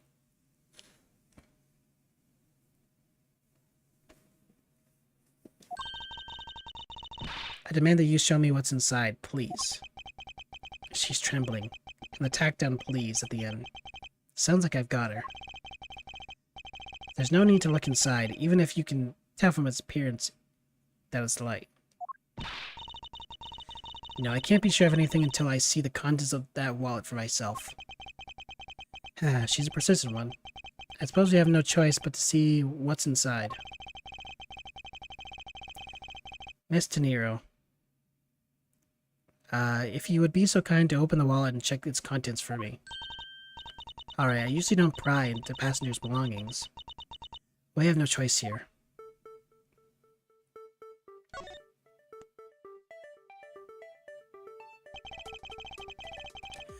Republic of...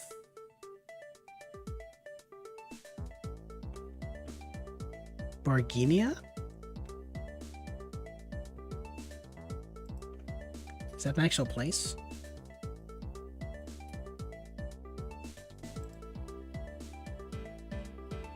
It's not. At least I don't think so. The first thing that showed up on Google was this game, so... As you saw, there's nothing but a passport inside. This renders your wallet as a murder weapon argument moot. Wouldn't you agree? Hold it. Please, hear me out, Mr. Edgeworth. What is it now? Well, I was wondering, whose passport is it exactly? Can I take a look? Why not? I am rather curious myself. P. Hicks. Oh, never mind. It's Acme Hicks.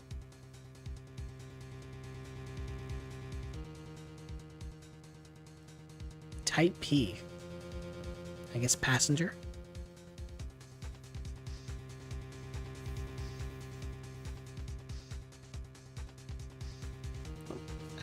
Okay.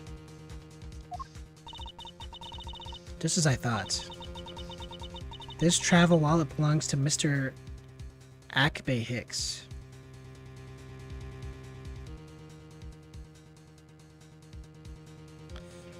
I'm not sure I get the pun here. Which makes it the victim's property. Okay. So, you stole the victim's wallet, didn't you? How dare you? You said it yourself. You claimed to be holding this wallet in your hands when I found you. Perhaps I did misconstrue the wallet for the murder weapon. But it seems that I wasn't wrong about who the culprit is.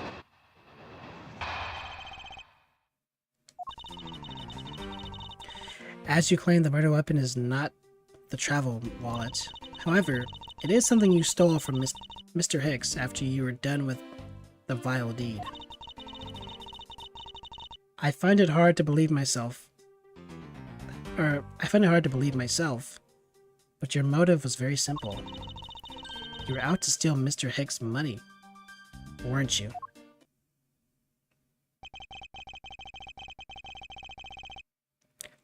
We have a clear point here.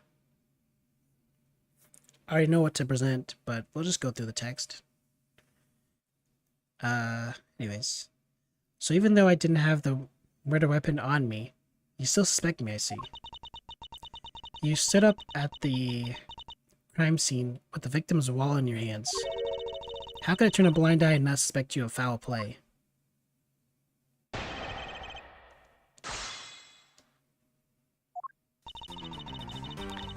As you claim, the murder weapon is not the travel wallet.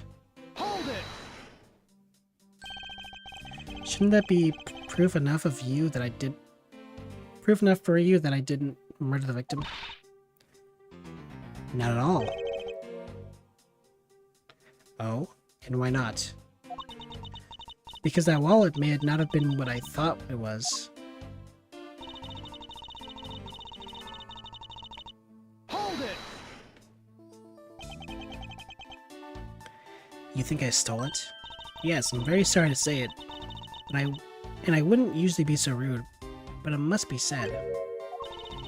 I never thought I'd see the day, but here I am calling a passenger a thief.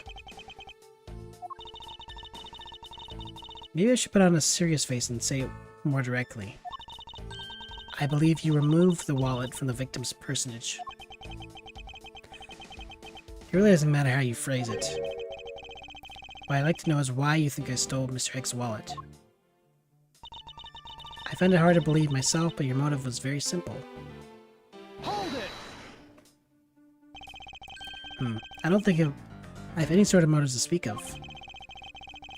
I've never met Mr. Hicks before, and our only connection is this one flight. But this is more than enough of a reason. How do you figure? He was sitting in first class, and I think the implication is quite clear. You were out to steal Mr. Hicks' money, weren't you? Hold it! You think I was after his money? Where did that cockamamie idea come from? True, you were also a passenger in first class, but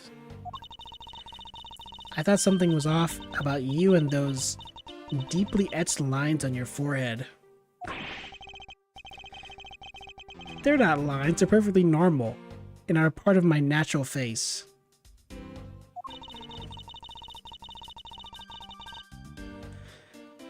I don't think I've ever met someone with such a terrible countenance on a flight before. And that's when it hit me. You have the face of someone with money trouble. She really is making a fool of herself, pursuing this line of logic. I should spare her and present a piece of evidence that contradicts her testimony. Alright. So, you were out to steal Mr. Hicks' money.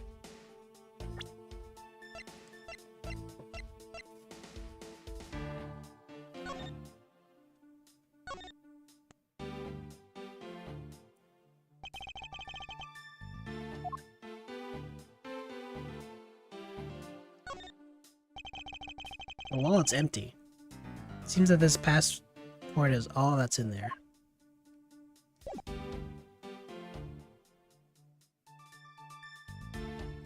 So I could just represent this. I mean, we can see the money's on the ground in this picture. But Objection! that one has word for word what the point is. I wonder if I might get a word in, Mr. Nero. What is it now? Mr. Nero. I wonder if you noticed the contradiction within your own testimony. What are you talking about? Simply put, as you saw with your own eyes, the only thing inside Mr. Hicks' wallet was his passport. Ah. If I really was after his money, then why would I steal a penniless travel wallet? But that's right. You, Mr. Edgeworth. You didn't know it was empty when you stole it. You would like to think that, but that's not possible. What do you mean it's not possible? There's no way the killer didn't know that the wallet was empty to begin with. Oh? And what makes you so sure? How can I show her that the killer knew that the wallet to be empty from the get-go? Take that! If you'd recall the crime scene, I admit the wallet was probably not empty at the time of the murder. That's pretty evident by the bills and cards strewed around the inside of the elevator. Oh no! I think you've come to realize the problem with your logic. I would surmise that the victim's wallet fell out during their struggle. And that's when its contents emptied onto the floor of the elevator. I doubt the killer could have missed such an occurrence. Then you're saying, yes, according to your suspicion, if I were the killer, I would have been going after a wallet I knew to be empty.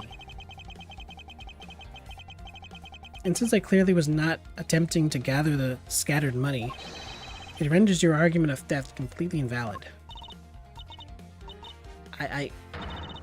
Forgive me! Please! Hey, what the heck? Are you saying the attendant's wrong? So that guy isn't the killer? Ha! Don't believe it, everyone. It's a trick. Yeah. You all please be quiet. Mr. Nero. Yes? You lost your cool when you saw the dead body.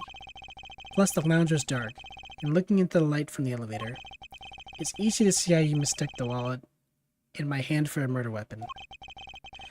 I take no offense that you thought I was the killer, Mr. Edgeworth. Thank you for releasing me.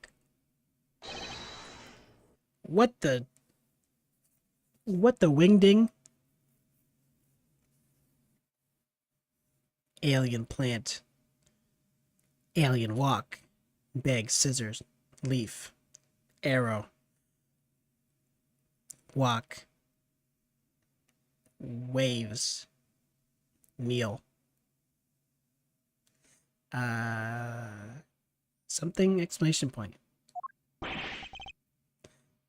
What is it now?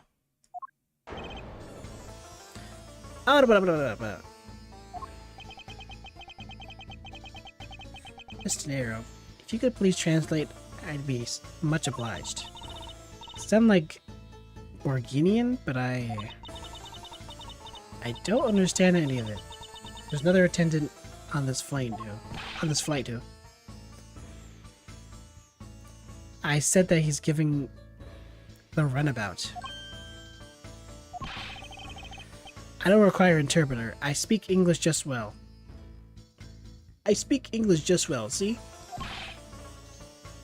You, the attendant. Yes, sir. I want this person to be under the arrest until we arrive at the airport.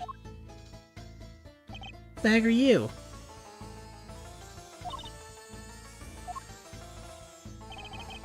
I'm sorry, sir, but what exactly are you hoping for? What is it you want? I'm finished talking to the likes of you.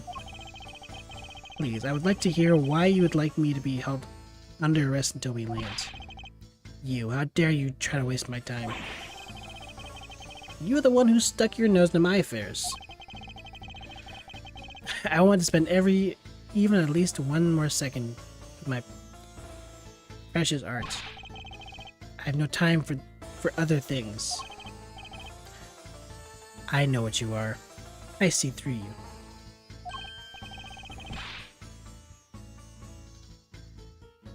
Insolvent, yes. I'm pretty sure that's how you say it in English. I think he means insolent.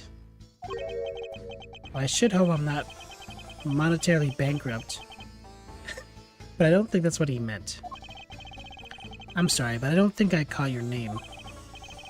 I am Zinc LeBlanc II. I am a very wealthy man in Borginia. But I am not an ordinary rich man. I am an art dealer, a rich seller of beauty. Mr. LeBlanc, what do you mean just now? Pardon?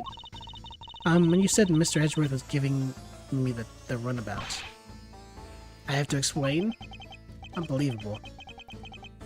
I will say it once and only once. I do not have even a second of time. Time is money, as they say. Yes, and yet you continue to blather on. I saw it. Yes, I did. I saw the victim go onto the elevator. Going down to the lounge. It was exactly at 6 o'clock.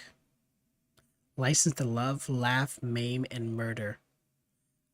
What the heck? Is this movie poster? And that's the significance of... And what's the significance of that time? At six, he says. Wait.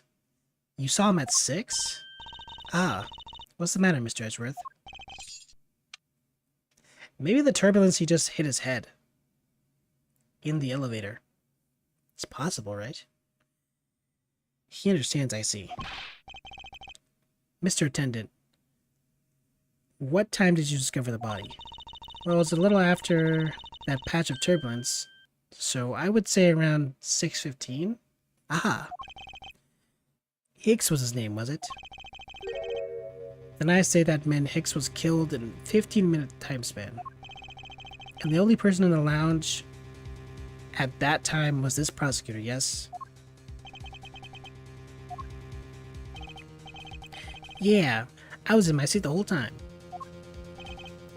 Me too. I was watching the movie and enjoying a fine glass of grape juice. That's very suspicious. I was still eating. Jesus. Look at the steak this kid is eating. That's a steak loaf.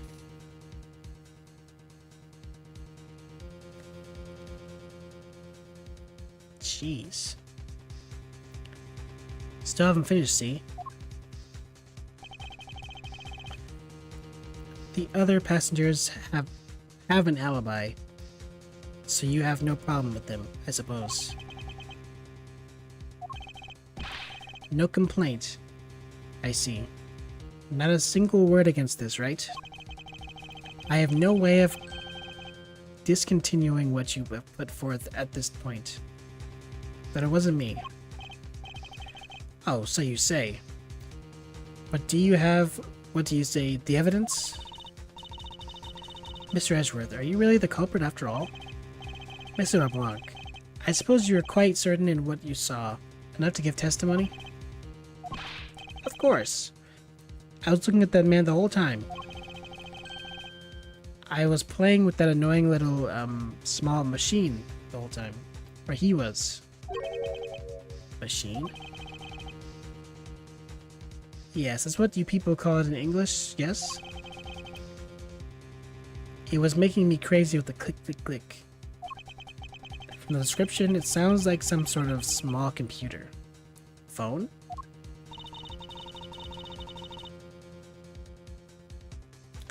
I believe what Mr. Blanc is talking about is a cell phone. I have to say I did see him playing with it quite a bit myself. A simple cell phone. A laptop or organizer I can see. But what kind of low budget? Or that's kind of low budget. I hate that noisy little machine in his hand. Not a fragment of beauty.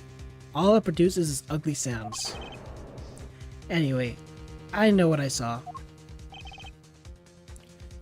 Miss Tornero. Yes? I was wondering if I might be granted permission to examine the crime scene. What? You want to examine the crime scene? If you grant me a little measure of time, I'm sure I could produce the real culprit. I don't like the sound of that. Fox in the duck pen. Yeah, that's how the saying goes. Yes, I think that's how you say it in English. It's Fox guarding the hen house. I believe my innocence was proven out earlier. And if I'm given the chance, I can clear up all the remaining doubts.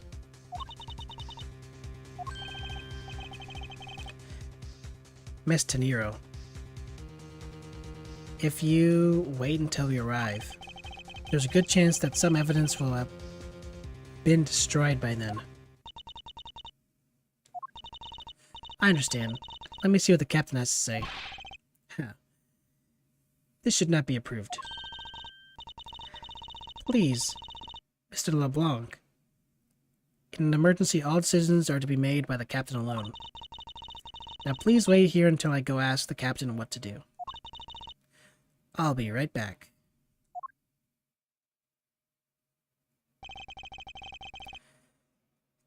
You are not planning to erase evidence when you are doing your investigation, yes? Of course not. Huh, we'll see. Mr. Edgeworth, you have the captain's permission to investigate the crime scene. What? Unbelievable. I'm in your debt, Mr. Nero. However, there is one condition. I am to supervise you. Can you agree to that? Of course, I see no problem with that stipulation. It's only natural, as I am still a suspect in this case. Grr.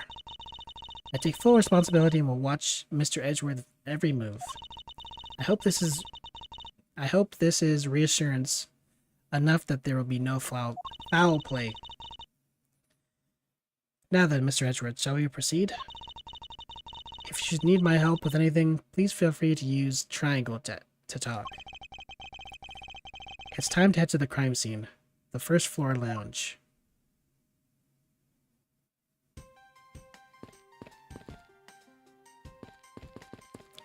So I guess she's my gumshoe for this case. Excuse me, but may I have a word with you? You there. If you need something, please ask Miss Rhoda over there, okay? What the? Hey, wake up, you. I'm terribly sorry that she's being so rude, Mr. Edgeworth. No need for you to apologize. I just find it hard to believe she's asleep on the job. If I were a boss, I'd I'd see to it that her salary was cut so low that it was in the red.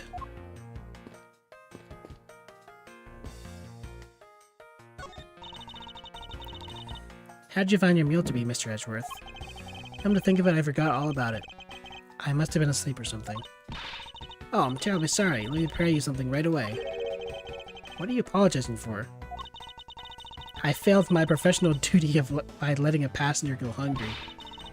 Please help yourself. If you see anything to your fancy, feel free. I think I'll take my time later, after I've resolved this case, thanks.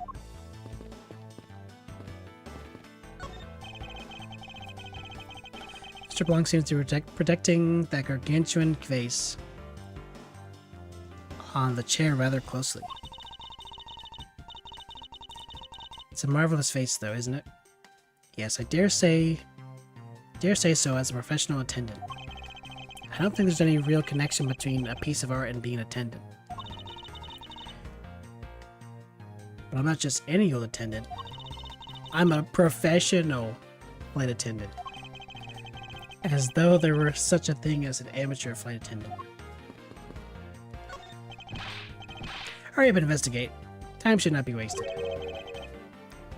Precious is human time. Is how you see it, I believe.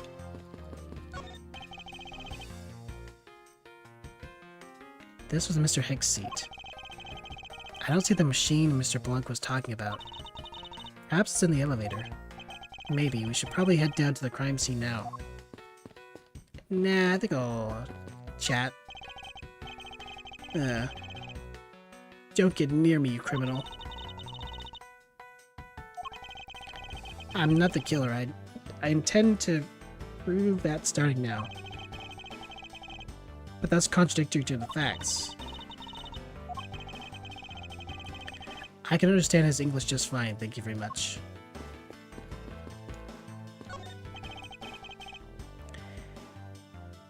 If I may have a word with you? This steak, so awesome. That's great to hear. However, I would like to ask you a few questions. I was here the whole time, so wouldn't know. Speak or eat? Please pick one. Munch. I think he chose to eat. Yes, I can hear that. Hey miss, how about another glass? Excuse me, but I was wondering if you know anything about the murder? How about it? How about a glass together? I'm sorry, but I must decline. I wasn't talking to you, I was talking to the cute attendant. I'm sorry, but I'm on the clock right now. But if you need a refill, I'd be happy to bring you another glass anytime. You got it, Toots. That's no way to talk to a lady.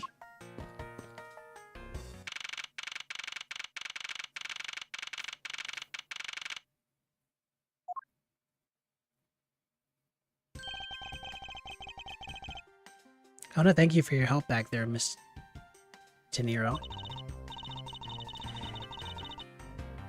It was nothing. You should thank the captain for granting your permission. I actually wanted to talk to him, but I guess we'll do that later. And just so everything is perfectly clear, I still don't trust you. Your standing with me hasn't changed one iota.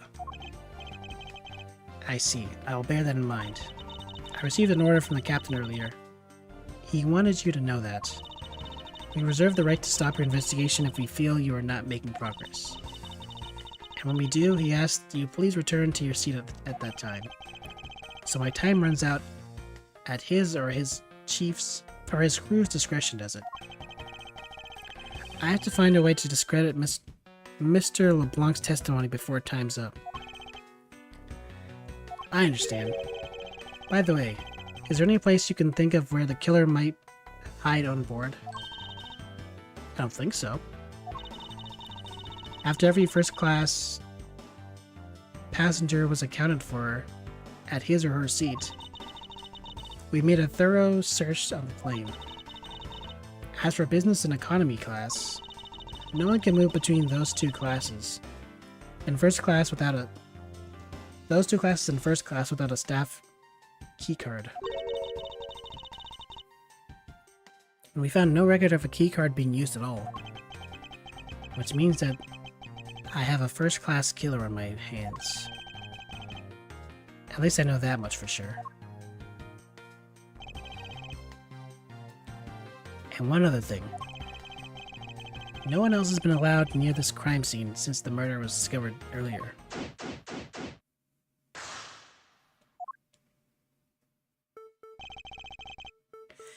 Now then, let's get started. But where should we start from? Let's start with Mr. Blanc's statement. The crime occurred between 6 a.m. and 6:15 a.m. During that interval, the only person in the lounge was myself, which would make me the prime suspect. However, since I did not kill Mr. Hicks, it means that the killer was around somewhere.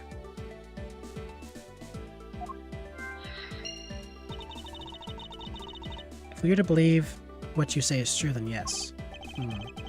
The first order of business will be to gather information to win your trust.